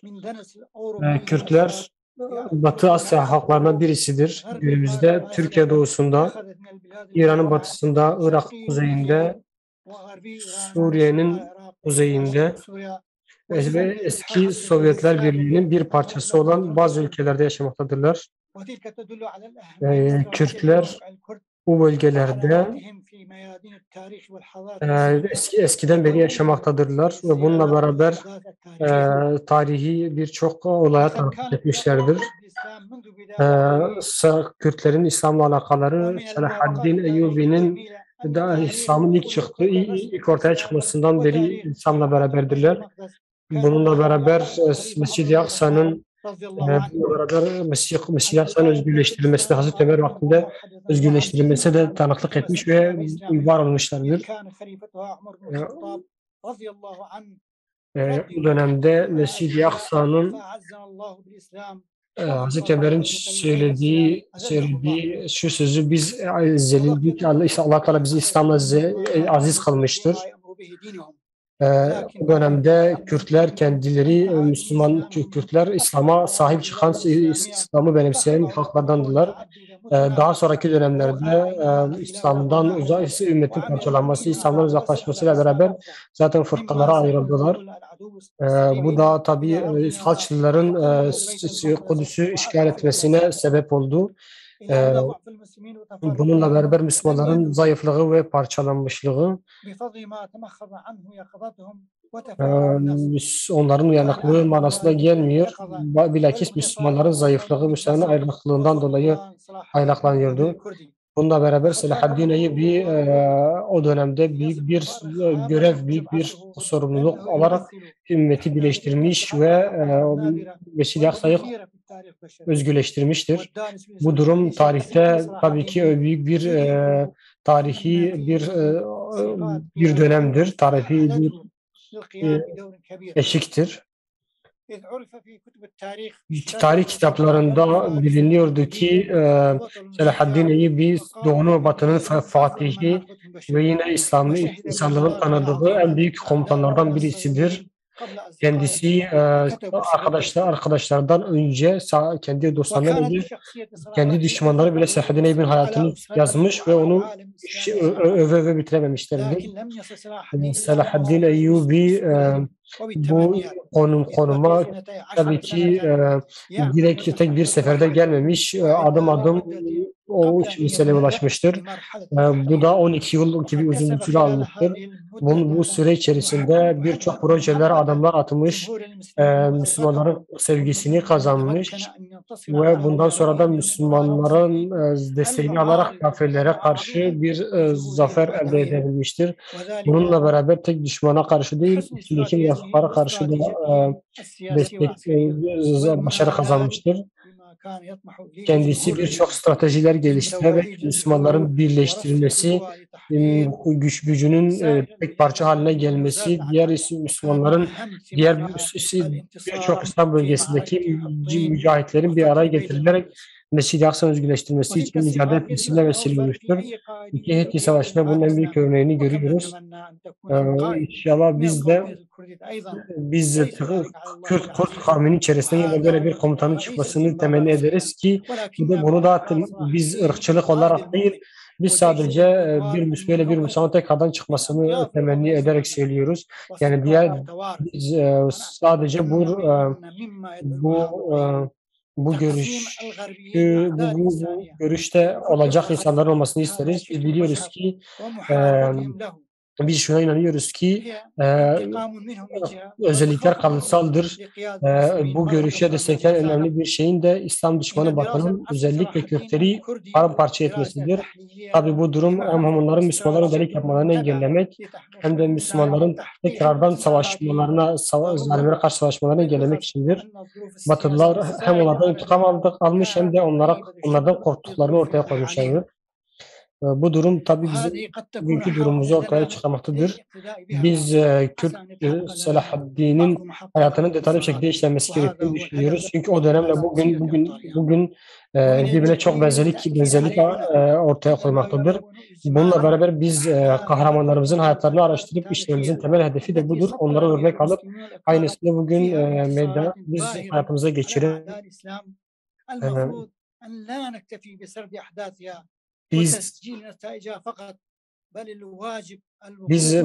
Biz Müslümanlarla beraber bu hayatları işlemekle yetinmeyeceğiz.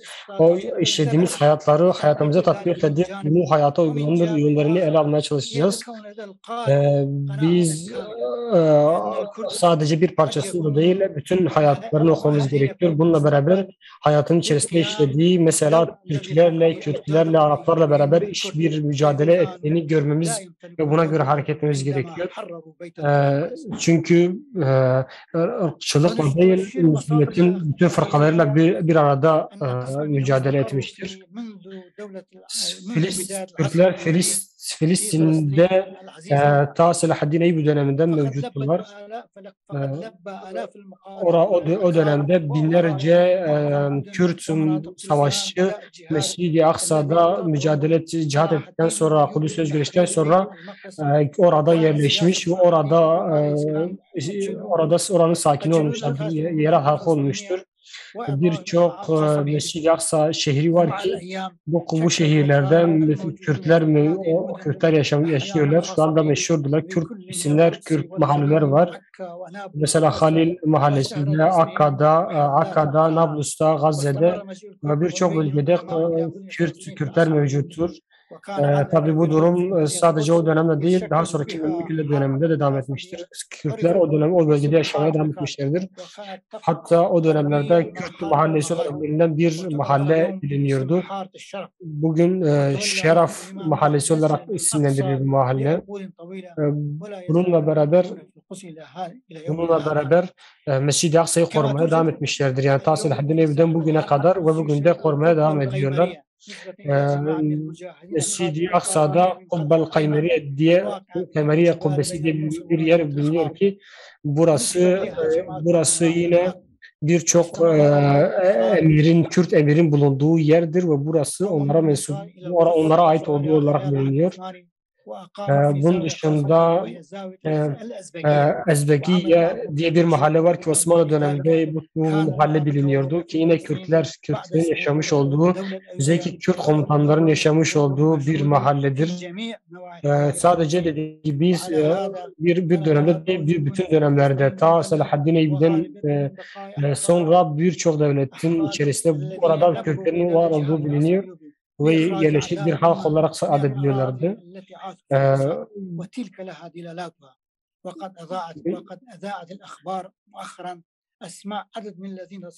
Tabii bugün maalesef işgalciler ve emperyalistler orayı işgal ettikleri zaman bu mahallelerin isimlerini değiştirmek istediler.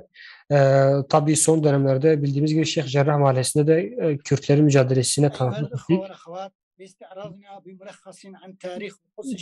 Değerli kardeşlerim, biz biliyoruz ki Kudüs Romaların hegemonyası altındaydı.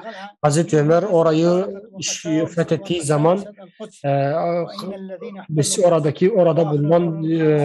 orada bulunan kiliselere karışmamıştı.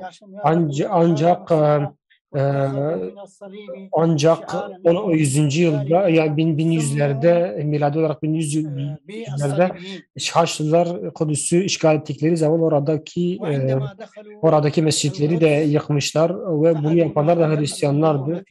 Yine orada Haçlılar Moğolların Bağdat'a yaptığının aynısını yapmışlar.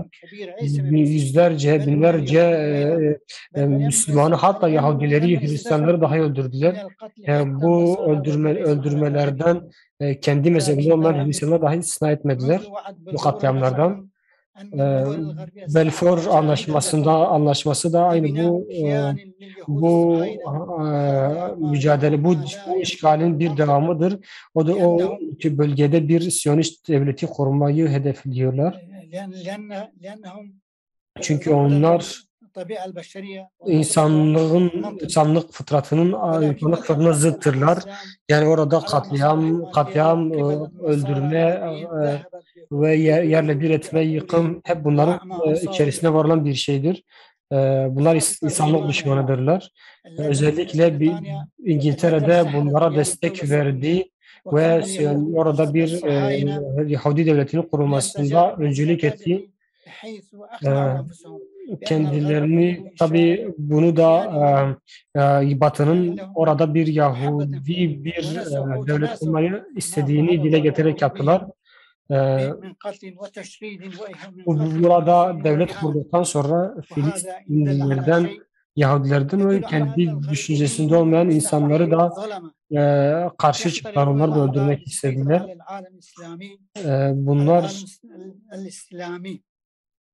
Bunlar dediğimiz gibi Müslümanları orada bitirmek istiyorlar. Sadece Müslümanlar değil, insanlığı bitirmek istiyorlar. Burada bir söz bizim için bir çözüm var. O da çözüm şudur.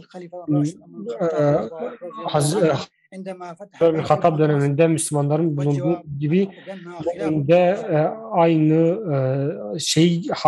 hakimiyetin sağlanması gerekiyor. Yani çözüm İslami hilafettir ve biz de orayı fethederken inşallah halifelerin yaptığı gibi davranacağız. Biz hiçbir zaman bu Siyonistlerin yaptığı ilişkiyi yapmayacağız. Yapılmaması gerekiyor. Bugün dediğimiz gibi Selahaddin Eyyubi dönemi yaşadığı çağ bugünkü çağa çok benziyor. Bunun için de o dönemin işlenmesi, o dönemin iyice araştırılması gerektiğini söylüyoruz. Biz sadece bu düşmanların karşısında elimizi ayağımızı kapatarak, koğuşturarak durmamız gerekiyor. Hayır, elbette ki biz bu Siyonistlerin işgalinin karşısında durmak zorundayız. Kabul etmiyoruz. Demak jimer hatibı ve katandın kadiya. Eğer mümkün bişen kelime peyve bicivinin. Birkaç kelimeyle bitirmeye çalışalım inşallah. Alimler bazı adımları bize şöyle sıralamışlardır. Bunlardan birkaç tanesi şöyle ziyafet insanlara Mescid-i Aksa'nın İslam'daki erdemlerini konumunu hatırlatmak, bununla onu korumak, muhafaza etmek ve müdafaa etmek ve çabalamak ve gayret etmektir. Mescid-i Aksa'yı korumak ve özgürleştirmek, Müslümanların kutsallarını savunmak adına çabaları yoğunlaştırmak ve gayretleri birleştirmek için çalışmak. Bir diğeri ise Mescid-i Aksa ve halkını desteklemek, canla başla çalışmak, mümkün olan tüm araç ve yöntemleri, murabıtları desteklemek. Bir diğeri gücü olan herkesin Mescid-i Aksa'ya ziyaret etmesi ve orada namaz kılması. Bir diğeri ise Mescid-i Aksa'ya mali destekte bulunmak. Öyle ki Mescid-i Aksa'yı parayla özgürleştirmek ve savunmak, bunu her türlü yolu kullanmaktır. Bunun dışında Mescid-i Aksa'yı kalemle ve dille, yani yazıyla ve sözle müdafaa etmek ve bununla beraber Mescid-i Aksa'nın korunması için çokça dua etmek. Beni dinlediğiniz için çok teşekkür ediyorum. Allah'a emanet olun. Esselamu Aleyküm ve Rahmetullahi ve Berekatuhu. Ve Aleyküm Selam ve Rahmetullahi ve Berekatuhu. Önce emaneti Xuda bin, Xudeş ve razı bin. Kürdistan'a İran'ı Mustafa Khatami. Kürdistan'a İran'ı Mustafa Khatami لباجاري اشنويه امام جمعيه معلوم herhalde لجمان belki persgerek de internet هي جبر في جبو ملاحظه 5 دقيقه فيديو قرتي شانديه معلوم يغانا انا قمانداده برا هاي قماند مركزي جي هب هجر وقت هب اما بيجي ببشرين ان شاء الله انا دسريد سيداي ملا طيب الشي هي جبو ملاحظه جبو نيريني سيداي ملا طيب الشي لباجاري عمدي رودني سروكي يكيتيا مدرسة وعالم إسلاميين يعني بنافي خوني كرد سروكي مدابي سيداي ملطيب كرم بكن başlangıçta İttihadül Ulema'ya teşekkürlerimi arz جيفينا علماء لدار السنة رب العالمين في جيفينا هاني بخ وسيلة خيري إن شاء الله اتحاد علماء ومذاكرة علماء هاتنا علماء اللباهف رب العالمين بخ وسيلة جبونا يتيتيا أمتي رجي شوار مشهور حديث شريف جاي تيغوتن دو صنف هنا وقت أو إصلاح ببن أمت تبدأ إصلاح ببن وقت أو خراب ببن أمت شي خراب ببن علماء وأمرانا إجا بناء على هذا الحديث أم دبن وقت اتحاد علماء جيبه يتيتيا علماء جيبه أزباورم أبي ببا دسبيتي جبو يتيتيا تمام أمتي وجه هنا كبر سيداي ما قلت صلاح الدين أيوبي رحمه الله شوا يتيتيا أمتي شيتين إن شاء الله علماء كردا أودي سببن پیشکش جبونا چیترنا یکیتیا امتی را از بفیدو عای دست بدیتم و از جاردن سپاسیو خو جه اتحاد العلماء را عرض دتم که اوی برنامه جلتی بفایده لدار خستنه و از دخازم دو نقطه همه بزوتی ببیجم وجه عرضه و بتم وجه öneri از دخازم ببیجم جه تمامی علماء کرد مدرسه دا درس ددن بل الحمد لله علماء كرد علماء أمتي جلت برن لي از عاجزانه جويا جلتي دلشتستيمه كو علم علماء علم مدرسة جهندر مدرسة درناته و دسوركات و جاده أمتي دا ناب تبليغ ناب إرشاد علم كو ام تدريس ددن دهندر مدرسة دا دمينن علم علماء دهندر عالم دا دمينن halbuki ulema kuverse peygamberanın lazım bu ev mirasa peygambera bana tebliğ bana irşad bana davet o horten ümmeti gencin ümmeti efradin ümmeti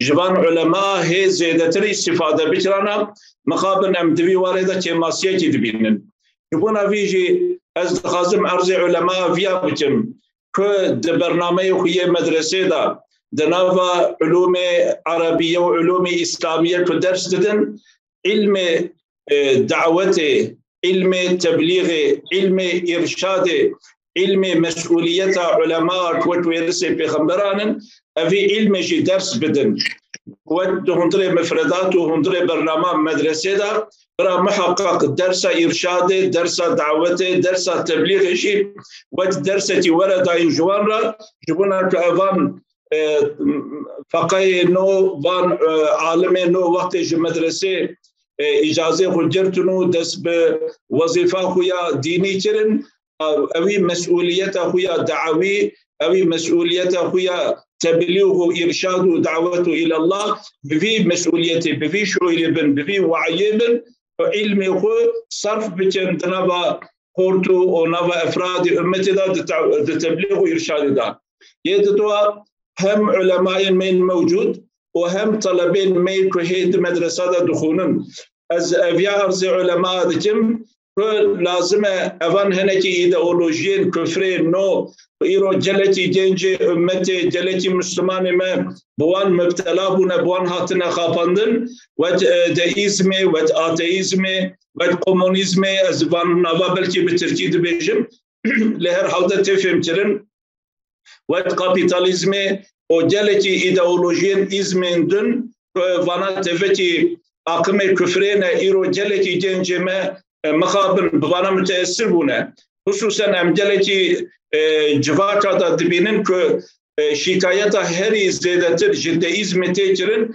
horteme nece van şımıt yev ketine deizmi ga em ulema bipirsin çareseri jibuna vira çiye أو قص مدرسة هنا أو قص علماء هنا أو قص خدمتكار ديني إسلامي هنا بمقابل وقت دعوتنا تبليغتنا إرشادنا وعلماء أفن إيديولوجين فريق وتلتي علماء إسلامي تلتي خورتن مسلمان خورتن أمتي بوان متأثر بونو سبب وان نجيب شمتيا قد هايدار جوان ايديولوجيانين لازم الدستري ده ام وان ايديولوجيا الناس بتن يقول ام بتار بنت تجي واندا مجادله بتن وخورتي خوش نافلا بيوان خلاص بتن دعيني همان وقت ده هنكي افكار بدعت وخرافات هنكي مذاهب باطل جي چندان دنوا اسلام دابن ام دبینن اواناجي جلتي ديوان دمن باشيدا خباتي خوزيدترنه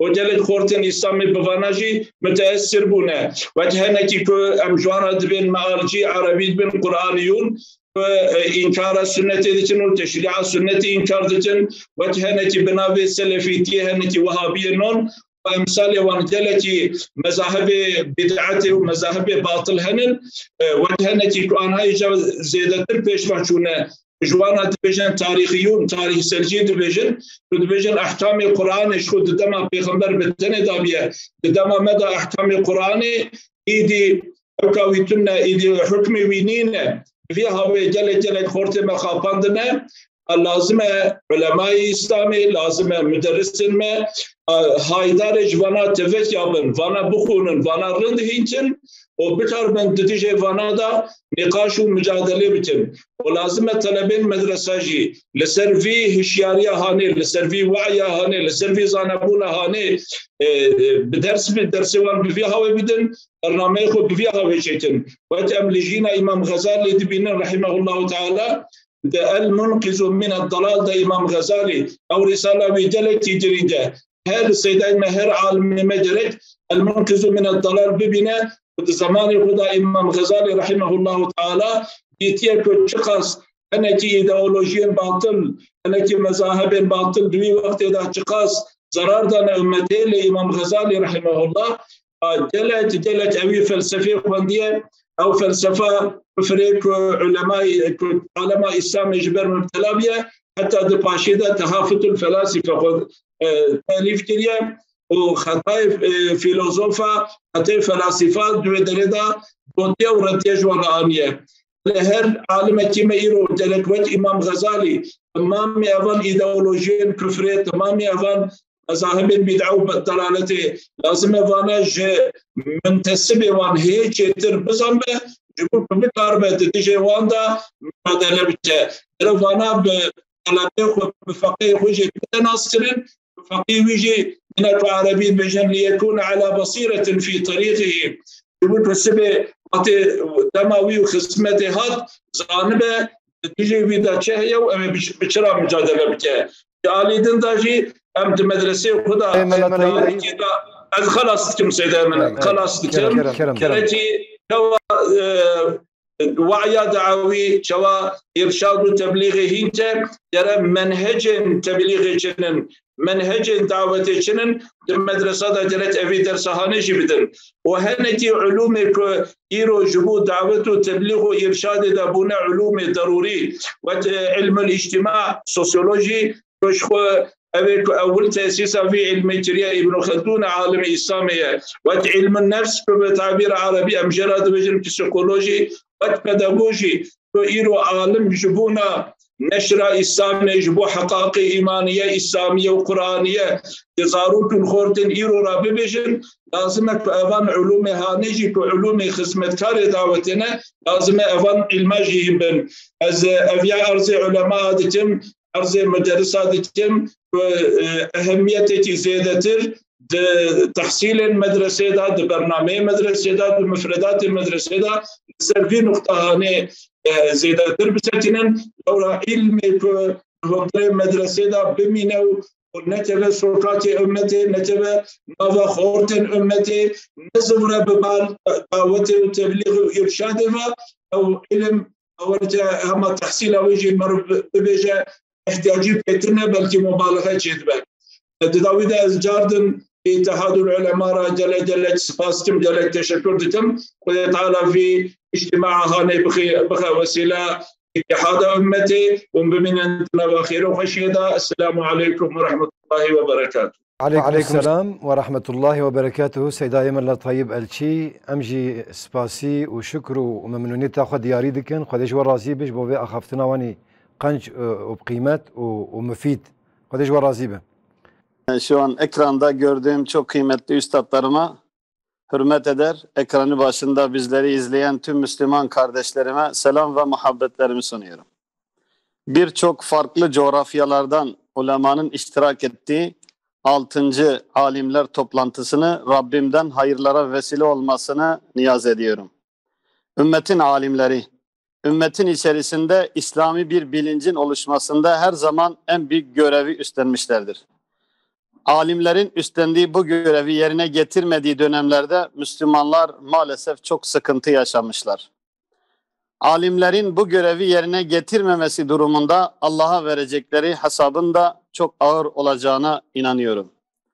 Alimler dünden bugüne daima toplumun manevi hastalıklarıyla uğraşmış ve bunları gidermek için canla başla mücadele etmiş, risaleler, mektubatlar ve kitaplar yazmış, irşat ve nasihatlarda bulunmuşlardır. Bizler peygamberlerin görevini üstlenmiş insanlarız. Üstlendiğimiz bu görevin sorumluluğunu hakkıyla yerine getirmezsek yarın bizim için çok geç ve güç olacaktır.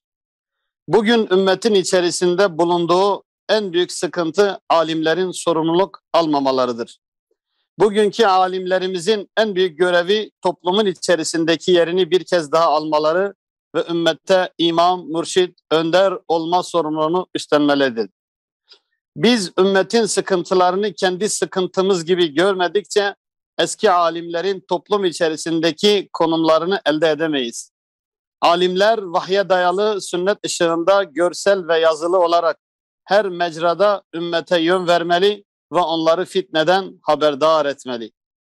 Günümüz fitnenin en çok dine, imana, itikada, mezhebe yönelik olduğunu görmekteyiz. Buna mukabil Müslümanlar fitnelere karşı dikkatli olmaları gerekirken maalesef iç ve dış mihrakların oyununa gelerek fitneye alet olmaktadırlar. Yine maalesef fitneye karşı mücadele etmesi gereken birey, kurum ve kuruluşlar gerekli mücadeleyi vermedikleri gibi çok da duyarlı değiller. Hazreti Allah Celle Celaluhu kafirler birbirinin dostları, yardımcılarıdır. Eğer Allahu Teala'nın emirlerini yerine getirmez, kendi aranızda dost olmazsanız yeryüzünde kargaşa, fitne ve büyük fesat çıkar buyurarak bizleri uyarmaktadır. Efendimiz sallallahu aleyhi ve sellem yine fitne ile ilgili olarak Peygamber Efendimiz sallallahu aleyhi ve sellem din dünya menfaatine alet edilince fitneler zuhur eder. Fuhuş yayılınca fitne çoğalır. Fitneler artmadıkça kıyamet kopmaz buyurmaktadır. Şu hadis-i şerif çok dikkatimi çektiği için üzerinde bir değil 1000 kere düşünülmesi, ders alınması gerektiğini düşünüyorum. Efendimiz sallallahu aleyhi ve sellem ahir zamanda alim ve ilim azalır, cahillik artar. Cahil ve sapık din adamları yanlış ve fetva vererek fitne çıkarır. Doğru yoldan saptırırlar buyurmaktadır. Evet, bugün o zaman televizyonlarda, radyolarda, gazetelerde ve daha birçok araçla hoca tiplemeli adamlar insanları saptırmak, dinden uzaklaştırmak için yoğun bir şekilde çalışmaktadırlar. Üzülerek ifade etmeliyim ki bu fitne odakları İslam'ı temel altyapısı zayıf olan Müslümanları da kandırmaktadırlar. Onun için her birey veya kurum bireysel ve kurumsal olarak bunlara mücadele etmek mecburiyetindedir. Hepimiz sorumluyuz. İnanınız Hazreti Allah'a Celle Celaluhu'ya hesap veremeyiz.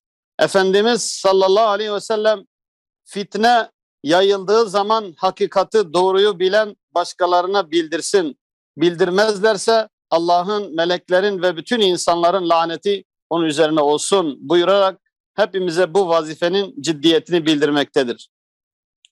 İşte bugün İttihad-ı Ulema'nın çok kıymetli seydaları bu önemli görevini bir kez daha ifa etti ve 6. alimler buluşmasını gerçekleştirmiştir. Bu vesileyle İttihad-ı Ulema'nın başta çok kıymetli Üstad Molla Enver Seydam'ı, yönetimini, tüm katılımcıları ve tüm İttihad-ı Ulema'nın üyelerini tebrik eder, dua eder, dua beklerim, saygılar sunuyorum. Esselamu Aleyküm ve Rahmetullahi ve Berekatuhu. Aleykümselam ve rahmetullahi ve berekatuhu. Biz de selamlarımızı ve saygılarımızı gönderiyoruz. Allah razı olsun. Bismillahirrahmanirrahim. Elhamdülillahi'llezî a'azzal İslam bil ilmi vel ulema ve salatu ve selamu ala hayri halki Muhammedin Resulullah'illezî ceale salahal ümmeti bi salahil ulema haythu qâl sinfani minen nas izâ salaha salahan nas ve izâ feseda feseden nas el ulema vel umara. نسأل الله أن يصلحني وأن يجعل العلماء جميعا الأصلح لخدمة الإسلام والمسلمين. يسعدني أن أتشرف بمشاركتكم ورؤيتكم وخاصة رؤية الذين ألقوا الكلمات. نور الله وجوههم. باسم مؤسسة روناكي أبلغ سلامي وسلامهم للجميع. السلام عليكم ورحمة الله وبركاته. نشكر اتحاد العلماء والملتقى السادس للعلماء بكافة المشاركين وخاصة الرئيس الفاضل الفارقيني والذين ألقوا كلماتهم المباركة التي تثلج الصدور تشم من كلماتهم همومهم واهتمامهم للإسلام والمسلمين وما يعانيان ويواجهان من الاعتداء والمحاربة البشعة التي خرج عن طاقة المواجهة والتحدي إلا بالتدخل الإلهي كما أمد الرسول صلى الله عليه وسلم في الأيام التي نعيش فيها في سيره نحو المدينة المنورة فقال في كتابه الكريم وأيده بجنود لم تروها. Bugün işte Allah Teala'nın Peygamber sallallahu aleyhi ve sellem'i desteklediği gibi görmediğimiz meleklerle destekler. Bu durum, bugünkü durum Allah Teala'nın Müslümanları desteklediği gibi insanların görmediği bir mücahit, bir grupla, bir yardımla desteklemesidir. Bugün Afganistan'daki Müslüman kardeşlerimizin Amerikalıları bu silahlarıyla, o şeyleriyle, o silahlarına rağmen yenmeleridir. Bugün mezhepçilikten ve farklılıklardan uzaklaşmamız gerekiyor. Biz farklılıklarla ayrılıklar arasında fark olduğunu biliyoruz. Bunun için biz farklılıkları bir zenginlik olarak görüyoruz ama ayrılığı kesinlikle kabul etmiyoruz. Ayrılıklar maalesef toplumu birbirinden ayırıyor, ümmeti parçalıyor. Bununla beraber hizbi mezhep ya parti ya da ırkı olarak ırkçılık yapılmasına karşıyız. Herhangi bir mezhebe tutunmak, taassup etmeden sadece bir mezhebe tutunmak tabii ki inkar edilmeyecek, yerilmeyecek bir şeydir. Ancak bir mezhebin, bir fırkanın ırkçılıkla, milliyetçilikle bir şey tutulursa tabii ki bu kabul edilemez. Bugün mesela Afganistan'da Hanefi mezhebinin daha çok ön plana çıkması, Osmanlı Devleti'nin Hanefi mezhebinin ön planda tutulması, bu gibi şeyler zenginliktir tabii ki. Ancak dediğimiz gibi taassupçuluk kabul edilmeyecek bir meseledir.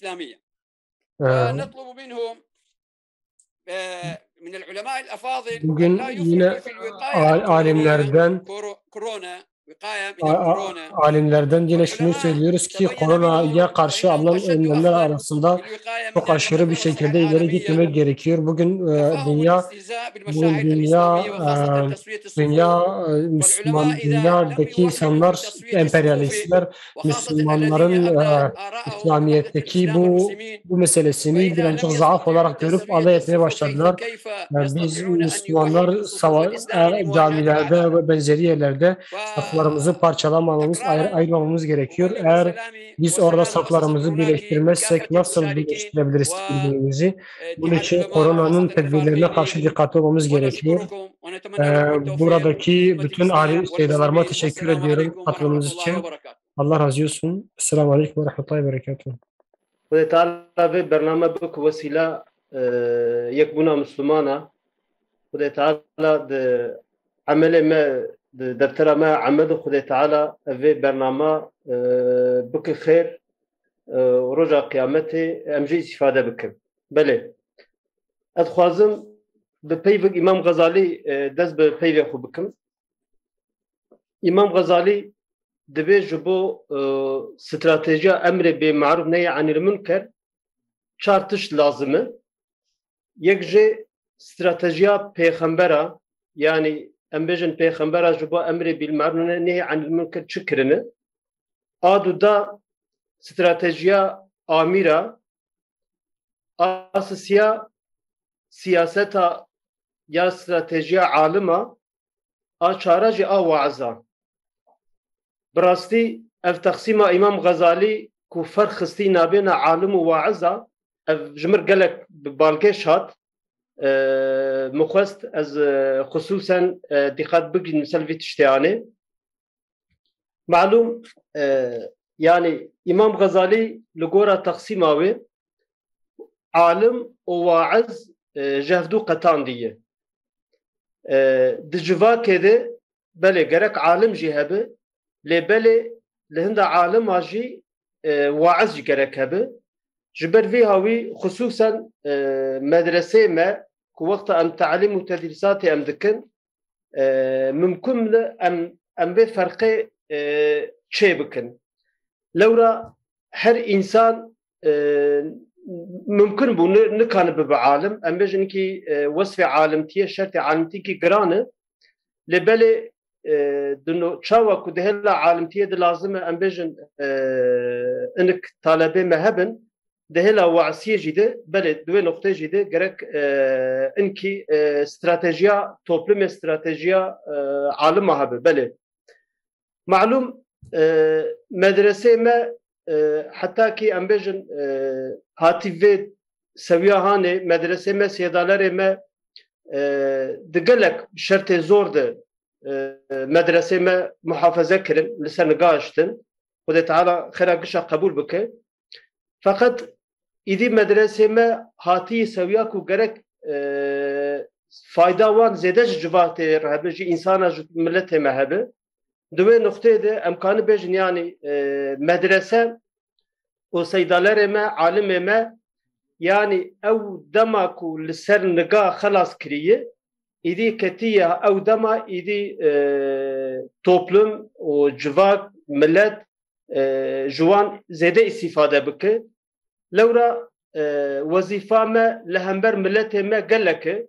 ملت ما جبو خدای تعالی ده شرط زور ده گران آلیکاریا مدرسه کریه آلیکاریا عالم کریه دوه نقطه ده مدرسه ما و عالم ما لازمه بلکه زیده ام خدمت toplum yer بکن adın seydalar ما و عالم ما لازم ده پیام خود ده فتوی خود ده حرکت خود زیده حرب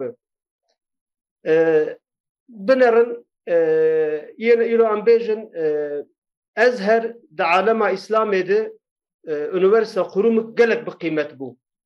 Lebele iro azher ketiye bine embejin siyaseti o azher لغورا zulma iktidari hareket dikim. Yani Şeyh Azhari zulma ku hakareta ku sisi dike juwan ra fetve dibine vek embejin awi zemine juwan hazır dike. Lama yani iro embejin bisada Azhar habe ka acaba avi toplum çice fayda bibine. بس بسدا عالمي كو إيرو لأزهري أمبيجن فتوى كشتنا مسلمانا دده كأبي يعني توبلم تشجوان فايدة أبي ببينه جبروي قاسي عالمي ما يعني لازم دوه نقطة جيدة هاي أم جخوها بن بيامي ما ورسالة ما وفتوى ما يعني رازبونا خدي تعالى وبيخمبر خدي تعالى لازم ده پیشا هر تشتی ده بکی toplum ام جمع استفاده بکم o noktadan atxazım vejgi bejim alim yani em bejim hususen lwelatê me inik hêz bizanebûn dixwaze bandora alima li ser gelê me li ser civakê kêm bike yani viya lazim haya me ji viya hebe lêbelê alim jî yani ji bo em bêjin bandora wan tesîra wan li ser millet hebe عالم gerek ji problemê ji piskirêkê toplumê o civakê bişûn di nekeve. Carna belkî em dikevin vê xetanê em bêjin problemê ku di nav civakê çê dibe em wek alima em ji wan problema em mikî bişûn dikevin. Yani ez misalê bêjim îro em bêjin di nav toplumê de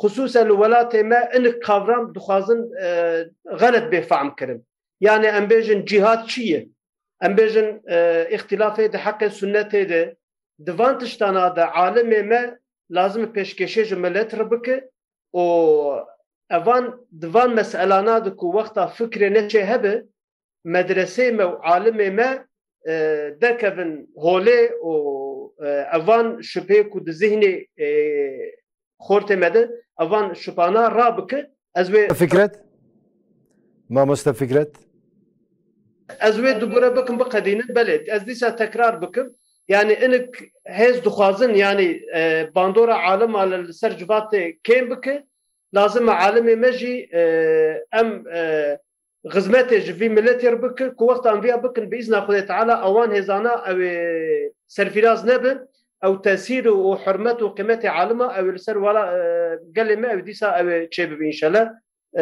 از حرمته وسلامه خوش تدي سيدلارا بشكش دكم خد تعالى عمل ما مقبول بك ان شاء الله. السلام عليكم ورحمه الله وبركاته. السلام ورحمه الله وبركاته. والصلاه والسلام على رسول الله وعلى اله امناء الله واصحابه انصار الله. يسرني أن أبدي كلامي بالشكر والتقدير لإخواننا المضاللين لإخواننا المناضلين في هدابار الذين بذلوا جهدهم لإقامة هذا المؤتمر المبارك الملتقى العلمائي. شكر الله مساعيهم ونشكرهم على إتاحة الفرصة لهذا الحوار ونتمنى لهم دوام الموفقية والنجاح لخدمة قضايا التقريب ووحدة الأمة الإسلامية تحت راية القرآن. وهكذا نشكر إخواننا العلماء المشاركين في هذا المؤتمر المجازي. وبعد، أيها السادة الأفاضل والسيدات الفضليات، السلام عليكم وبركاته. قال الله تبارك وتعالى: لتزيدن أشد الناس عداوة للذين آمنوا اليهود والذين أشركوا. أيها السادة العلماء، القدس değerli alimlerimiz, Kudüs tüm Müslümanların boyunundaki bir emanettir. Nerede olurlarsa olsunlar. Mescid-i Aksa ve kıblelerin ilke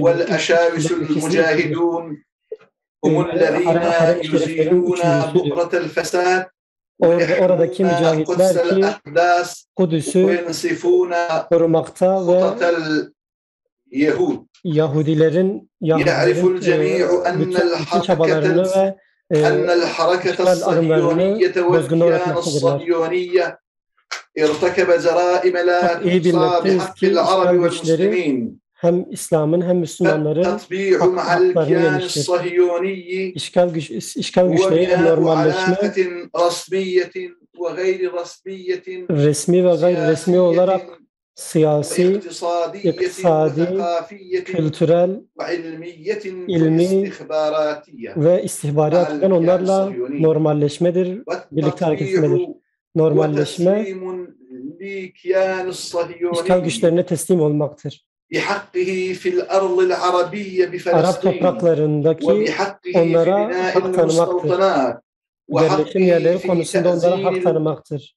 في تهزيل الفلسطينيين Filistinlileri yaşanan yapılan eziyetlerde onlara hak vermek ve oradaki köyleri, Arap şehirlerini yıkmada onlarla beraber olmaktır. والاستسلام والرضا بأبشع مراتب المذلة والهوان zelilliğin en kötü mertebesidir. عن الكرامة والحقوق.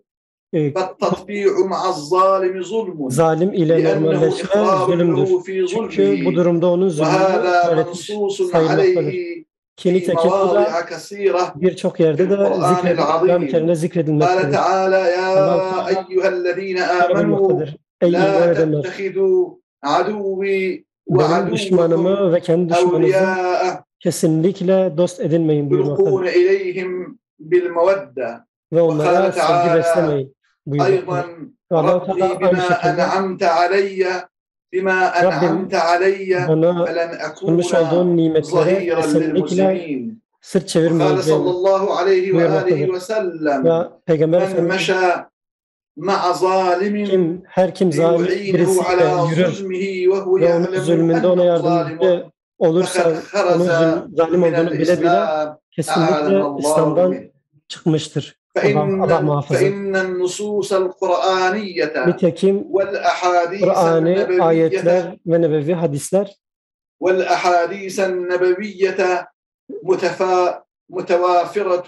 bu konuda pek çok boldur. Kesinlikle zalimin zulmünü ikrar etme konusunda nettirler. Ve nitekim bu aynı zamanda hem aklen hem de naklinde ve uluslararası kabul ettiği bir konudur. Ve İslam'da bunu açık bir şekilde ifade etmektedir.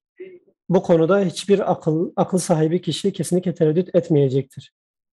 Elhamdülillahi vahdehu ve salatu ve selamu ala men la nebiyye ba'deh ve ala alihi ve ashabihi ve tabi'ine kasteh. Geli birayet Müslümanan, geli ulema-i kiram, selamu, rahmetu, berekete Hudayi Teala liserme ve servese tamamı bireme Müslüman inşallah. Çok değerli, çok değerli seydalarım, çok değerli. Ben vahinden Fedada Resulullah Aleyhisselam Hudayi Teala Cenab-ı Khir bike, mübarek bike. Hudayi Teala inşallah ve bereketa Resul-i Khoy ulema-i ümmetavi kuvarisi vinen vanji şiar bike, vanji kuvvetli bike, vanji bike peşkeş jibona alama İslam vera inşallah. Geli birey Müslümanan, geli ulema-i kiram. Hakikaten tuvalat-ı meda jibberi vaji ulema-i Kurdan geleki hizmeti antike kiriniz milleti xwara. Eğer hizmeti ilmi kirinin, eğer hizmeti irşad ve tebliğ kirinin, milleti me tamamıyla teslim kirin ve medresan rajman uleman ra kaçı bugutna be emriya ve netkinat emri vandavun o İslamiyete velat-ı meci neminan ciğer başka bu. Hakikaten milleti me canı gününden bırışı xwe baliye emri xudu peygamber bu. Aleyhissalatu vesselam bereketa irşada van uleman. Maalesef ana hene tangasime zaf çi bunun. Ana ihtiyacı zaf buna xabatı jibona kamdisacı milleti xwe binne bal beri minani zamanı evvel Koreya selefi salih bigirin. Hene tangasime henen disacı vazife zaf naidime. Em Koreya selefi salih Koreya ulema etmeyi mesela minani Seyyid Melekhalini meysirti memleketime da gelek bir sebebi hidayeti mina gavsi hizani minani Seyyid Şeyh Abdurrahman Taği mina Şibetullah Verkansi mina van alimi antike alimi ve hakikaten ilmi aşfam mehevra memleketime da borandına hizmet kirine ihtiyacı be raya van disazab heye biramette vakti küçük bun halkı gündan tatna medrese babamın babamın جوان ملت خواستند گفتن ها قادر هندک بود چون معاش هندک بود راز فخری خواستند گفتن ملکی بدمه بابی من گازیت کرا فقی گفته و خلاص کریه دو فلان کس تو تشی فلان گند دلوی گنده هم امامتیا گندی آنت کی هم طلبه جامعه آنت کی هم تو فقی خواهید کی هم تو ارشاد و تبلیغ تیر گنده جی گندیان دو دا گله گندیان گله هاش ملای هبن گله که ون طلبه وان بکن ون فقی وان خواهی بکن ون راتب نفقی وان ونج قلنا ما در نكمل حقيقة دبیا پاییز دچونا وان گندان که حقیقت اوان ملان وظیفه که پیکانی هم پیکنانی نه که گندیان طالبه ملان کرنه فقی خویی کنه خویی نکنه لسر سین اینا حقیقتا هر گنده فقی هبون زحف گنده که 40-50 مال هبیا ایلا فقی بود موت کن قضای ما قضا کی پچوکه گنده پچوکن فقط دیسا بیلامته 25-30 گندان دا فقی هبون مع الاسف ابنها زحف دور کتن چی بیه ولی مدرسه گلم مزن ولات کردان چی بیه فقی زعم بونه مخصص اهل علمی ام دوجم بلا ریا سلف صالح ام دیساجی فقیان خوی بکن ام دیساجی جدل سرم بسکنن وظیفه ما سیتش یک تنینینه مشتله بخوا سال و سهل ده وظیفه اولا یکی من اول کم امامتی بکن بشه جماعت ده وظیفه دوم ام درس فقیان بدن عالمان راکن فقی باش فقی کو حقیقتا ببین خدمتچیه برای من مسلمان را استیان ارشاد و تبلیغ مع الاسف فی درم های پاشیدا ارشاد و تبلیغ تمامی رابیه والله بیلا مته کو باب ما آب ما دام نو خلقی دابو ارشاد و تبلیغ کنا خلی خبری وانت کنا دینی سمه برو هند کنا سرمون سینینا اونا تمامی رابیه گنج ما گلک پریشان بونه جبو خاطری و قاصی ام بجن خدای تعالی اوان اجدادی ما کوچونه خدای درجه وان عالی که خدای تعالی مشخیرو محروم نکه خدای تعالی دیشاجی او خدمت وان برید نو ولات ما دوام کردن و ریا وان چون ریا مرا میسر بکه ام ریا وان خدای حس که بسا تعقیب بکن دیسم بینون زمان خبری ملای من اساس تدبلا ام گرا واقع ببینم امامی بکن بس حال بکی او حبا اوله حبا ام بچوکه تعلیم درس مدرستی و ارشاد و تبلیغ هم مدرسه چی بونه بلی هنجیان چی بونه منان بری به تمام گندان گنده کو بینش مال بیا فقیه بونا نه او تنیه فقط الحمدلله دی ساجی برکت وان بری علماء ولات مدا گله خدمت کربون علماء کو هنه فقیه و عالمی گله انتکرا کربون آن هاجم پرستکن ولات شرقی دا ملای هفته 8 سالی تد گیجنه ما چند حب عالم انتیکه جوان هینی ادب و آداب بونه تف فقیه وان دی ساجی علم جوان هین بونه و خدمت گله باشد که اتحاد عالمی ام جوان زاف تشکر کن ام خدمت ها ان شاء الله هر وقت چی بی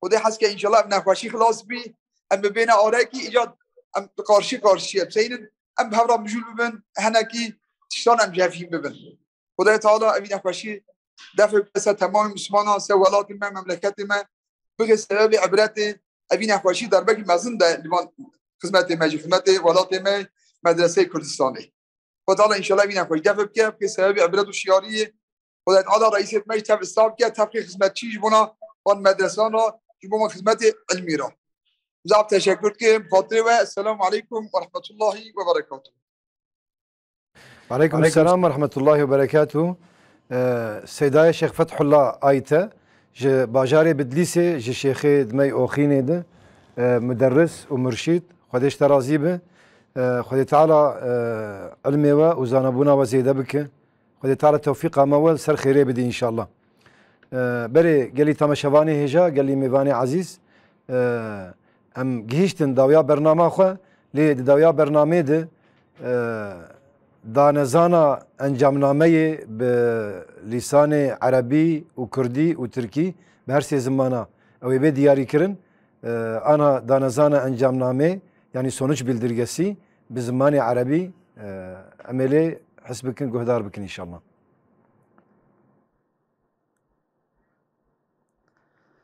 بسم الله والصلاة والسلام على رسول الله وعلى آله ومن والاه. تم عقد الملتقى السادس للعلماء بعون الله وتوفيقه بناء على العروض التقديمية والتقييمات والمشاورات.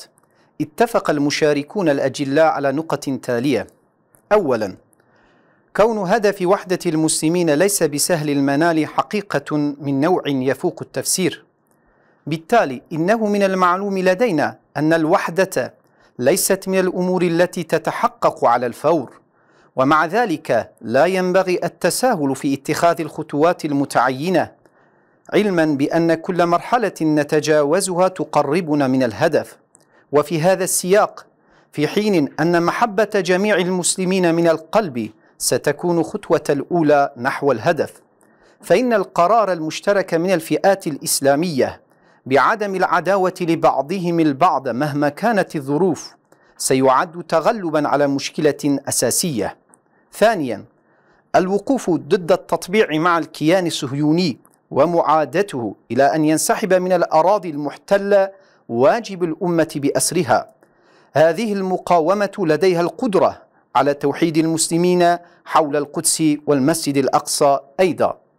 ومما لا شك فيه إن العلماء بما هم أكثر الناس علما وبصيرة بهذه الأمور على أكتافهم مسؤولية رفع مستوى وعي الأمة حول هذا الموضوع.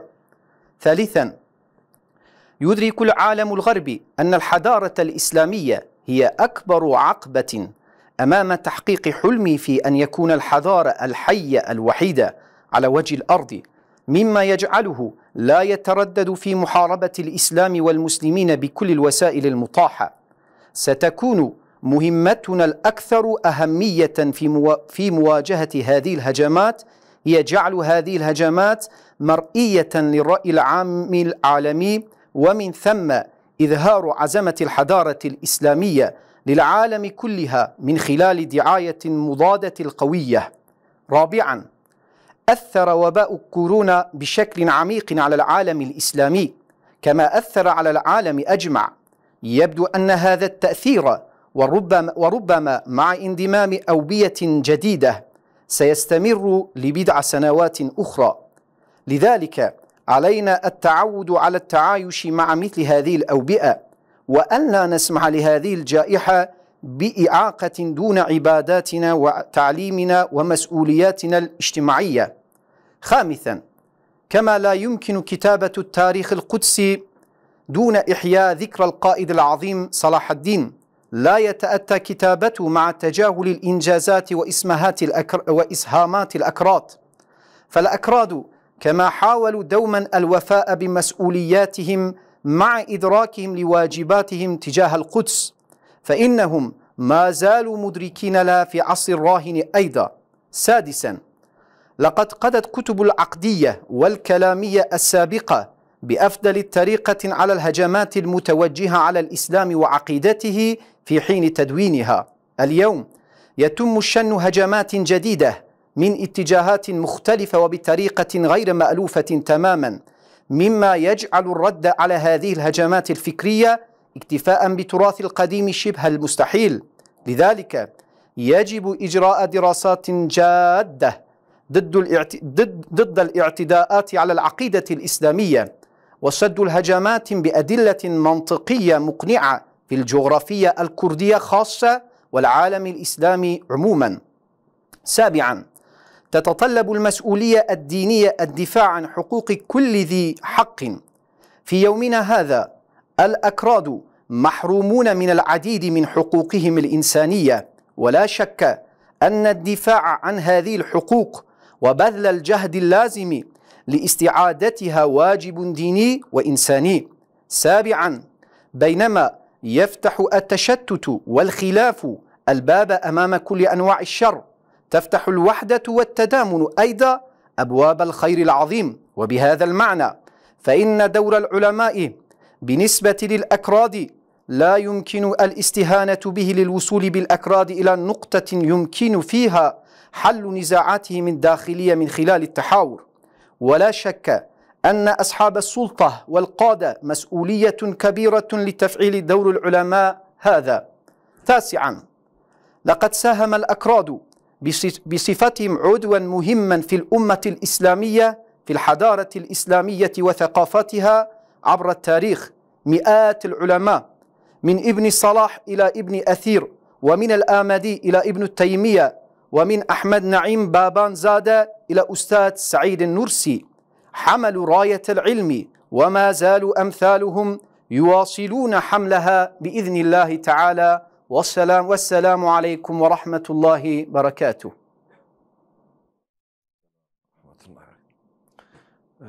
بله قال لي تماشواني هجا قال لي ميواني عزيز دانزانا انجام نامه بعربي هات دياري كرن آنها جي دانزانا انجام نامه امي بلسان كردي وبي دياري كرن امي روي حسب بكن روي غداري بكن معلوم اف دانزانا انجامنامه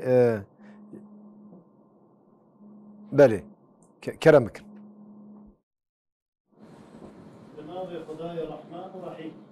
حمد رب عالم رایه صلاة و سلام لسر رهبر انسانیته پیغمبر ما حضرت محمد و لآل و اصحاب ویبه مبعون و آلیکاری خدا هفدیتنا عالما آششان پیک آنی دپی پیشکشی نرخاندن و شیورینان بشدار مین عزیز لسر خال و خصوص لجیر مطابق بونه آرمانجا یکیتیا مسلمانان نه مقصده که حسانه او یک نه حوجه یگوتنه جلو دما ام بحثا یکیتی و اتحاد مسلمانا دکن ام دزانن کو و او آرمانج تاولو زو بزو پیک نه لیدوی اویا جگاوین کو و دوی ریده بین آویتن را نبن آستنگ لورا هر قناغا دوی ریده پیک هاتی اوی ما هی بهتر نیزی مقصده بکه دوی واریده گاوا پیشین بدل حز کرنا مسلمانای شرط و مرج چه دبن بلا ببن اهل و جماعت مسلمانان قرار و بریار بدن که و گله بری هف ندن دوی ریده چه تشت هبه اوی قوناغا که پر گرینگا پیک هاتی به وظیفه و پیویا همی امته که لدج نورمال بونا بی اسرائیل را بو لدج نورمال بونا بی اسرائیل را و دجمنانتیا اسرائیل بکه حتی که جوار مقدس و پیروز ایکو اشغال کریه بی قوراندن اف برخودان پتانسیلا که مسلمانان لدور قدس و مسجد اقصای بکه یک جی دخواده دحوینه بیشک دوی واریده شیار کرنا امتی جی وظیفه عالمایه که جوه خصوصیت هری زیده آگاه دارن عالم غربی دزانه که لبر خیال وانا پیکانینا مدنیتا تنی دجی مدنیتا اسلامیه جلو به همی درفت و امکان خواه ایریش اسلامی و مسلمانان دکن لبر وان ایریشان وظیفه میا هری گرینگ لبر چاوه عالم دنیای اشکره کرنا وان ایریشانو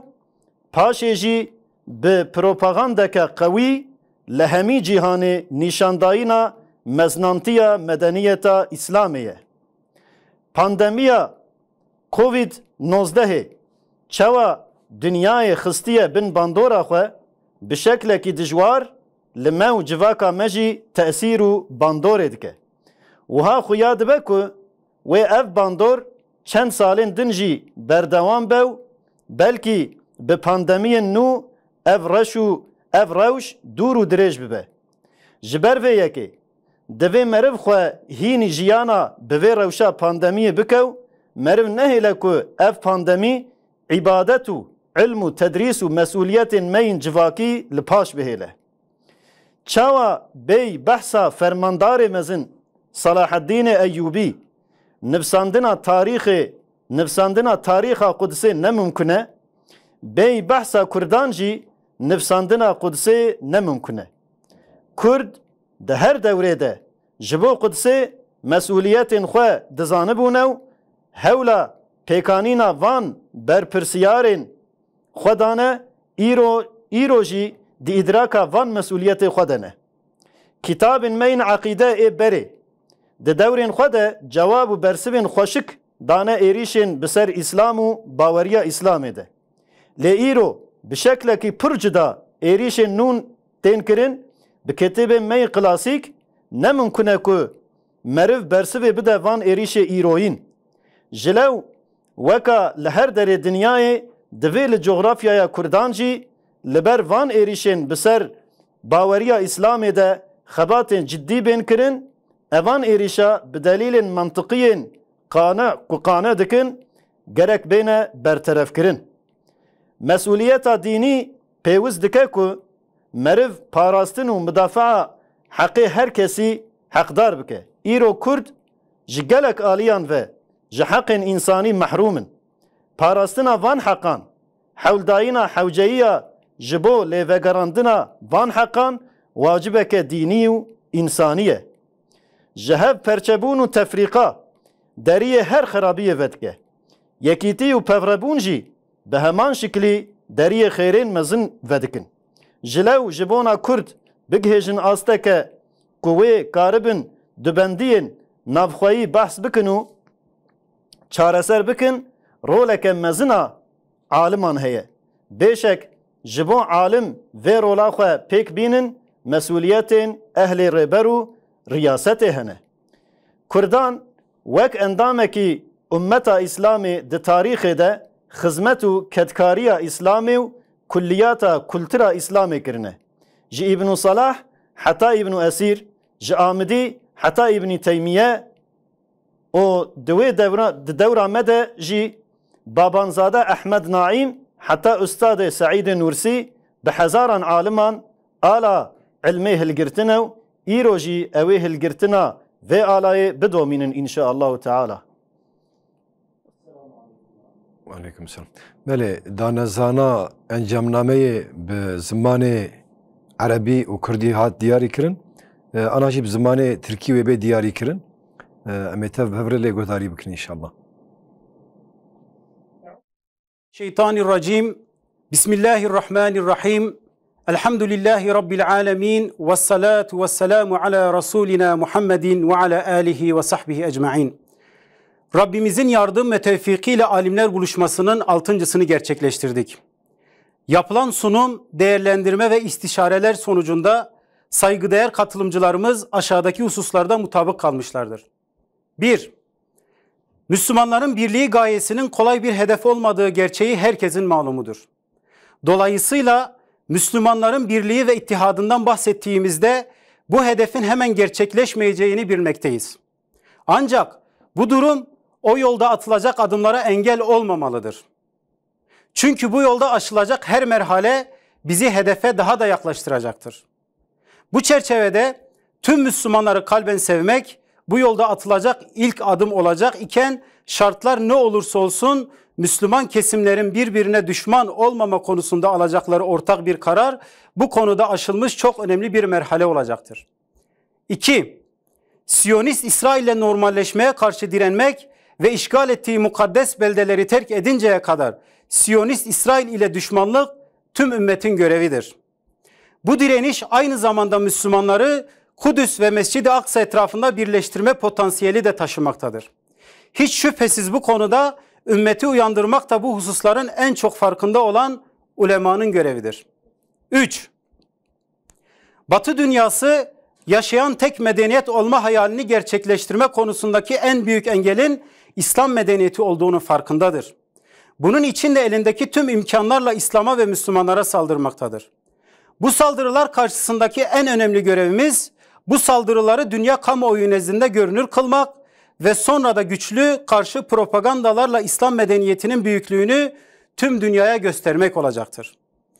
4. Covid-19 salgını tüm dünyayı etkilediği gibi İslam dünyasını da derinden etkilemiştir. Öyle görünüyor ki bu etki birkaç yıl daha devam edecek ve belki yeni salgınlarla bu iş sürüp gidecektir. Dolayısıyla bu tip salgın hastalıklarla beraber yaşamaya alışmalı ve bu salgının ibadet, ilim, tedris ve sosyal sorumluluklarımızı aksatmasına müsaade etmemeliyiz. 5. Büyük komutan Selahaddin Eyyubi anılmadan nasıl ki Kudüs tarihini yazmak mümkün değilse, Kürtler anılmadan da Kudüs'ün tarihi yazılmaz. Kürtler her dönemde Kudüs'e karşı mesuliyetlerinin farkında olarak bu sorumluluklarını yerine getirmeye çalıştıkları gibi bugün de bu sorumluluklarının şuurundadırlar. 6. Geçmiş akide kitaplarımız kendi dönemlerinde İslam'a ve İslam inancına yönelen saldırılara en güzel şekilde cevap vermişlerdir. Bugün ise bambaşka yönden yeni saldırılar yapılmaktadır. Bugünkü saldırılara salt klasik metotlarla cevap vermemiz kafi değildir. Dolayısıyla tüm dünyada olduğu gibi Kürt coğrafyasında da İslam inancına yönelik saldırılara karşı ciddi çalışmalar yapılmalı ve saldırılar ikna edici mantıki delillerle savuşturulmalıdır. 7. Dini sorumluluk her hak sahibinin hakkını savunmayı gerektirmektedir. Bugün Kürtler de birçok insani hakkından mahrum bulunmaktadır. Bu hakları savunmak, bu hakların geri iadesi için gerekli çabayı göstermek dini ve insani bir vecibedir.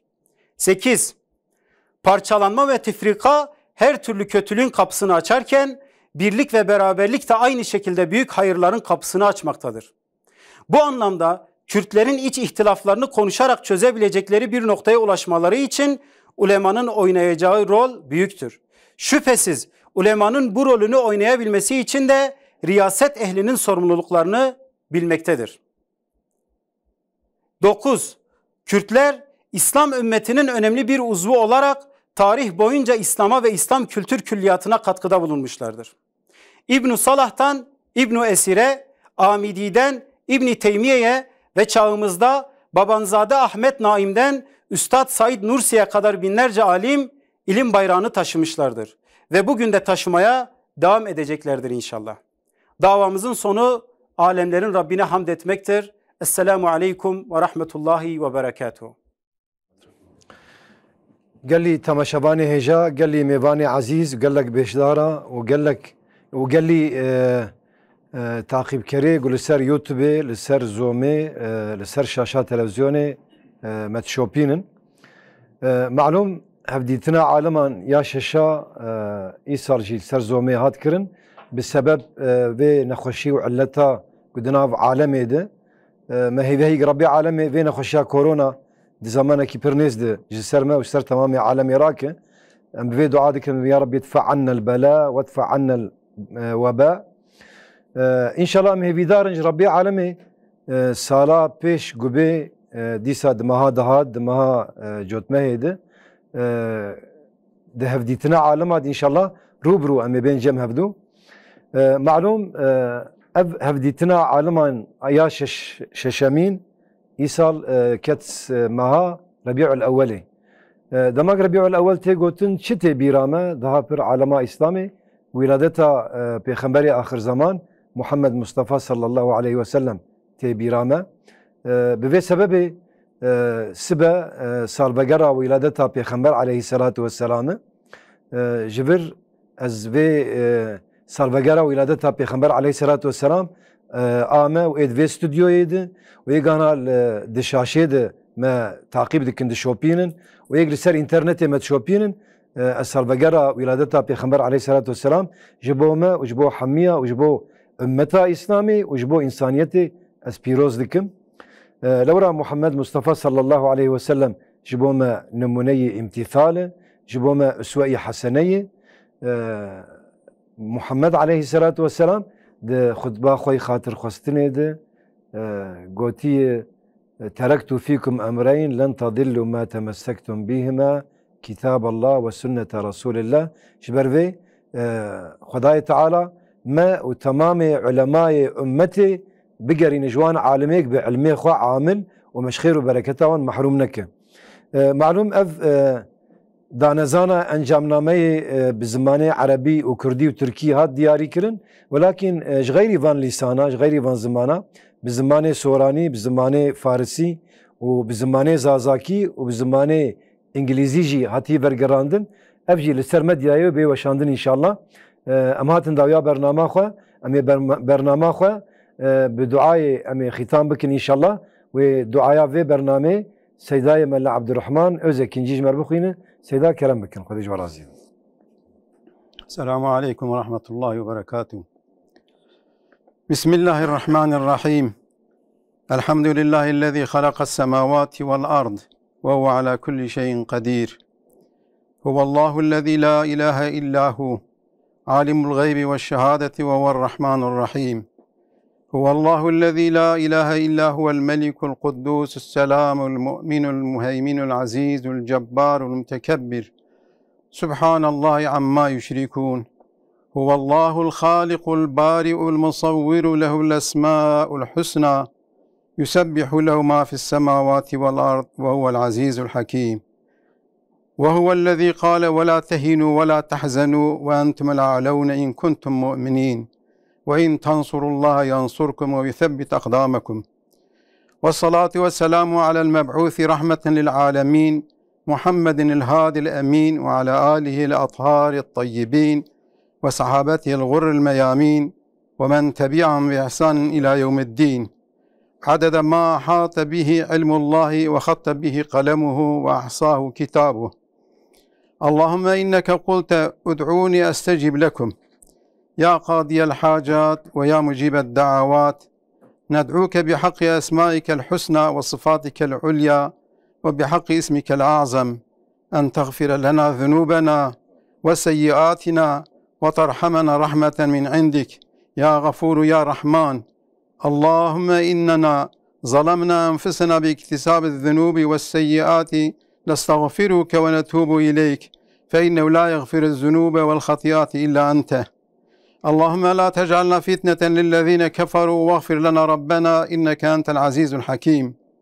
اللهم انصر الإسلام والمسلمين وأيد كلمة الحق والدين وألف بين قلوب المسلمين واجعلهم رحماء أذلاء بينهم أشداء أعزاء على الكفار. اللهم أيدهم بملائكتك الكرام وافتح لهم فتحا مبينا وانصرهم نصرا عزيزا. ربنا اغفر لنا ذنوبنا وإسرافنا في أمرنا وثبت أقدامنا وانصرنا على القوم الكافرين. ربنا لا تؤاخذنا بما فعل السفهاء منا وارفع عنا مقتك وغضبك ولا تسلط علينا بذنوبنا من لا يخافك ولا يرحمنا. ربنا ولا تحملنا ما لا طاقة لنا به واعف عنا واغفر لنا وارحمنا أنت مولانا فانصرنا على القوم الكافرين. اللهم إنا ندعوك أن تمن علينا وتجعلنا أئمة وتجعلنا ورثة المسجد الأقصى والقدس، وتمكن لنا في الأرض وتري الصهاينة ومن يؤيدهم ما كانوا يحذرون. اللهم ردد إلينا حاكمية بلاد الإسلام كي تقر أعيننا ولا نحزن، وليعلم أعداء الإسلام والمسلمين أن وعد الله حق ولكن أكثرهم لا يعلمون. اللهم أنزل على المحتلين لبلاد الإسلام رجسا من السماء بما كانوا يفسقون، وأمطر عليهم حجارة من السماء وائتهم بعذاب أليم. اللهم أرسل إلى بلدانهم أمرك واجعل عاليها سافلها وامطر عليها حجارة من سجيل منضود مسومة عندك. اللهم خذهم بالصيحة مشرقين فاجعل عاليهم سافلهم. اللهم أرسل عليهم ريحا صرصرا في أيام النحسات وزقهم عذاب الخزي في الحياة الدنيا، وريحا صرصرا في يوم النحس المستمر تنزعهم كأنما أعجاز نخل منقعير، وأهلكم بريح صرصر عاتية واجعلهم كأعجاز نخل خاوية. اللهم خذهم بصاعقة العذاب الهون. اللهم دمرهم ومزقهم كل ممزق. آمين يا رب العالمين. اللهم حبب إلينا الإيمان وزينه في قلوبنا، وكر إلينا الكفر والفسوق والعصيان واجعلنا من الراشدين. اللهم إنا نسألك من خير ما سألك منه نبيك محمد صلى الله عليه وسلم، ونعوذ بك من شر ما استعاذ منه نبيك محمد صلى الله عليه وسلم، وأنت المستعان وعليك البلاغ، ولا حول ولا قوة إلا بالله العلي العظيم. اللهم إنا نسألك الهدى والتقى والعفاف والغنى. اللهم يا مصرف القلوب صرف قلوبنا على طاعتك ودينك. اللهم إنا نعوذ بك من جهد البلاء ودرك الشقاء وسوء القضاء وشماتة الأعداء، ومن الفتنة الدهماء والمعيشة الضنكاء، ومن آفة الطاعون والوباء. اللهم رحمتك نرجو فلا تكلنا إلى أنفسنا طرفة عين، واصلح لنا شأننا كله، لا إله إلا أنت يا حي يا قيوم يا حي يا قيوم يا حي يا قيوم. اللهم إنا نسألك موجبات رحمتك وعزائم مغفرتك والسلامة من كل إثم والغنيمة من كل بر والفوز بالجنة والنجاة من النار. اللهم إنا نسألك حبك وحب من يحبك وحب العمل الذي يبلغنا حبك، واجعل حبك أحب إلينا من أنفسنا ومن أهلنا ومن الماء البارد. ربنا آتنا في الدنيا حسنة وفي الآخرة حسنة وقنا عذاب النار. وصلى الله وسلم على سيدنا محمد وعلى آله وصحبه أجمعين والحمد لله رب العالمين. آمين آمين اللهم آمين. والسلام عليكم ورحمة الله وبركاته أبدا دائما.